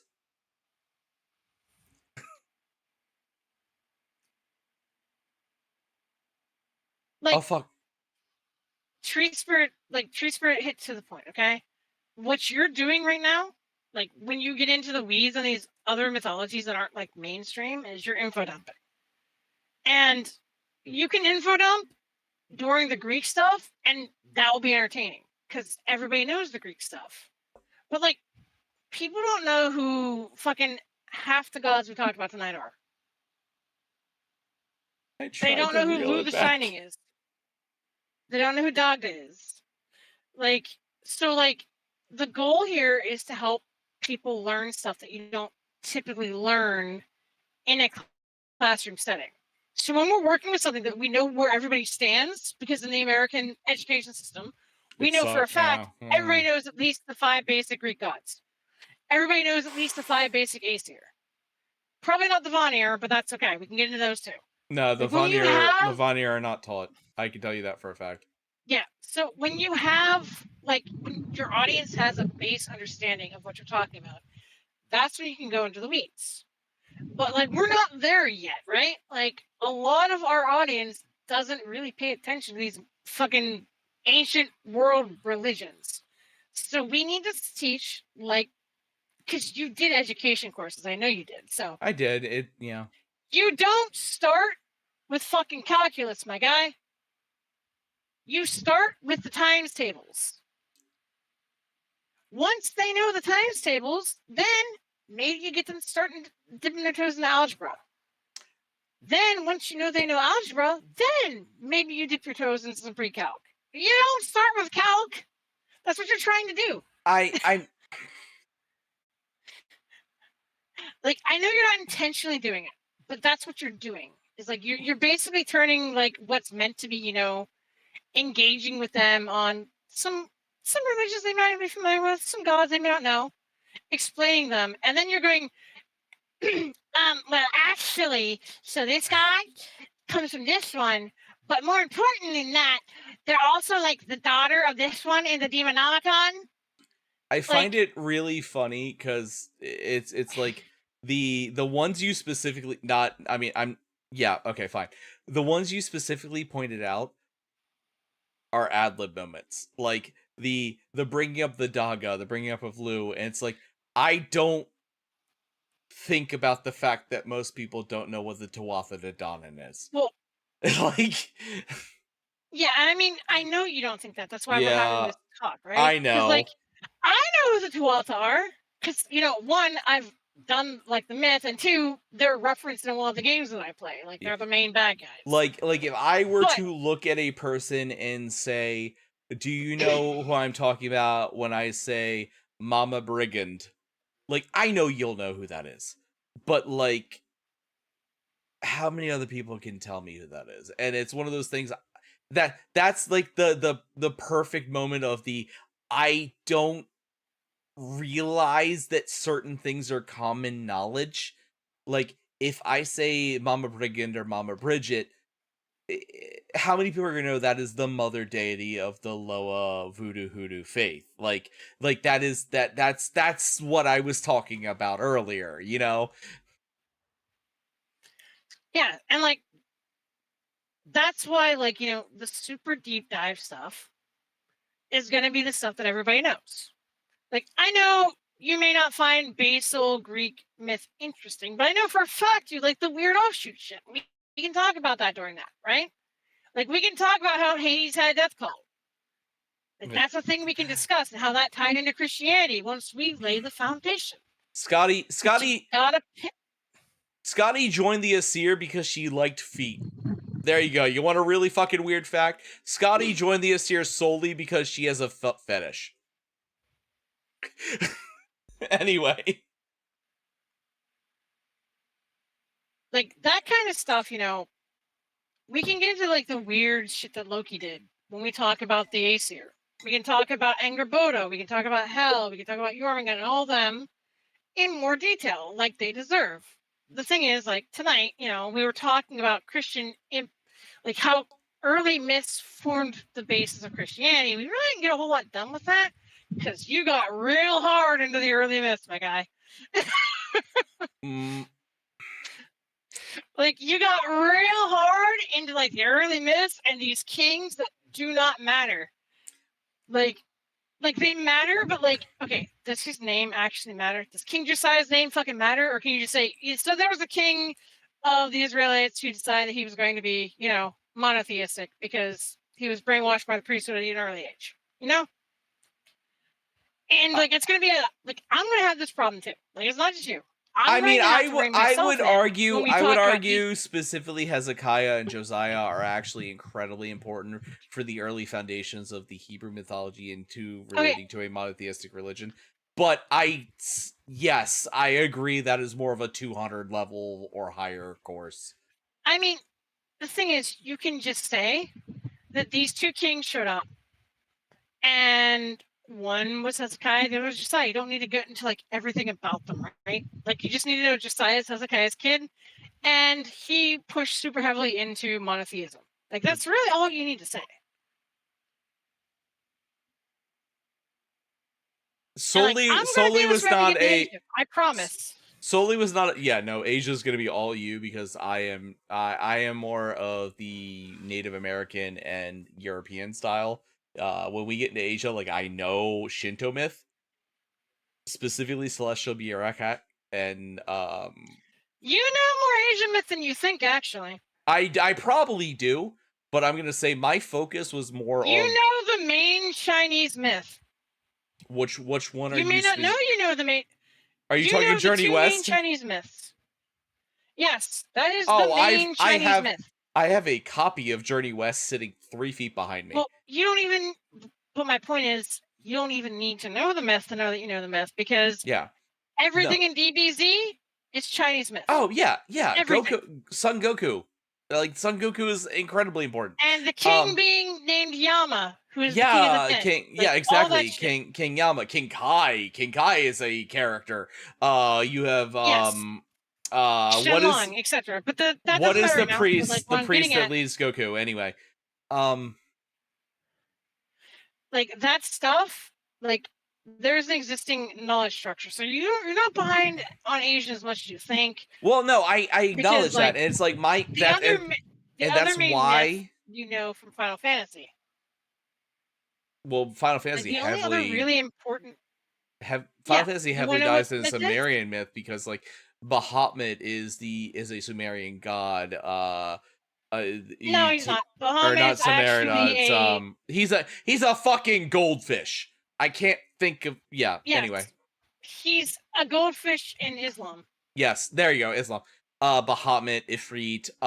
When you get to Ifrit, you get down to the concepts of the Jinn and so on and so forth. Which the Jinn Yes. is a really interesting But that deep wasn't dive. the Final Fantasy I was talking about. The other foundational Chinese myth I was talking about is the Four Celestials. Oh, yeah, the elemental celestials, yeah. The Megatamas. Yes. Yep. So that's all you need to know about Chinese myth. Like, they're not really a deeply mythologically motivated people. Well, that's Like, why I focused on like this like Indo-Uran, Asia-Uran, and like the Native American tribe. Like the Native American tribes were a super heavy focus for me because that's my people. Like if you want me to recite the myth of the Wendigo, if you want to recite the myth of the hunter bird, etc., etc., like I could do that in a heartbeat. And it's like one of those. I do get way too deep into that. There's a reason why I try actively to play the stupid man on a lot of things, because I let myself go way too far. So, okay, you need to understand something about this, okay? First, I am not telling you to not go far on things. I'm just saying pick your battles, okay? Like, as an example, okay? Wendigo, pretty well-known myth. If we're going to talk about the Wendigo, go ape shit. Go into all the weird little stories that they told about the Wendigo. Because that'll be interesting. But, like, other things, like the Uktena water serpents, most people don't know about them. Well, so when you get to native myths, though, it's even deeper because, like, yeah, my tribe has a Wendigo myth, but we don't have a Skinwalker myth. But when you hear native, you think Wendigo, you hear Skinwalker, you hear, Thunderbird, you hear etc., etc. Like, but every minute tribe has their own structure, and we are dealing in like tonight. I'm not defending myself. It's more of an explanation. I don't want this to sound like a argument back. It's more of a just to the people out there. I know you know this, Neff. We are in that point of European and Eurasia culture where we are tribically thinking about X, Y, and Z. So my tribe, the Ongawa, the Seneca, has a Wendigo myth. We don't have skinwalkers. We don't. It's not a thing we have. The skinwalkers are a plains native thing, a Ute, a Lakota, etc., etc. But we have Wendigo. Wendigo is for those of you who don't know, very brief overview. It's a hunger spirit that overtakes a person in a particularly bad winter. You eat a loved one or a family member, and you distend yourself into effectively a demon. Very brief overview. I can tell you the story later for beyond that. Hey.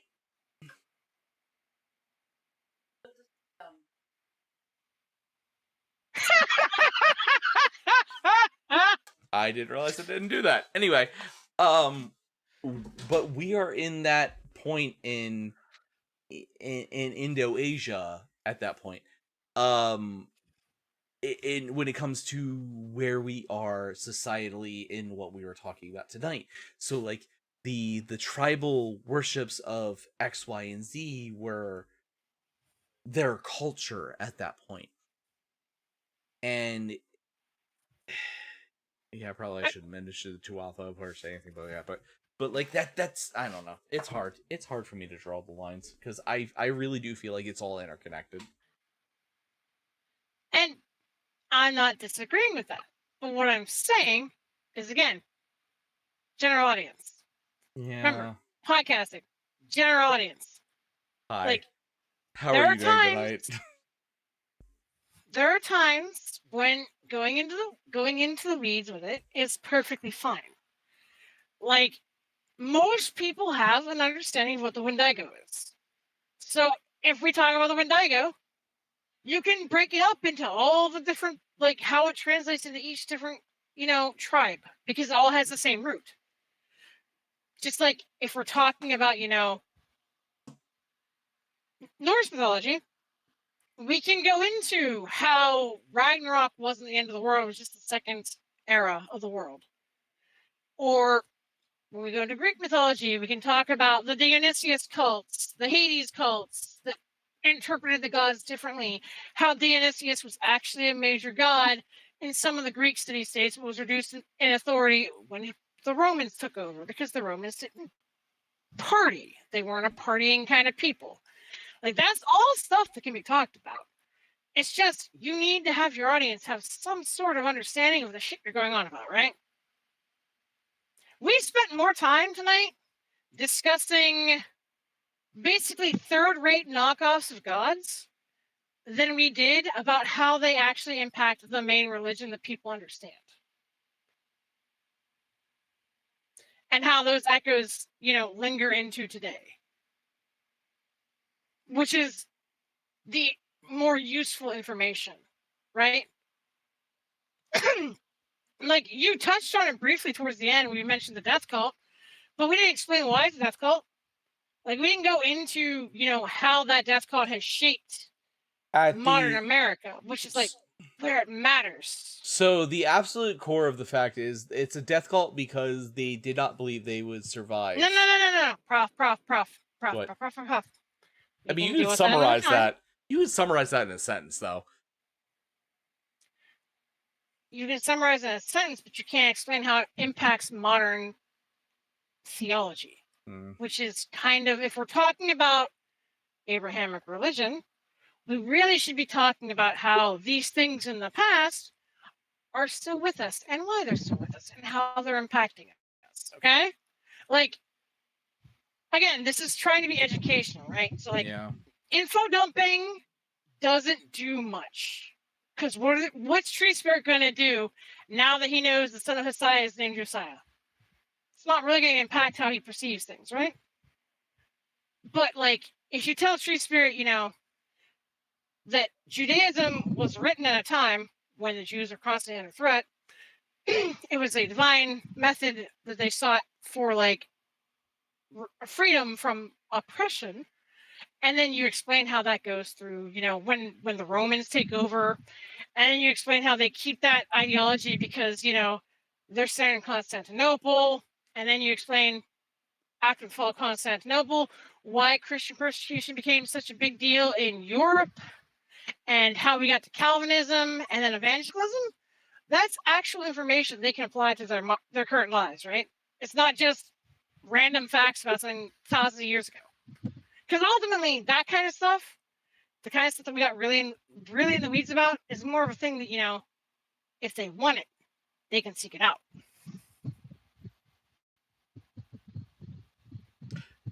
I guess my brain just works Like, differently. I genuinely just guess my brain works differently because I genuinely do think that sets the tone for how things become. That's my point, because everything I mentioned I felt was important to how things end up. And, like, yes, okay, it was this king that resulted in this, which resulted, because of X, Y, and Z. So like the Ashatera rebellions resulting in the patriarch society, etc., etc. Like, okay, I get it, but to me that is a major facet of why X, Y, and Z ends up happening later down the line. So that's, I guess that's just I'm me not. So not I agree that it's a understanding. major facet, but like the thing is, like establishing the patriarchy, big fucking deal. That's actually important to talk about. But we don't need to go quite in depth as to everything that was going on at that period of time, right? Like broad strokes. Like for something a lot of people don't know about, broad strokes. That's the best way to present stuff like that. Otherwise, we're going to like micro focus on stuff that really isn't going to help people come out of this any better than when we started it, right? All right. I'm not yelling at you. Stop No, saying I'm defeated. I genuinely You're am not looking doing anything over. wrong. No, I'm genuinely looking Like- over my list, and I feel like I left out any of the microstrokes. That's my point. Is everything I mentioned is stuff I personally feel is really important, but that's Okay, so yeah. this is where we need some audience participation, guys, because we're trying to make this better for you. Yeah. When Prof got in to the discussion about what's at the patriarchy, okay, Prof got into a lot of excess information. Did that like throw you guys off? Like, did that kind of make it difficult to follow? When the main point was women went from being the caretakers of the home and the family and the thought to being subservient. Like, we kind of need to know this. That's why we're doing this right now.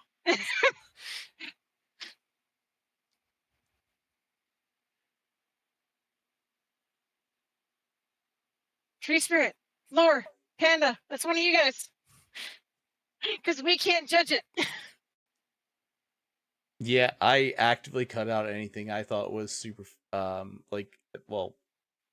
Superfluous. yeah, superfluous. Like I genuinely cut out anything I thought was not important. Everything I mentioned was something Okay. I thought was actually incredibly important. Let's But- try something more recent then, True Spirit. Did you feel that the parts about the names of the Jewish kings were relevant? Or would you have just been fine with this king's son decided to make this, monotheism? I'll be honest, I literally approach this the same way I would actually approach teaching a class, so I guess I'm a shitty teacher. Like, I'll go with that. I didn't say you were a shitty teacher. Don't put words in my mouth. No, I I'm not said putting you were words in your mouth, it's overcomplicating fine. things, that's Yeah. all.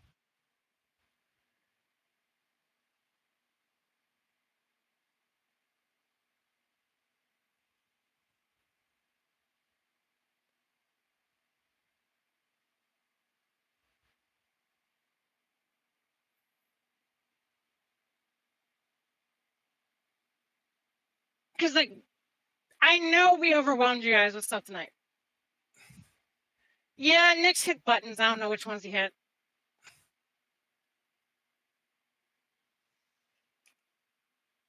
See, the important part to me was not that he's an 8-year-old king. Like, yeah, that's important.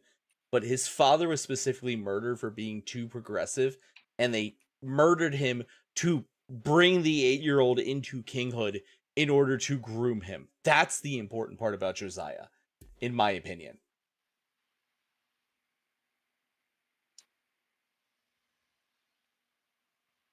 Because, like, that is incredibly important to the foundations of how things evolve from there, in my opinion.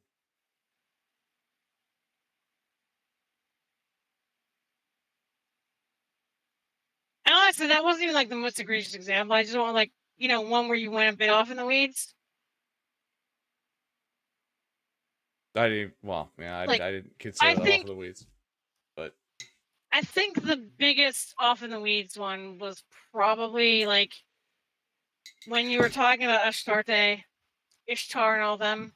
Like, you went real deep in that. And then I kind of got in on it too. Like, I'm, again, not innocent. Like, I'm not saying that, it's just you. It's something we both need to work on. Like, I got deep into it too, because, like, then I was like, well, technically this god, this god, this god, you know, women were, goddesses were kind of important previously, etc., etc. Like, Well, I feel like that's even because like we live in such a patriarchal minded society and have for hundreds of years. Like that, I still feel like that's incredibly important. That's why I went hard into that tangent. Like I have reasons for all of it. That's the problem, and it's yeah. okay, Yeah. so I'm not telling you that what you're saying isn't important, okay? Like, I feel like you're getting the wrong thing from this. What I'm saying is, like, you're presenting your information super in depth, right? And the problem is, like, you're going into a bunch of, like, little granular details. And I know why you're doing it. I know why you're doing it, but, like, the patriarchy thing, and like they don't really need to know Ishtar was like, you know, 50 other goddesses. And like I said, I'm responsible for that one too. Like I did have my part there. But like,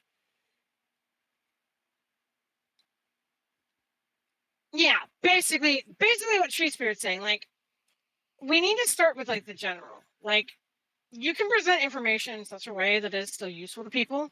Like, I didn't mention the battle between Egypt and Assyria for a reason. That's not as important. It's a super important battle, right? Like, it's super important. It's the most important battle in early human history. Yeah. But like, I didn't mention it because like it didn't really impact what we were talking about. I think that the battle between Assyria and Egypt is like crazy important, but the only thing that they needed was how war is like, you know, so farm, go to war. I left a lot of that out because, and this is another thing that I'm apparently learning tonight.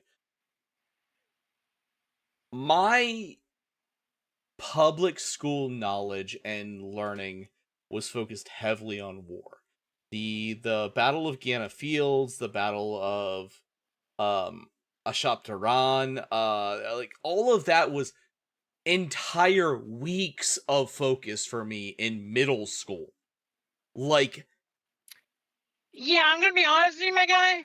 The average middle school in this country is teaching World War I and World War II. Yeah, that was weeks of focus for me, and I'm like, everyone's gonna know this already.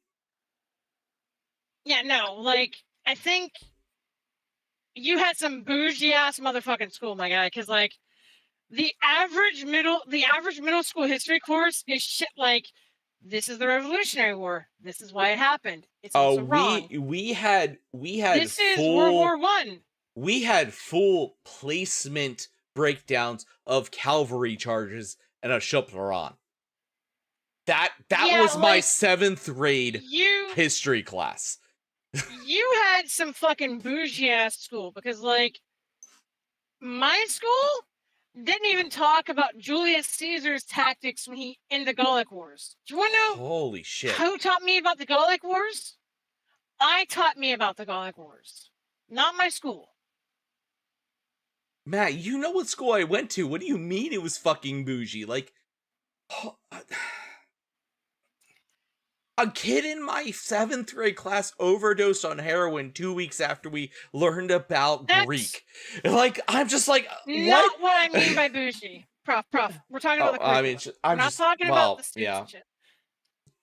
Like, your curriculum was bougie as fuck, my guy. Holy shit. Compared to the average student, like, compared to what the average student gets in high school and middle school, like, I don't know what the fuck they were doing down in Maryland, but, like, up here, and what I've learned, like, you know, doing the education major thing, nowhere near that fucking deep. Like, you know, it's so fucking weird to me that, like, because, like, I'm just, I thought that was what everyone got, and I'm just like, all right, what do you mean this is the step above? Most American high schools don't talk about tactics in the Battle of the Bulge. You want to know what the Battle of the Bulge is in most American high schools?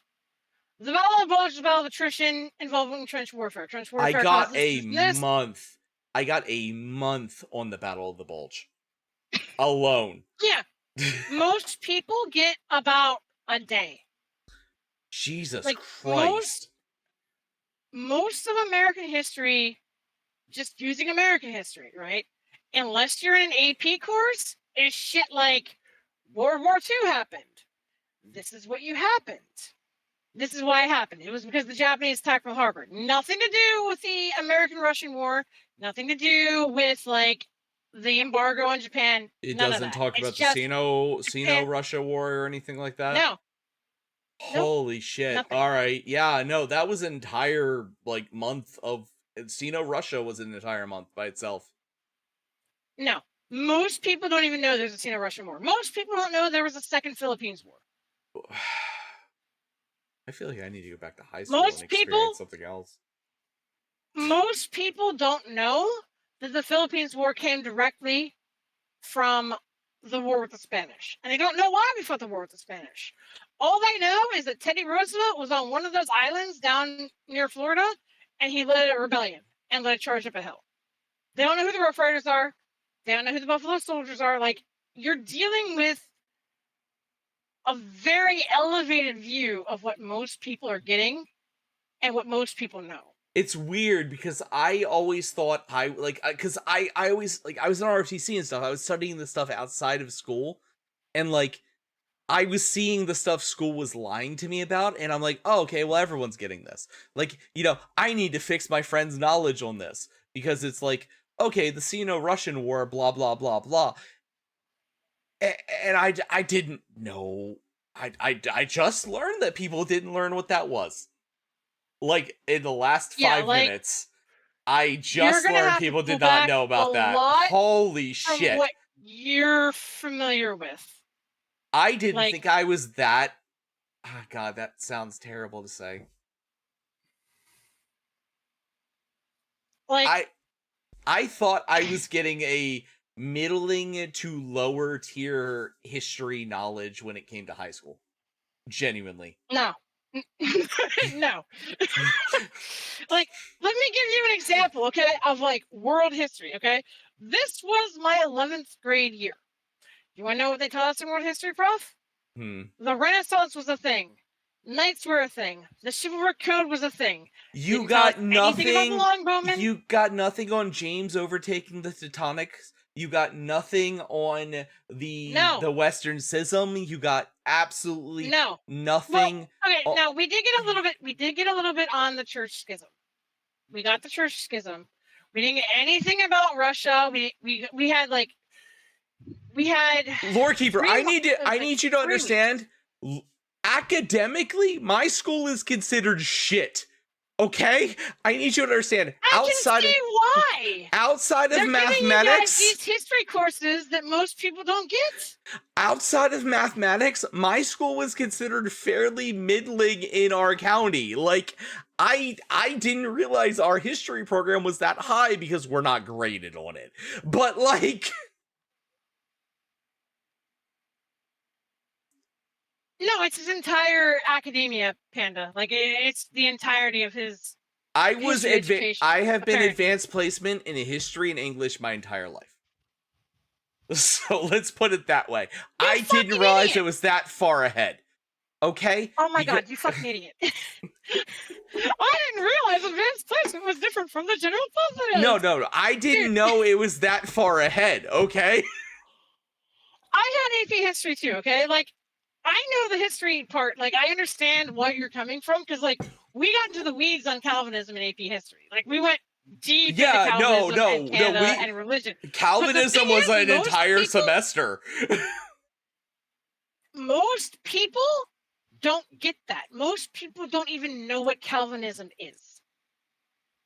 That's why I'm telling you, you need to step back, boy. Holy shit, because my teacher gave us an example of what the regular people were learning. It was only like 2 weeks behind us. Like, that's... Your teacher fucking lied to you then, my guy. Apparently. Like, I guarantee you, outside of, like, what we've talked about, there is no one in this chat right now who knows what Calvinism is. Guarantee you, most of them couldn't describe Calvinism to you. 100% guarantee you. I guarantee you, maybe 2 or 3 of them know about the Sino-Russian War. I was actively told in 10th grade that I was taking a class that was 2 weeks ahead of the average class, and that was it. That's what advanced placement meant. Yes, Tree Spirit. It is the shining city in the hill, not in the sky, but shining city on the hill. Yes. Yes. Like, but like, they don't know what the Sino-Russian War is about. They don't know about that the Russia-Japan fought a war where Russia fucking got its ass kicked, and that's why Japan developed imperial tendencies towards the West. I'm gonna They go don't know have about it. the opening of Japan. Okay. Like, they don't know. Spirit, buddy, I love you. the- I love you to death. Tell me the name of the admiral that opened Japan to the rest of the world. I need to know if you can do this. This will be this is a thing that I genuinely thought was taught everyone. Okay. It's Matthew Perry. Just Yep. FYI. Yes, We it can is. talk about that too. But like, the point is, that shit that's not taught to everybody, my guy. That's I'm what you're approaching wrong about. 35. That's why I'm 35. How am I learning 12 years after I graduated high school that I was that far ahead in history? yeah, like the average American history program, my guy, is like World War II. America were the heroes. Like, they don't talk about the Russian front. They don't talk about, any of that. America comes in and wins World War II. Like, it's not in depth. Like, the only in depth shit you're going to get is stuff like the island hopping and pushing Japan back to justify the use of the nuclear bomb. Like, you're not going to get a lot of the other shit. Like, you're not going to hear do they talk about the second? Midway. Do they talk about the Second Day Treaty? Do they talk about the fact that No. Japan? They don't talk about the fact that the Japan War Council had tried to surrender 3 times No. before we dropped the atomic don't. bomb. No, they don't. They don't even tell you about the Japanese internal conflicts with the emperor and the hardliners. Like, none of that is common knowledge. I learned about the 3-Day Treaty in 7th grade. Well, that's why we're having this discussion. Like, this is why I'm telling Holy you, shit. you need to pull back, dude. Like, we're dealing with a populace that has a very, very also, like, you kind of need to stop that, because that's kind of offensive to people. I don't Like, mean I know you don't mean it to that be, way, but like, it's coming off that way. Like, yeah, you may have learned about it in 7th grade. Most people didn't. Most people don't learn much about myth. Like, I'll be honest with you. Generally, Norse mythology isn't covered in school. You have to seek it out. Like, it's not something that's traditionally taught. Like, a lot of this is stuff that is not traditionally taught, which is why I've been telling you, you're going too hard. That's the reason I'm telling you to pull back. holy Like, shit! A you lot prepared of things 18 have. pages. So, like, you prepared 18 pages, Prof. 14. I prepared none. Okay, well, still, you did 14 pages. Like, you did a 14-page lesson plan. Like, we don't have an audience that's there yet. Like, we're not Laser Pig yet. No, it was mostly so I got the dates right, but I remember the times, but it was mostly No, I didn't think you were lying. We'll get to the point where we can talk to our audience about shit like Laser Pig does, where you, like, hyper focus on, like, battles and shit like that. But, like, we're not there. I didn't ever think you were lying to me, Spirit. We have a lot of public education system that we're gonna have to fix when we do these. I thought it was one of those. How the fuck do I say this and not sound like an asshole? That's the problem. You don't, so don't say it. But just say that you didn't understand the golf and what you were taught and what they were taught. I genuinely, because, like, I am.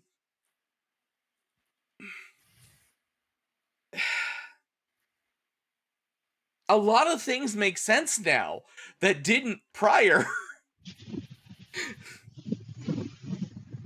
Yeah, like, you are talking to people who have what you probably learned in 5th grade as, like, 12th grade education, dude. Yeah, but you've told me before you didn't really care about history, Spirit. I thought it was just that. Like, that's what it was. Like, I thought it was just a not caring thing. And I don't mean to sound like an asshole about that, but I thought it was just shitty teachers or something. Like, that's... Yeah, no, like, okay, like, I'm going to speak because Tree Spirit has volunteered himself. Tree Spirit has always been interested when we start talking about history. Like, when I rein you in and keep you to a level, he's always listened.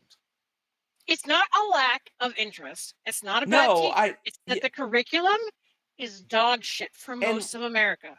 I've seen the curriculum. I tried to be a teacher. I saw what they did to my own people. I was like, yeah, I'm not fucking teaching this. And like moved on. Like, that's the core of it. Like, you have to remember, okay, I think you're forgetting this. I'm not lying every time I say that the average American reads at a 3rd grade level. Yeah. Like, that is true. That is why things are presented very basically. Good versus evil. Like, that is the way high school is taught for most people. That in the World War II, there is good and there is evil. That is it. You've told me that exact sentence before, Spirit. I just did not think it was to this degree. Like, that's why my whole worldview just got shattered. Like, it's nothing against you. I love you. Politicians are so fucking stupid.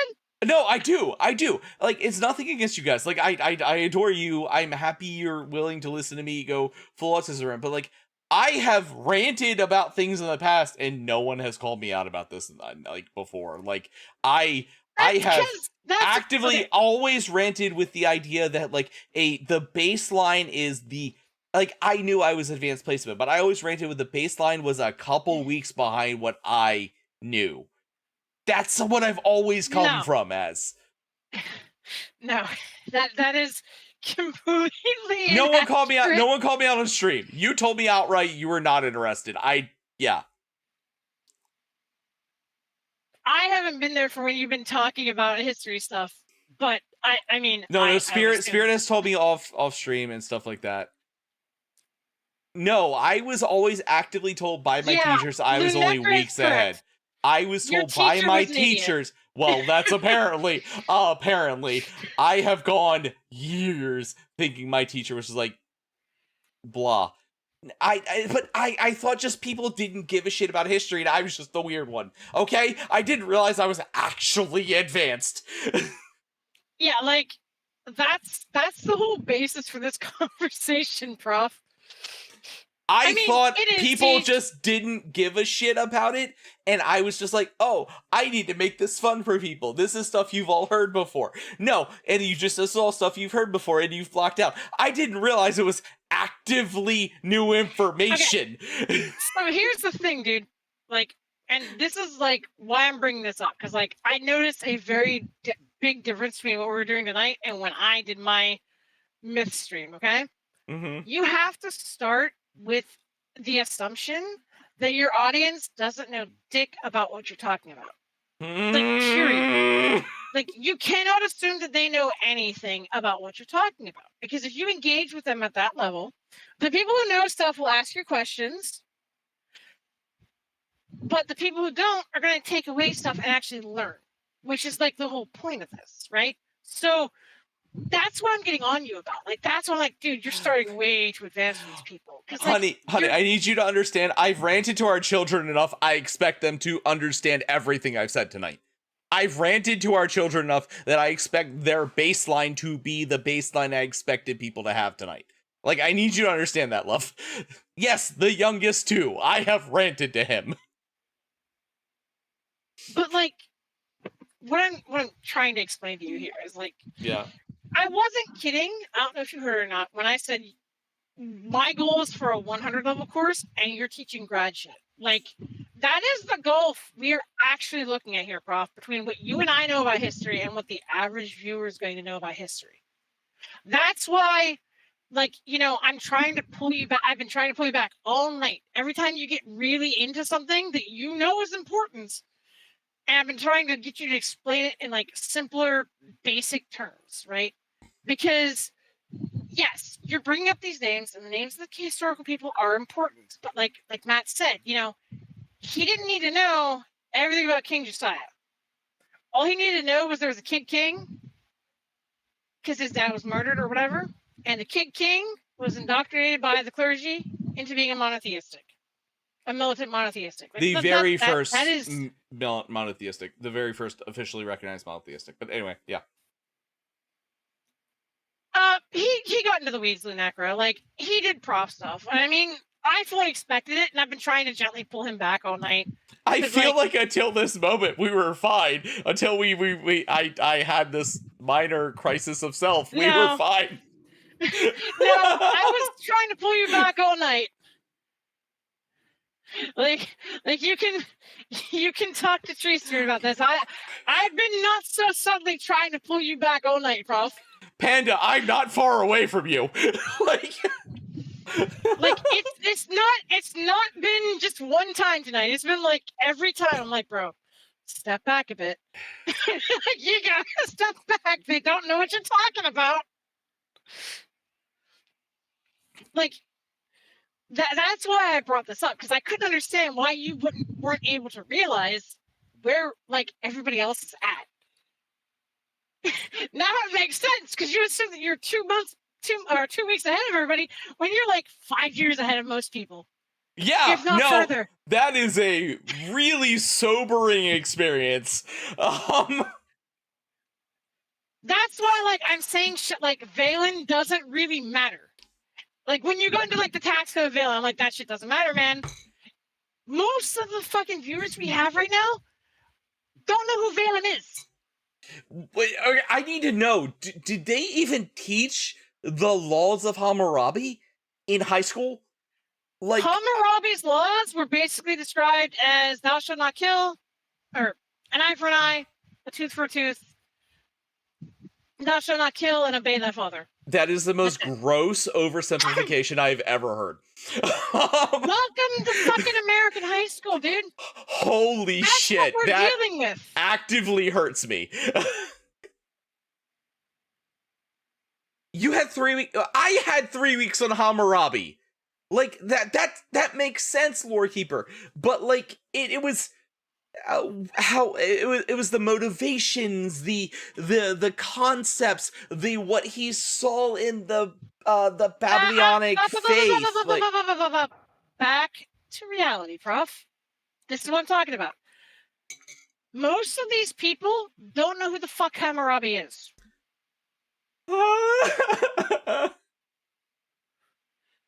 That's why I'm telling you, like, you only need to name the major ones.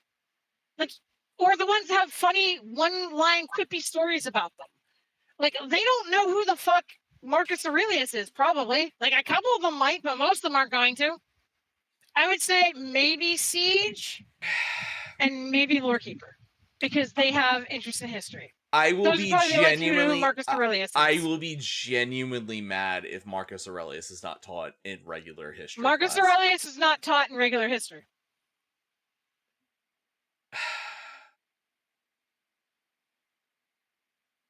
Oh my fucking. Exactly. Oh my fucking god. Do you want to know what Roman history is? Do you want to know what Roman history is, Prof? You get about a week of Julius Caesar. You get about a week of Augustus. How can you and talk? And you go right to the fall of Rome. How can you talk about Julius Caesar and not talk about Marcus Aurelius? Because Caesar founded the empire, and Aurelius just did a bunch of moralizing. That's the way it's broken down. Like, Tree Spirit's right, dude. Like, you don't need the full context, especially with what we're doing. Like, we need to work on this with you. And, like, I understand now where it's coming from and why you're trying to teach, why you were trying to teach what you were trying to teach at. But, like, the level has to come down, or they're just not going to follow. And it's gonna be info dumping. I have made every single history story I've told on my channel at the level that I thought tonight. I thought I was going And dumber they're than probably normal listening today. to you talk, dude. I They were probably listening to you talk. They probably weren't taking much away from it. I'm just saying, I genuinely thought I was going dumber tonight than I normally do. You probably were, but the thing is, you didn't have anybody. You didn't have anybody willing to call you out for the fact that your audience isn't listening to you. Holy shit. That's the difference. Like,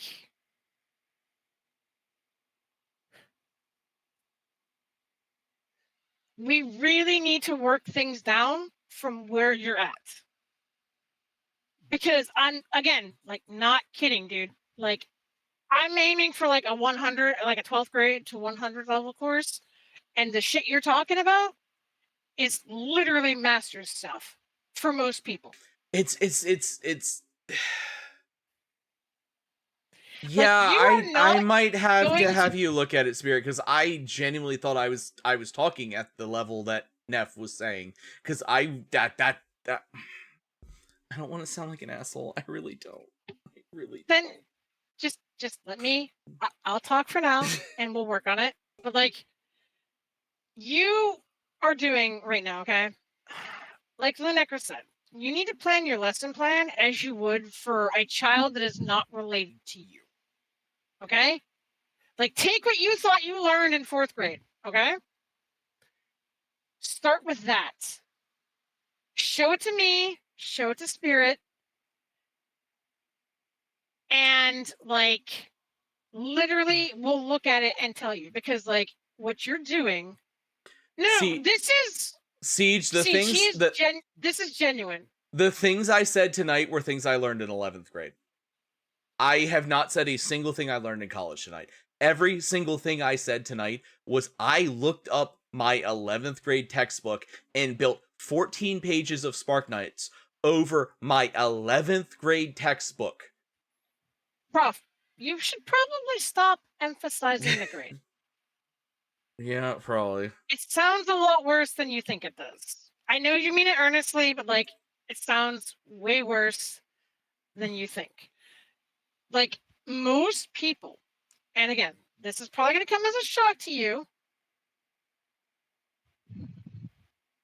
is, like, most people don't know what the Levant is. Like, that's where I was approaching this from. And I don't think that's where you were approaching this from. No, it was not. I thought everyone knew what that was. No, most people don't know what the Levant is. Wow. That's why every time I went off on a tangent, I was explaining stuff that you probably thought was superfluous. I like did. When I was talking about the younger Dryas. I thought the dragon and the warrior were superfluous, to be honest. I did not realize that. That's not taught. Storm God and the dragon, not taught. Yep, holy shit. Scythians, not taught. That's why I explained who the Scythians were. Because I guarantee you the only time any of these people have heard the name Scythian, besides when we just said it, is if they played Civilization 6. Guarantee it. I am so sorry, everyone. I feel like a massive asshole now. Because yeah. Like, this is why I wanted to get their input, and why I'm glad they finally started talking. Because, like, I kind of had an inkling that you weren't really aware of where most people's knowledge of this shit stands. I thought I was doing intro, like late high school intro college stuff. Genuinely. Genuinely. Nope. I was really surprised that people didn't know what I was talking about. Let's put it that way.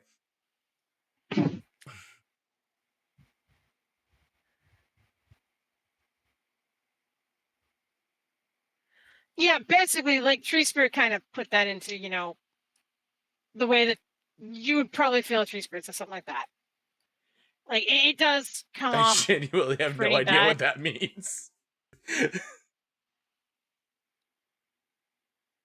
That would probably prove his point. See? Now he's going to pull at you. Like, think about what I you know it's about relating music. to singing, but, like, otherwise. Now, that right there, where you are right now, that is where most people were tonight with the stuff you were going on your tangents about. That feeling that you have right now when you're trying to figure out what the fuck he even means, that's where a lot of them were.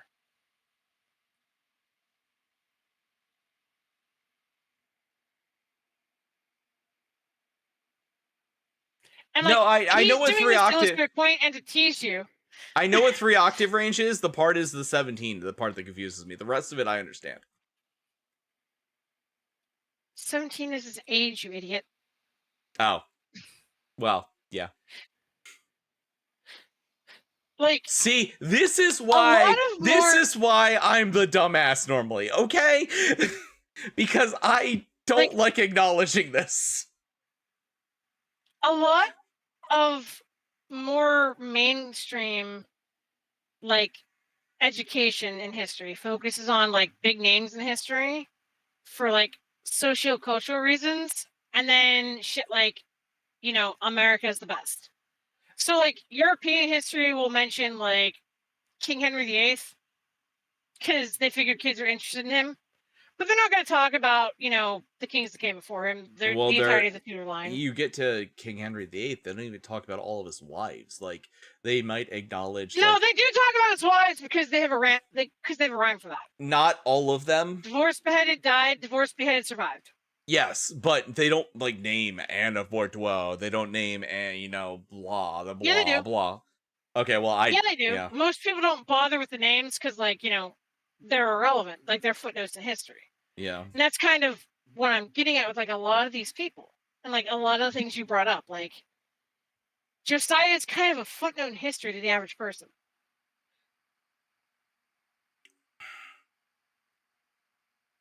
Nebuchadnezzar's dad, completely irrelevant. The only person that matters in Nebuchadnezzar's entire line is Nebuchadnezzar. Like, that's where you're dealing, like, where you're at.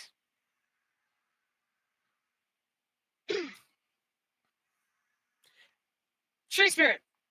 I have a better analogy. So Prof, basically, right now, okay? Go ahead and hit X. Let's go. Let's have a match while I'm explaining this to you. Yep. Because I'm going to use the match to illustrate. Oh, great. I'm about to get my shit kicked in, guys. Oh, yes, you're about to get ruined because I'm going to use the match to illustrate terms that you're not going to be familiar with in order to explain, like, why this is a problem, okay? You play fighting games casually and have taught yourself a bit about fighting games. So now, while I do this, I'm going to tell you exactly what's happening in actual fighting game terms. That was a frame trap. That's me letting my guard down, letting you poke me. This is you getting hit by a Wake Up Ultra. Because you let your guard down and always attack during them. This is you zoning. Like, this is me getting you in a corner with a frame trap again. That's a mix-up. Like, do you kind of get what's going on now? Like, that was a 2-frame up-down heavy kick. Like that's kind of where you're at. Like, you're mostly hitting buttons. Like, you're not thinking about what you're doing, and that's where the average person is with history. So, like, you're getting pushed into a corner because you're always going to open up an attack. And just like you're predictable when you're knocked down, you're immediately going to use an attack. That's why I always do the grapples. Like, this is, like, kind of where the whole thing is and why, like,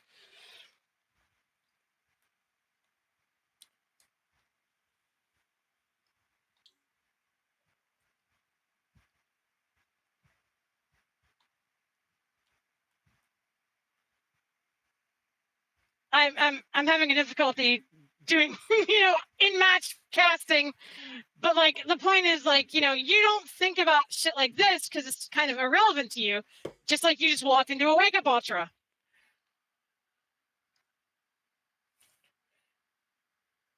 Do I survive it? Yeah, I do. Oh, well, not that. Like, that's kind of what I'm getting at, right? Like, so this is stuff that you don't think about because you've never done this at a high level. And that's how you're coming off to other people.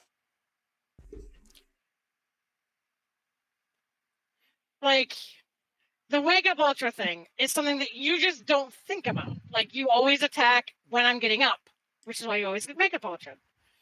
Like, it's kind of the same thing with, like, you know, what's going on here. Like, most people aren't thinking about Nebuchadnezzar's father, the line of Nebuchadnezzar. They're not thinking about the line of David. They don't know who Hammurabi is. They don't know the story about the Yellow Emperor.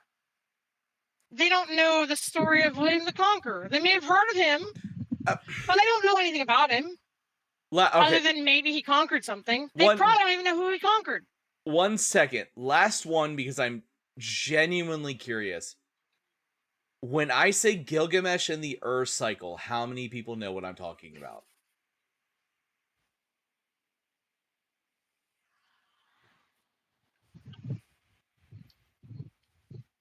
Do you know what most of them probably think Gilgamesh is? Hmm. They either think of Gilgamesh from Fate, or they think of Gilgamesh from Final Fantasy. Well, I was forced to read the Ur cycle. That I had to do a book report on it. Like that's when I think of it, that's what I think of. Yeah, no, people don't read the Ur cycle. People don't read Beowulf. Like, the average person on the street won't listen to Beowulf. I had to do a report on Beowulf as well. Exactly. See, like, this is where the audience is. That's why you have to meet them where they are. It's okay. Like, you're learning this for the first time, but, like, there's a big gulf between where you thought everybody was. How did I go? Everybody is. Like, I'll tell you how, Prof. The teacher made such a massive deal of Gilgamesh as a classic literature, like, piece. Like, we read Gilgamesh in the lead up to reading Shakespeare, like, as the first bard and the second bard kind of thing. Most people don't read Shakespeare in high school. Like, they may get Romeo and Juliet, and they may get fucking, like, Macbeth. I read Macbeth. They don't do King Lear. They don't do King Richard. I didn't do King Richard or Lear. Any of them. We did They Midsummer's. Don't do Midsummer's Night Dream. We did Midsummer's. We did Romeo and Juliet. We did Macbeth. They don't do Julius Caesar. Oh my God. None of that, dude. I was told this was the I was promised by my teachers that this was the typical experience. We were just a few weeks ahead.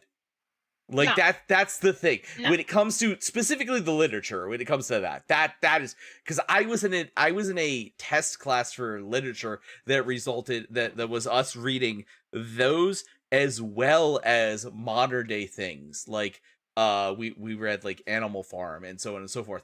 And that was supposed to be the advanced placement part, is we were expected to do 2 book reports for the price of 1 kind of thing. Like, the average high school experience, again, like, you know, I know this from siblings and shit because I was in AP English. The average high school experience for Shakespeare is usually 3 weeks of Shakespeare, 3 months of Shakespeare. And that's usually dedicated to one play and what it could be talking about. Usually they use Shakespeare to introduce the concept of tragedy. Usually Romeo and Juliet. I had an entire year of Shakespeare. Yeah, no. For most of them, and again, this isn't Shakespeare focused, dude. This is like the only time they'll bring Shakespeare's name in that particular English course is in those 3 months. Holy shit. And it's typically to introduce them to the concept of a tragedy, because they're going to be reading a more modern American kind of tragedy, usually The Outsiders. That's a very popular one. Oh, I have I actually stole the book for The Outsiders because I liked it so much that I actually kept my copy of the book. Again, with what Lunecra's saying, you get like 1 unit on Shakespeare a year if you're lucky, because sometimes they'll do World Lit, American Lit, World Lit, American Lit. I had my entire junior year was nothing but Shakespeare and post-Reconstructionist literature. So that's the thing, right? This is the thing that you need to keep in mind. That is how a college would teach. Okay. Like, that is That is Okay. like how a college would teach Shakespeare. That is not how like a modern school is going to teach Shakespeare. Mm-hmm. My teacher told me everyone was doing that. It was just the pro reconstructionist stuff that no one else was doing. So like that's Most people don't do pro reconstruction shit either. Okay, like I'm just gonna give you an example. Before Yep. I like my eighth grade year. Okay, eighth grade I did Langston Hughes. I did, and this was before I got an AP. So we did like 2 month section on Langston Hughes, 2 month section on Emily Dickinson, and 3 months on Poe. That was the entire year. I had an entire year on Poe because he's a local celebrity. That was earlier than I'd like to admit. Langston Hughes was mixed in there. We had an entire year on Shakespeare, and we had an entire year on Dickinson. Like, a lot of standard education is a snapshot of a particular topic, enough to introduce students to the themes, and then to move on. That is the actual educational experience, my guy.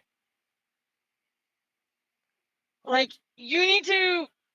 The thing is, like, you need to consider Panda your main audience. Panda, you and I need to talk because I need to know some things, and you're close enough. Because, like, I don't want to pick on Panda, but, like, you need to talk to Panda or, like, Matt or Lunecra. No, Like- no. I have had friends that had the same experience I did that went to Matt's school. That's what confuses me. Okay? Yeah, like, literally, the entire Emily Dickinson lesson was on, like, 2 poems. The entire Langston Hughes thing was on, like, one of his writings. We had an Because entire. they also tied in This racism. placement are you not understanding? I didn't Because know I'm getting it was. frustrated. So like I need, because you're not paying attention to me in chat, and I need to ask you these things. So what part of advanced placement I is no. like I don't know the disconnect here. I get it, but I had friends that went to your school that had the same thing as me. We talked about it actively, and like I didn't realize it was this fucking different. Okay? Relax, Prof. No, because this is Look. actually annoying and mildly upsetting to me. So, okay, look, let me explain why the whole thing, like, with talking with people you know, probably didn't ring any bells about this, okay? Most people are going to let you talk. Like, the general perception among people is if somebody seems like they know more than them, they're going to listen, they're going to accept it, and they're probably not going to retain it if it's above a level they understand. Like, that's generally how fair. this kind of No, shit that's works. fair. I just.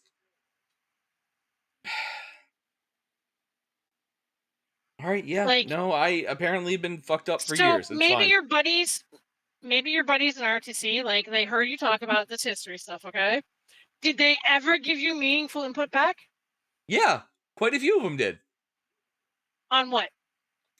Primarily World War II, but like, I mean, yeah, Mhm. No, Civil War, no. World War II, stuff like that. Okay, so that's the thing, right? I keep telling you, there are subjects that your audience is going to have a higher understanding of. Shit like World War II, like the Civil War, like the Revolutionary War, you'll be able to start at a higher level and get more in the weeds with. Now, did any of your buddies in RTC talk to you about Sumerian myth? 2 of them, yes. At the level that you're familiar with? 2 of them, yes. So 2 out of how many? About 15. That But the is like maybe 10%. The other 13 of them admittedly did not like history. But that's kind of the thing, right? Like, Yeah, you're going to I talk get to people that who have now. interests similar to yours. And like people even okay, so you talked about a couple things that I personally wasn't familiar with tonight. And, like, I've been way more into the weeds in this shit than a lot of your audience, okay? Like, you mentioned a couple demons that I didn't know. So, like, I actually am kind of there's surprised no by way. that. Well, I don't really get heavy into Jewish myth. It's not my That's thing. okay, fair. Like, you're going to find that a lot of folks aren't going to be approaching this the way you want them to, because for most people, the reason they don't like history is because they're taught the dumbed down American history. Like, that is why Tree Spirit doesn't like history. That is why Panda doesn't like history. They like it when it's presented to them in a way that's interesting, but also they can follow along. Because I'm not saying, like, dumb down to the point of, like, you know, American high schools. Because that's what we want to avoid. Yeah. But you're going at this, like, again, I'm going to be honest with you, it's mostly doctorate level shit. Like, this would be me getting into the weeds about, like, syntax and, like, you know, punctuation shit. Nobody's going to follow that. Nobody's going to fucking tell me how to MLA cite something. Because that's shit that doesn't matter. And that's kind of what I've been trying to pull you back from all night. No, it's fine. I'm just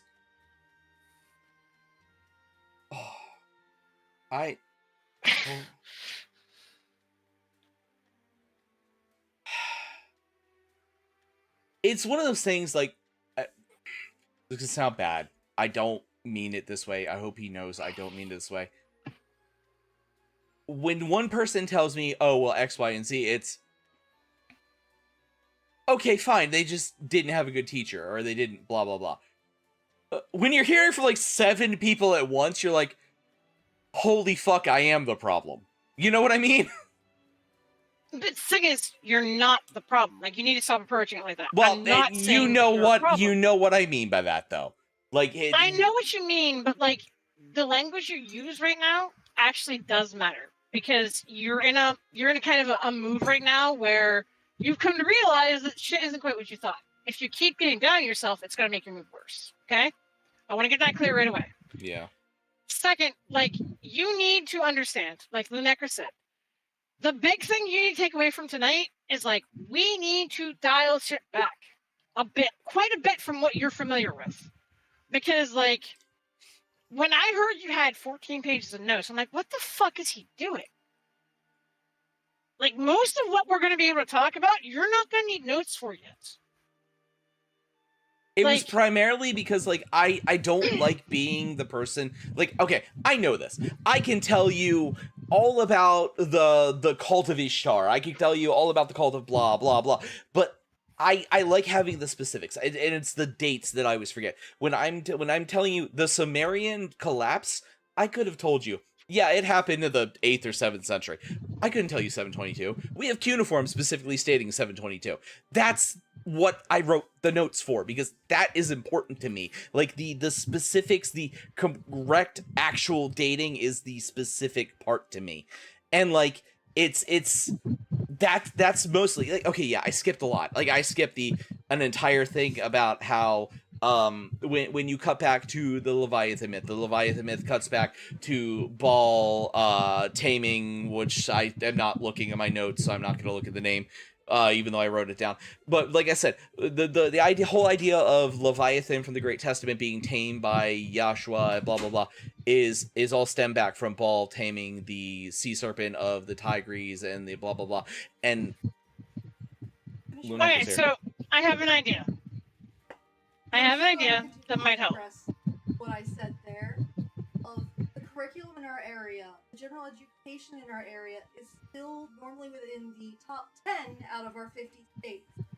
So your local friends and stuff, and including Tree Spirit there, are going to be a higher end of the American standards. I want well. you to know how much it has So- freaked me out in the 10 years we've been together that I've brought a subject up that 10 years. You and I have been together 12 years, actually. Regularly, You- you say something, I look at you like you have 6 heads, and you have to explain it from the start. And And I I remember almost just none of it. thought that was because you and I grew up in 2 different school settings.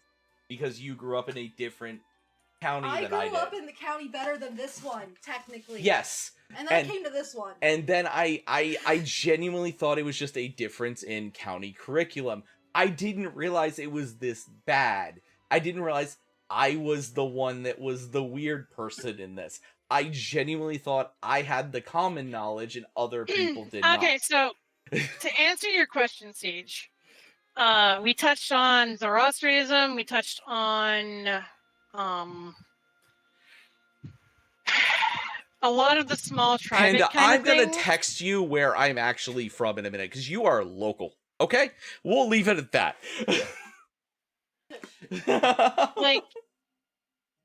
like a lot of we touched on like a lot of different topics, Siege, and I had the suspicion that people were getting overwhelmed because like the difference between Prof and I think this is like important to address with Prof present so he understands.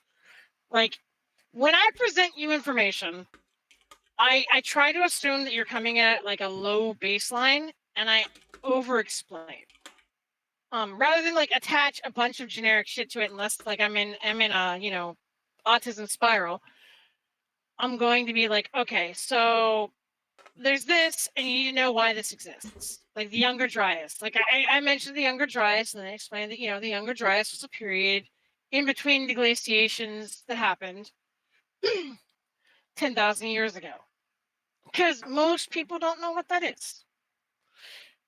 And like that's kind of like what I think we need to focus more on is like, and that's why I talked with Prof about this. Like that's why this whole thing came up, because Prof felt like I was dumbing things down too much because he didn't realize that nobody fucking knows what the Younger Dryas is. I genuinely thought the Younger Dryas was common knowledge until tonight. It's not. I know that now. The only people who know what the Younger Dryas is outside of like history majors are people who are into like Graham Peterson's bullshit. Yeah, I the thought pseudo-archaeology nonsense. I thought until tonight that it was common knowledge what the Younger Dryas was. That's why I was really kind of confused when you were bringing it up. I'm gonna be real, dude. Maybe you should watch an episode of Ancient Aliens. I probably I'm not should. joking about this. Like, I'm not joking about this, because, like, what's going on, my guy, is you need to get with, like, Ancient Aliens understands where the baseline is. They're wrong, and they're deliberately wrong. That's why they can get away with the bullshit that they get away with, because most people see Ancient Aliens and they think that it is an actual historical show. Like, they think they're telling them about history, like they're learning shit. That's where the average person is, dude. Like, you really need to watch an episode of Ancient Aliens to get an idea of, like, what we have to start with and fill in with facts. Because, like, unless you're talking about, like, World War II because it's been beaten to death with American culture, I will most give of the shit a people minor know- pass to World War II because we live in a time frame when our grandparents and etc. we're the people that fought in it. So World War II kind of gets a big pass for me. Anything prior to that, yeah, I you're probably right. like, World War II is beat to death in our culture, and there are people who still don't know that Russia played a major reason in winning the war. Most people are taught, and I'm not joking, so you understand where most Americans' understanding of World War II is that World War II, America joined after we tried being neutral when we were attacked by Japan. They're given, like I said earlier, they're given no reason why we were attacked by Japan. They're given none of that buildup. They're given none of the Japanese perspective. They have no All they're being context of told the is American we were Nazi Party. They have no context of the fact that we almost had a Oh Nazi no, they president. may have. So there was a little bit of a Nazi Party understanding because that ties in with a famous American. I have But, I have actually experienced people that did not understand that we entered World War One so late that we have more deaths in World War One to influenza than we do to enemy combatants. most people aren't taught about the flu of 1920. The Spanish flu, yep. Spanish fly flu. Yeah, most people aren't taught about that. Like, that's extraneous history. That's what I'm trying to get. That's the point I'm trying to explain to you. Oh, right that now. was drilled into my head. That's why I'm so surprised that's the thing that people don't know. Most people don't know, like, especially during COVID, most people weren't aware that we were repeating the same shit that happened in the 1920s. They're unaware of that. Most people are unaware of the impact that Britain had in World War II. Yep. Because they're taught that we saved Britain and Russia from being destroyed. When in We reality, Russia probably could have won the war on their own. Given enough time. Russia would All have won we the did war on was their buy own. time. Russia would have won the war on their own if they had been able to quickly get themselves away from the Winter Rebellion. However, we gave them a cushion that allowed it to exist. Britain, however, was in a really goddamn good state to win World War One, and we just came and reinforced them. Yes. I mean, that's the thing. Like that's what I'm getting at, though, right? Like, they're not told that. They don't have that information. Panda, I DM'd you, by the way. What, Siege? Siege is telling you that you're basically doing the thing that I told you not, like, that I'm trying to rein you back from. Like, but it's so important. That Anyway, yeah, It okay, is, I get it. like, the bulk of World War II education in this country focuses on Nazis bad and why Nazis bad. That's almost exclusively what they're taught. They're taught about the death camps. They are forced to read Anne Frank. yes, he did. No, you're not invisible, Carmine. He's just had his worldview shattered. I am having a minor existential crisis. Also, I'm sorry, okay? My childhood hero, okay, was at Pearl Harbor. My great-grandfather. There's one picture, active picture hanging in my house. It is me at 6 months old sitting on my great-grandfather's lap. And that man was at Pearl Harbor. World War II and World War I are one of those things that I will never be able to not actually, because I feel like I am lessening his memory if I do. And I know that's dumb, and I acknowledge that, and I don't know how to fix it. Anyway, moving on. So, again, World War I, World War II, better place to start. I don't like that time period particularly. I think it's overdone, but might be a better place for you to start, because that area, you can go off on all the fucking tangents you want. Because most people have a general understanding of the war. You can go into what caused the war. You can go into what caused the factions to do what they do. And people will be able to follow you. Because they know Great. who Franz Ferdinand is. Great-grandfather, They know- Carmine. Anyway, moving on. They know who, Bismarck is. Like, they have that little inkling of understanding. They don't understand the system of alliances and shit, because that's not really talked about. Well, But, it's like how many like how knowledgeable is the average person about Himmler? How knowledgeable is the average person about Goebbels? Like, Not. if you were to talk, They may know what role they filled in the ministry, but that's going to be about it. so the average person most- doesn't know that Himmler is named after the last Austrian prince, or the fact that his father was the academic tutor to the Austrian prince, or that No. Goebbels was literally a lesser royalty to the No. Prussian Empire or anything. Prof, the answer to all these questions is no. Holy shit. Okay. Okay, look. You need to think about this through a more modern lens, I think. Like, I think when you think about history, like you turn off what you know about the world around you. How many people can tell you who Donald Trump's chief of staff is? That you work with right now? Maybe 2 out of 15 people. Not including me, Mhm. so 2 out of 14 people. How many people could tell you who his Secretary of Education is? All right, fair. All right. Like this, the thing you're dealing with, like you need to approach this as to like what people would know about modern politics, because this is all part of the same problem, and it's why like you're more politically active than a lot of folks, because you understand history and the roles and how everything ties together. Most people don't get that. That's why I keep saying, we need to start simple. Well, maybe That's why- starting with the foundations of Hebrew mythology was bad then. Well, yes and no. There is a way you can teach it simpler. Like you can just explain, like I did on your stream. Okay, I did very basic shit on your stream when we talked about this.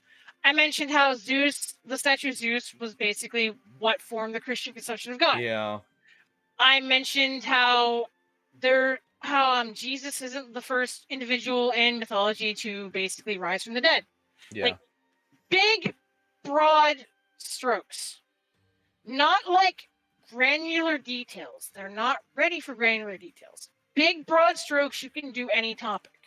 That's gonna be fun because I feel like the actual stories and the granular details and that's a personal thing. I acknowledge that. I know that that's a me thing, but that's why we should probably start. Now that I've seen what you're going to do, we should probably start with Greek myth. Yeah, Greek Because myth is widespread enough. I can get granular with it. Granular with Greek myth. You can get more granular with Egyptian myth. You can get more granular with What's up, Norse Lore myth. Keeper?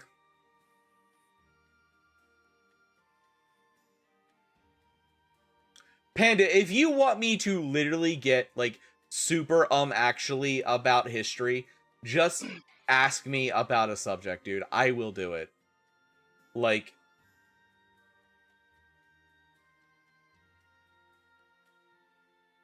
I can actually start sharing my Spark Notes because that's what I said. It's like, okay, so stepping away, and I know this is kind of part of what Neff is picking on me about. My mind. Oh, what the fuck? What? I'm trying to help you. I'm not picking on you. Shut up. You know what I mean. So to me, like I can recite a myth, no problems. But when to me, the important part is the dates, the actual time frames. Like, if I'm telling you, I'm gonna pull something out of the weeds, you guys don't need to know about it. I will explain it later. I've explained it to those people that have been on my stream before. If I pull the Westernism out of my ass, right, and I'm talking about Pope Urban V and his conflation with King Philip the Fair and so on in the fall of the Templar, I want to tell you the exact year that happened to the knowledge we have. That is a me problem. That is I don't feel like I'm being authentic unless I can give the concrete moments. And yes. Homie? Yeah. They don't know who Prince Philip the Fair is.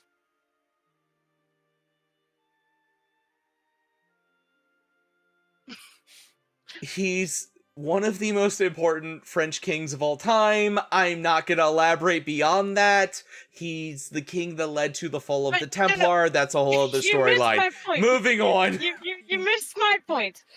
They don't know who he is, and you want to give them the date. I established who he was when I told the story about the Westernism. That's my point. That's why I make those Spark Notes, because I feel like I'm being inauthentic unless I can give the date. That's my problem. That's a thing I acknowledge is a problem I have. Like I can tell you the date Joan of Arc was burned at the stake according to official record. It's up to debate, but it is mid-April of 1472. I can tell you that to a fact, but the date that they sent the Templar out on the First Crusade is important to me. And I feel like I'm being inauthentic if I can't tell you that date, despite the fact that it is up to historical debate. Like, that's me a problem. Let me step in here, okay? Okay. You need to ask yourself 3 questions when you're going to present information to a general audience, I think. And I think you need to learn these 3 questions. Like, this was like drilled in my head early in my education studies, okay? First question, is what you're presenting relevant? Will it have any sort of connection to things that are going on, okay? That's the first question you need to ask. Second question you need to ask. So let me get an example, actually, okay? So the day of the crusade, did weather change anything in the crusade? Yes. I know the answer. I know you know the answer. Then the date that it starts is important. If weather didn't touch anything with the crusade, it doesn't matter. The date the date of the schism, right? Like the actual official date of the schism. The beginning of the schism, yes, there were multiple battles in the Italian city-states because there was a French pope as opposed to an Italian pope that directly resulted in the knowledge of the schism happening within 2 weeks, which is the time it took for someone to ride from Avignon to Italy. So yes. Important, yes, but do they have the initial information? That's the next question you need to ask. Well, do they have the information that gives them context? If they don't, you need to provide it. Then you need to think about the third thing. Okay? The third thing is, how can I make this relevant to my audience? That's the third thing, because that, I think, is where you're failing at the hardest right now, and like what you need to work on. Is like audience connection. I don't disagree with that last point. In my mind, the knowledge of the date provides this happened so many years ago. I'm setting the time frame. I'm setting the period of knowledge, etc., etc. And I realize that now, after tonight, that might be the problem. So, just to use example, okay? Because this is kind of funny, because this ties into a lot. His sister is definitely dealing with, okay? If you have a class of white kids, how do you introduce them to the Langston Hughes? I want to hear your take on this. Are you asking me as a half-white person, or are you asking me as a non-white person? That's the question. I'm asking you, as a half-white person, how do you make a class of 16-year-olds who've never heard of him care about Langston Hughes?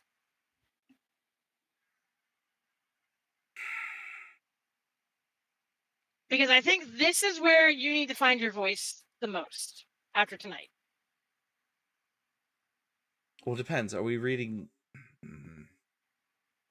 You get to pick whatever you want to read. Whatever you want them to read. So it depends. It depends on the context of the curriculum we're dealing with. Are we talking about his draw to Wrong answer. Okay. Wrong answer. Do you want to know how you introduce them to it? How? You bring up a sense of economic injustice. Every single kid in that room knows what economic injustice feels like. Okay, well, you literally cut me off for a second. Are we talking about his, like, drawl to communism and the fact that, like, he was a massive communist? No, like, see, the thing is, you had to go into it with a question. Like, that's where I think you need your most work. Mm-hmm. Like, I knew exactly tonight where I was going to make the connection with a lot of this Christian, like, proto-Christian stuff. You can tie a lot of this directly to what's going on today, and that makes it relevant to people. I don't know quite where your plan was to make it relevant without it just being rambling. Okay, this is gonna sound this might sound off the wall. I came from the same direction. Because in my mind, the things I said were like, hey, look how fucking weird this is. Isn't it weird that we're doing the same thing today? And that's my mind connection to a lot of it. Because a lot of the things I brought up are, okay, not so much this is where the formation's found. But by the way, hey, the patriarchy formed from this. Isn't it weird how we're fighting back against a rebelling culture of X, Y, and Z? Isn't it weird how we're fighting back against blah, blah? That's where my mind goes in this stuff. It's the And like, I don't think you're wrong, okay? But like, what I think is your message is getting muddled. I think that's the problem that you're having right now. I think for the audience that you have, because we're not history tubers, right? We're not Laser Pig. We're not any of those people whose audience knows, like, has a base knowledge of fucking balls deep into I'm that pretty shit. sure I've been more intelligent tonight than I have been on any of my streams in the last 3 years. I genuinely think I have been more cerebral tonight than I have been on any stream I have given in the last 3 years. And Okay, that is me but, picking like, on myself. But yeah. what I'm kind of getting at here, and I think it's kind of going over your head, is like, your issue really is audience, like, knowing your audience. Okay? Like, that's a very big part of writing. I'm sure you've heard this in Oh, your yeah. college composition classes. Yeah. Because I know for a fact you probably write the same way I do. You probably write for yourself and get your passions out, and then the professor looks at it like, this is not for a general audience. Does that sound familiar? I need you to ask Blue about proofreading my lore videos that I've written so far. That sounds familiar? I need you to ask Blue. If you really want your question, Blue is you need to asleep ask. right now. I'm just saying. I need you to directly answer me. I'm just saying that I have a 4-page, as of I just opened it and looked at it, a 4-page document of questions about the Nagash video that I wrote for myself, knowing history and stuff. Yes. So that's where you need to work. Like, it's going to be work for you. I'm not going to lie to you. Like, it took me a long time to realize how to write for a more general audience too. And that's why a lot of what I do is, like, probably felt rudimentary to you. Like, I do a lot of explaining and building up what I'm talking about, because that helps the audience follow what you're doing. You can still have, high level dialogue with your audience, even if they don't know what you're talking about, as long as you set up that baseline, which you didn't do much of tonight. That's why I kept stopping to ask you, okay, well, who's this? Who's this? What are they known for? do you want me to be honest? Because, like, go ahead. I counted on you to do that. I mildly accepted that, like, people would not know who L was, and you would fill in either the gaps or you would ask me the questions to fill in the gaps. So you can count on me to do that, but the thing is, you need to start, like, at a bit lower, because it shouldn't take us 30 minutes to explain something you brought up. And that happened twice. Great. We spent about an hour of time talking about something that you brought up, because I was asking questions for the general audience here. So, like, that's kind of what we really need to work on. Okay, what subject are we doing next time? I'll make Lunecra read it and Blue read it, and we'll see where we go from there. Let's do the Greek gods, because I know Lunecra knows nothing about the Greek gods. Okay, how deep do you want to start? That is a genuine question, and you should know that. So, I think that we should start with the basic, like, not super deep shit, and we can go super deep once we establish the basic stuff. Do you want to start I'm pretty sure most people are aware. Do you want to start humanic exceptions of them or Teutonic myth? That's the question. The fact that you need to ask that question that way shows me you have a lot of work to do. Okay. Because what we need to start with is the assumption that everybody here knows maybe 3 Greek myths. Okay, so if I say Teutonic myth, no one knows what I mean. I know what you mean, but nobody else knows what you mean. No. Like, most people don't know about the separation of the Greek afterlives. They don't know what Elysian is. They don't know what Tartarus is. They don't know any of that shit. No one knows about the original no one knows about the original Titan pantheon or the secondary god pantheon or the formation of Kronos or anything like that.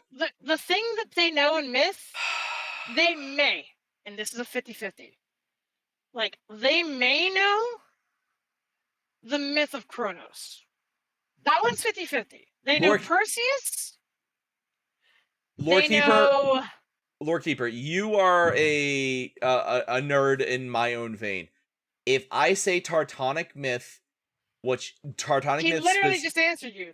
He said no idea. Yeah. Hold on. Tartanic myth is specifically the myth of Kronos, the split of the two pantheons. Do you have any? I'm not saying you don't have to give me specifics, just any idea what I mean by if I explain it to that degree.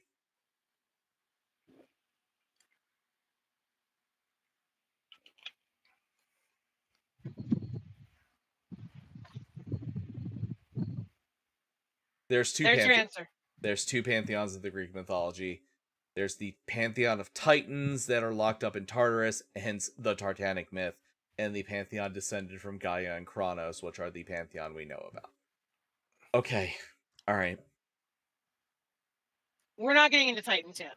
No. I'm gonna tell you that right now. No. We're not getting into fine. the Hectantiae. We're not getting to Titans. Yeah, because the We're going to Hectantiae go- are completely separate from the Titans, too. There's technically 3 pantheons if you really want to get into the nitty-gritty. Okay, I will write myself bullet points and make at Lunecra, least... it would have probably Yeah. been either world history or world literature. I can't even give like a grade to this point because that's all fucked up for me too because I don't even know anymore. But yeah, world it would have been history in my perspective at least. It's not. It's usually literature. Okay, I was taught it in history because I had full mythology. I mean, history it is courses, yeah. mentioned in history. Like it is mentioned in history, but like usually in passing. Usually the actual myths themselves are taught in world literature. Okay, Lore Keeper, if I say the Pesjedi, do you know what I'm talking about? That's another big one that I need to know that is I thought was The common answer knowledge. is no, Prof. Look, these are the 3 myths that everybody knows, Prof. They know Arachne, rather. I'm sorry. They know Arachne, they know Perseus, and they know Hercules. The They only know Hercules in the Disney version. The Pesjet are the common, the proper term for the common nomenclature of the original Old Kingdom Egyptian myths. So Horus, Anubis, etc., etc. Yeah, I know. I know what you're talking about. I'm saying that I'm just for bringing up, like, the I'm saying Greek that for understanding. anyone else.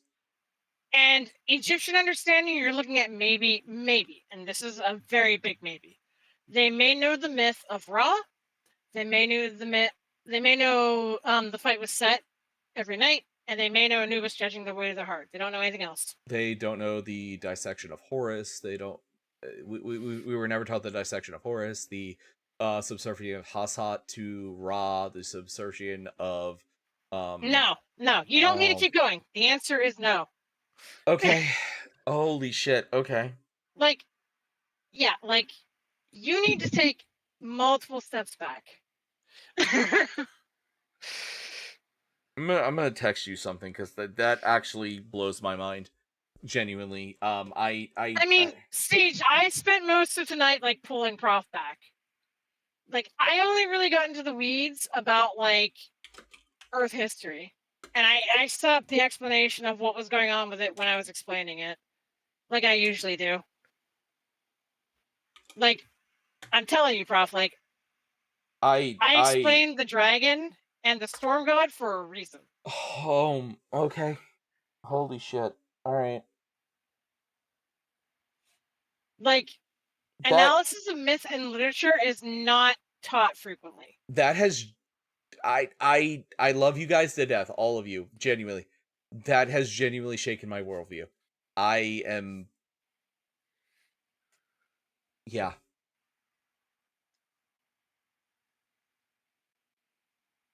I'm telling you, a lot of gen ed courses skim the top and that's about it. Most people may be able to tell you a little bit about Aesir because of the Marvel movies. They probably know the myth of Ragnarok. They don't know exactly what's going on in it. They know that the Norse gods fight against some demons and die. That's about all they know. Siege, I don't disagree with you on that. Neff and I have very different focuses. I just didn't realize how I didn't realize how fucking out there and deep mine were. Holy fuck! Like So, Steve, that. one thing I was trying to do tonight, like I was actually asking questions every time I would go into something to try and get like feedback if people were following.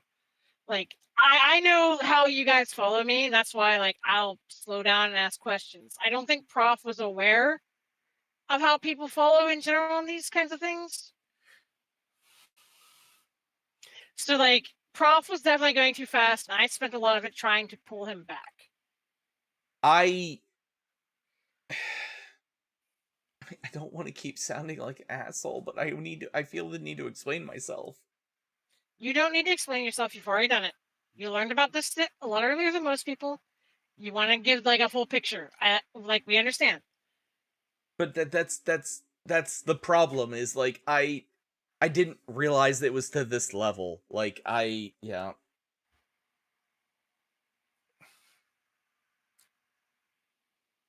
I just texted you actually about that. I know. I saw it.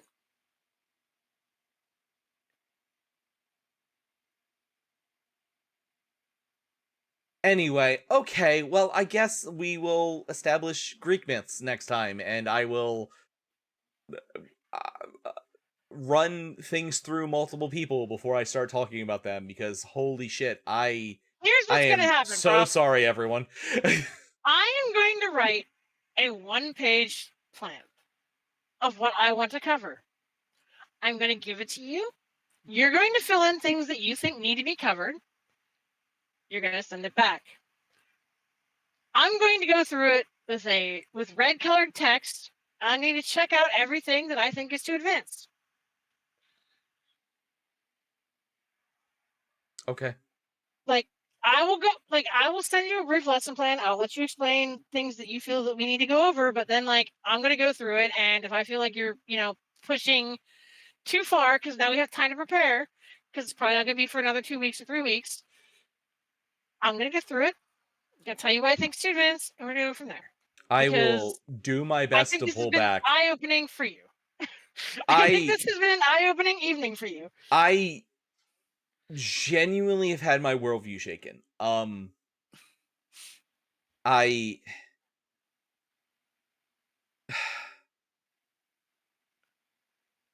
Yes, like what Lord Keeper said, like, I'm not upset with you. Like, I was just trying to pull you back from the whole 7th grade thing because I figured that could upset people. Because it kind of, you didn't mean it that way, but it kind of came off as, you were calling people dumb. Which is why I stopped that. That's not what I meant. I know it's not what you meant. Yeah, I'm astonished. That's why I pulled you back from it. But we need, like we know now, we know, you're trying to teach, fucking masters myth here, and everybody's at like, what you would probably consider like 5th grade myth, if that. Like Lunecra's at no myth.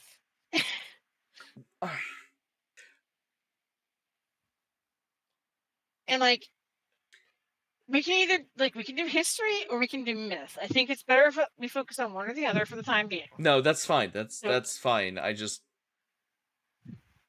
holy shit. Because I know for a fact how I work. I'm going to want to talk about the roles thing, like the roles myths play and how literature developed. Yeah, no, that's fine by me. I'm here for the history and how myths shape the history. Like that's my bread and butter. I just everything I said tonight I learned in high school. And I'm just astonished to know that I'm weird about that. You need to work on introspection, my guy. Holy shit. Like, holy fuck, dude. Like, 2 out of 15 people understood what you were talking about. That wasn't an inkling that maybe not everybody follows this shit? I just thought people had bad teachers. It has nothing to do with the teachers, dude. The reason that most... You know what? Why don't we skip myth for now? Yeah. Why don't we just start... Yeah. Why don't we just start with... You know what? Lead up to World War II. Okay. We'll We could do do that. a generic motherfucking World War II thing, because I know for a fact the average person has a better understanding of World War II than they do of Greek myth.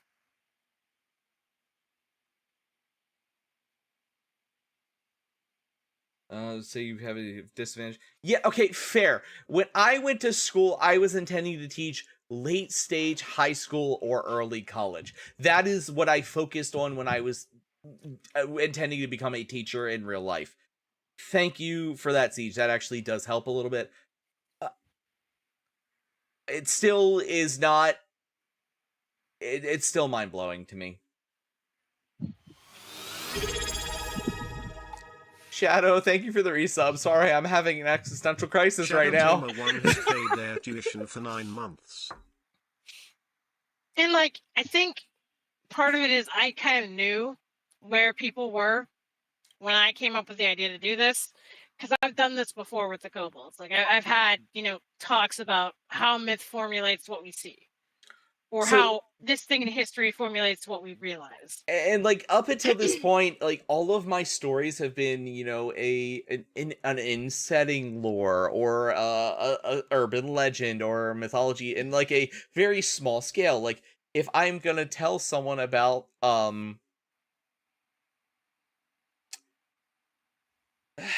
Tycho Brahe or the Tatra 87 or something, I have a very narrow focus. The Tatra 87 is not something I can go into the weeds about because the Tatra 87 is a fucking Soviet car that killed Nazis. Like, how am I going to get off the wall on that? Like, but then, like, I can tell the story when I do mythology. This is how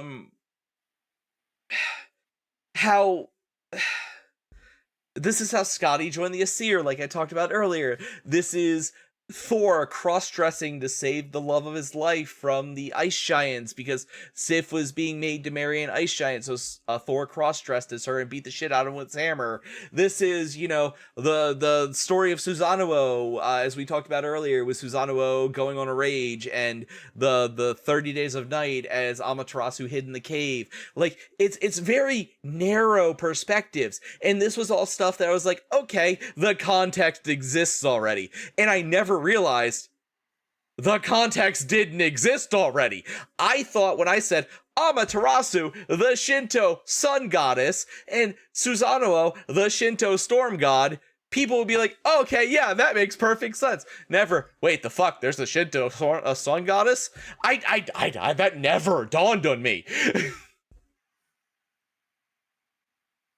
Yeah, dude, like most of stream watching audiences, like their understanding of fucking shit like, Shinto myth is like Persona. Like that is like the most in the weeds you're gonna get. Maybe Amaterasu is a familiar name because she's a dog in a Capcom game.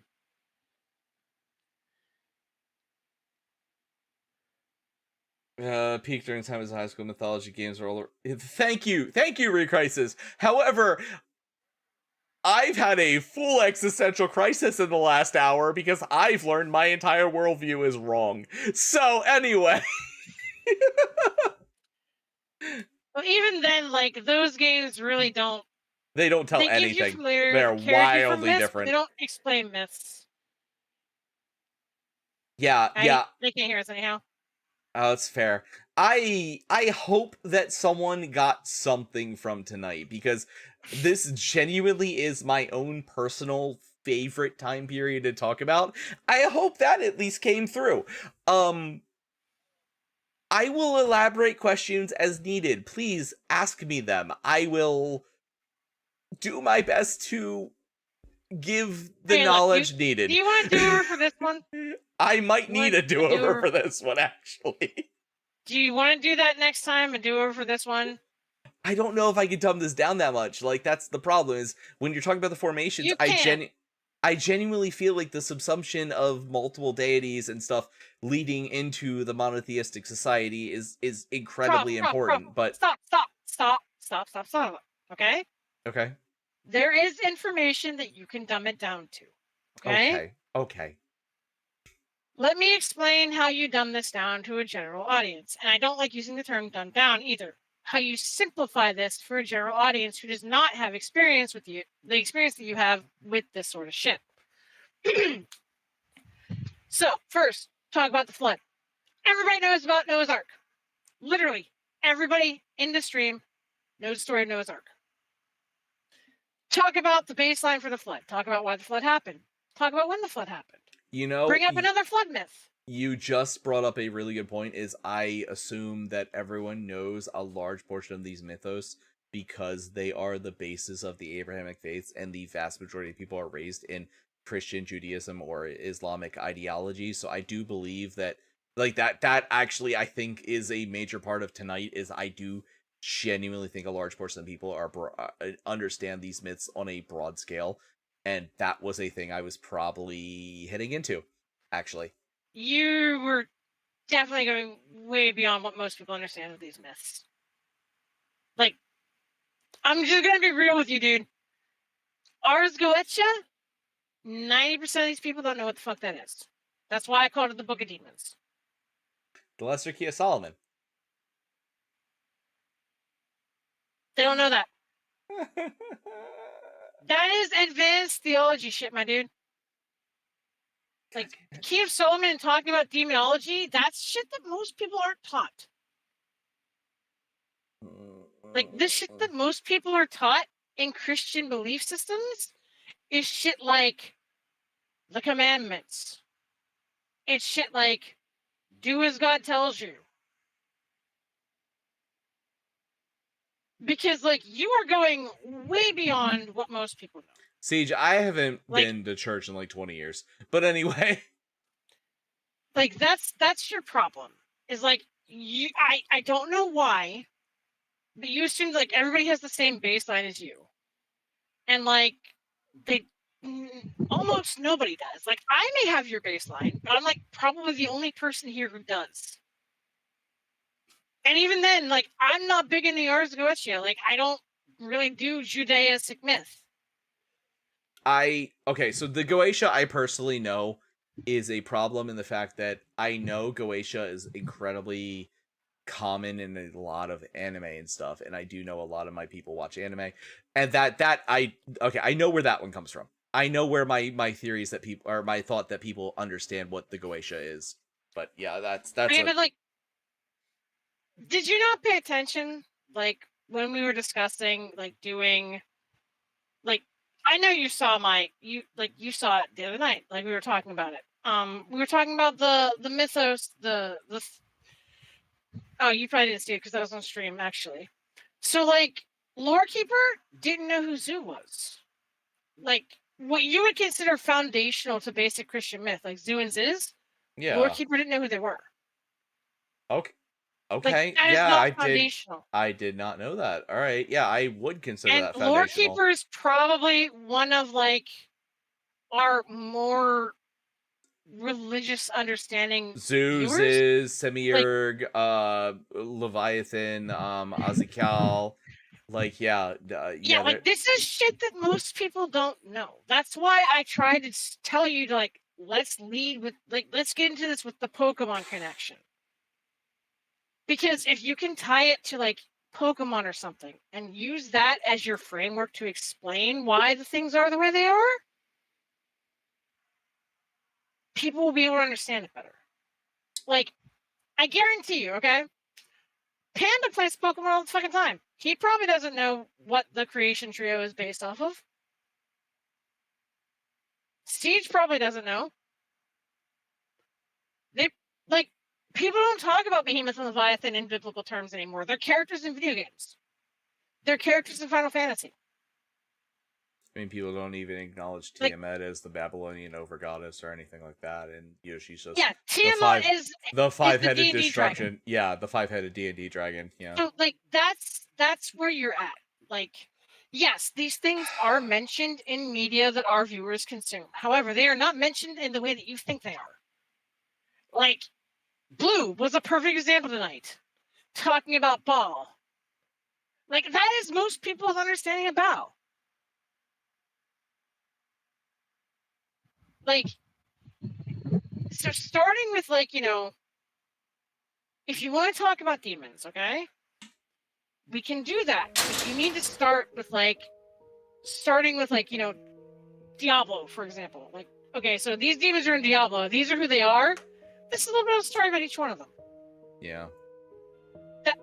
You need to base it in something that people understand before you go into the fucking shit swamp of well, technically Leviathan could also be considered one of the dragons of the initial dragon myth, or Behemoth is actually a representation of nature and its fury. You gotta connect with them where it matters more. We share a lot of people who watch Pokemon. Probably the Necro. I'm trying to help out as best I can. No, I'm just gonna go to bed. It's not worth asking the questions. It's fine. We share a lot of people who watch Pokemon. So a good place to start is the Creation Trio and explain who they are and what they are. We share people who have experience with Elden Ring. We could talk about the alchemical rebus, things like that. Start with shit that people can actually tie into stuff they already understand. Or tie into how the fucking gilded, or the not the gilded, the grafted, or the Amanasheth and all that shit. Alright. I think that's the big thing that tricked you out tonight, because a lot of what you talked about, I watched one of your Warhammer lore discussions, right? And so you tied it into, things that were more modern that people understood if they didn't understand the Warhammer shit. You didn't really do that tonight. Basically, what you did, as somebody who doesn't do Warhammer very often, you just gave me some sort of deep cut fucking this is Nurgle lore shit. When all I know about Nurgle is he's the fat dude who's kind of nice and plaguey. I want you all, okay, sidestep for a second. I want you all to know I tied into Warhammer and Battletech at least once each. I promised Neff I wouldn't do that, and I tried to actively not do that, and every time I was like, this would have really fit if I could, compare this to Korn. This would have really fit if I could compare this to Slanesh. This would have really fit if I could, I actively avoided a couple of those. There were a couple I did not avoid. I admit that. But...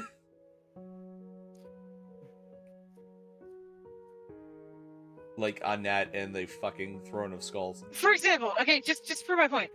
Hey, Panda. Hoenn Trio, you know what they're based off of? Do you know, the mythological lore behind the Hoenn Trio?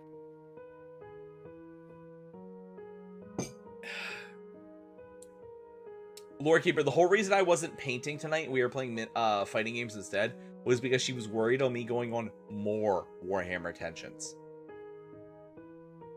See, that's my point there, Prof, right there. Panda is a good everyman for a general audience understanding of shit. We need to cater streams to, where Panda's understanding of this shit is. Panda, if I say Slanesh was based on Lilith and the Sumerian pleasure deity in general, would you have any concept of what I'm talking about, despite the fact that we had a 5-minute tangent on it earlier? I doubt Panda even knows who Slanesh is. Oh, I don't know. Okay, well, I don't know if Panda's a Warhammer person, to be fair. I should... That's no, Panda's not a Warhammer person. Why don't you ask him what he knows about Ishtar? Because he told you during the stream that he knew about Ishtar. I mean, everyone knows about Ishtar because Ishtar comes from Smite or SMT or something like that. No. Panda, would you please retype what you said when we were talking about Ishtar, if you remember? Because I know exactly, I know what you said. Spirit said that. Spirit said really he only knows. knows. Spirit says he only knew Ishtar from Smite. From Smite. Yeah. Now, why don't you see what Panda knows Ishtar from? The extent of Panda's knowledge. Fate Grand Order. I mean, that's a good Yes. basis compared to a lot of other things you could base that shit off of, so... that is where we're at, and that is at why... least Fate tries to be reasonable. Except with Joan of Arc. We don't talk about the saber faces. We don't talk about Brune. we don't talk Come on. about Mordred. We don't talk about Fate Mordred. We don't talk about Fate Arthuria. We don't talk about Fate Joan. There's there's a few. I mean, because honestly, who doesn't want to fuck Joan of Arc and Sir Mordred? And, everyone with saber face. Like, I never did. it's the joke. The wide joke is like, man, King Arthur's really hot. She's really hot, and like everyone's like, wait, what do you mean? Like, it's a long-term Fate joke, but So it's a shitty gotcha game, Lorekeeper. That uses historical figures and make okay, figures from no. It didn't start as a gotcha game. It started as a it visual doesn't matter novel. what it started as. The only thing that matters is what it is now. It's a shitty gotcha game. It started as visual novel where they were summoning heroes and legends from myth to fight over the biblical Holy Grail to grant a single wish. They had a magus and a master system. I'll get more into this on my own things later on. It started as a visual novel. King Arthur is actively female in it. The canonic time is King Arthur does have a child. She was the father of, because Merlin taught her to grow a dick. So there you go. Dick Girl King Arthur is canon in the Fate universe. I know all y'all wanted that. But, Alright, so I need to end because it is almost 1 o'clock. yeah, I gotta go to bed. You need to sit and think about some stuff, I think. I think you need to go talk to your wife for a little bit. I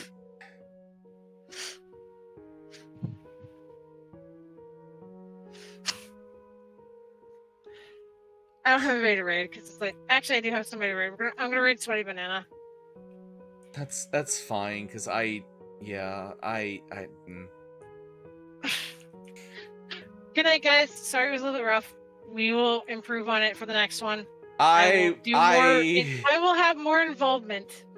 With I the will fucking rein lesson myself plan this in time. and fucking Christ. Jesus. Yeah, anyway.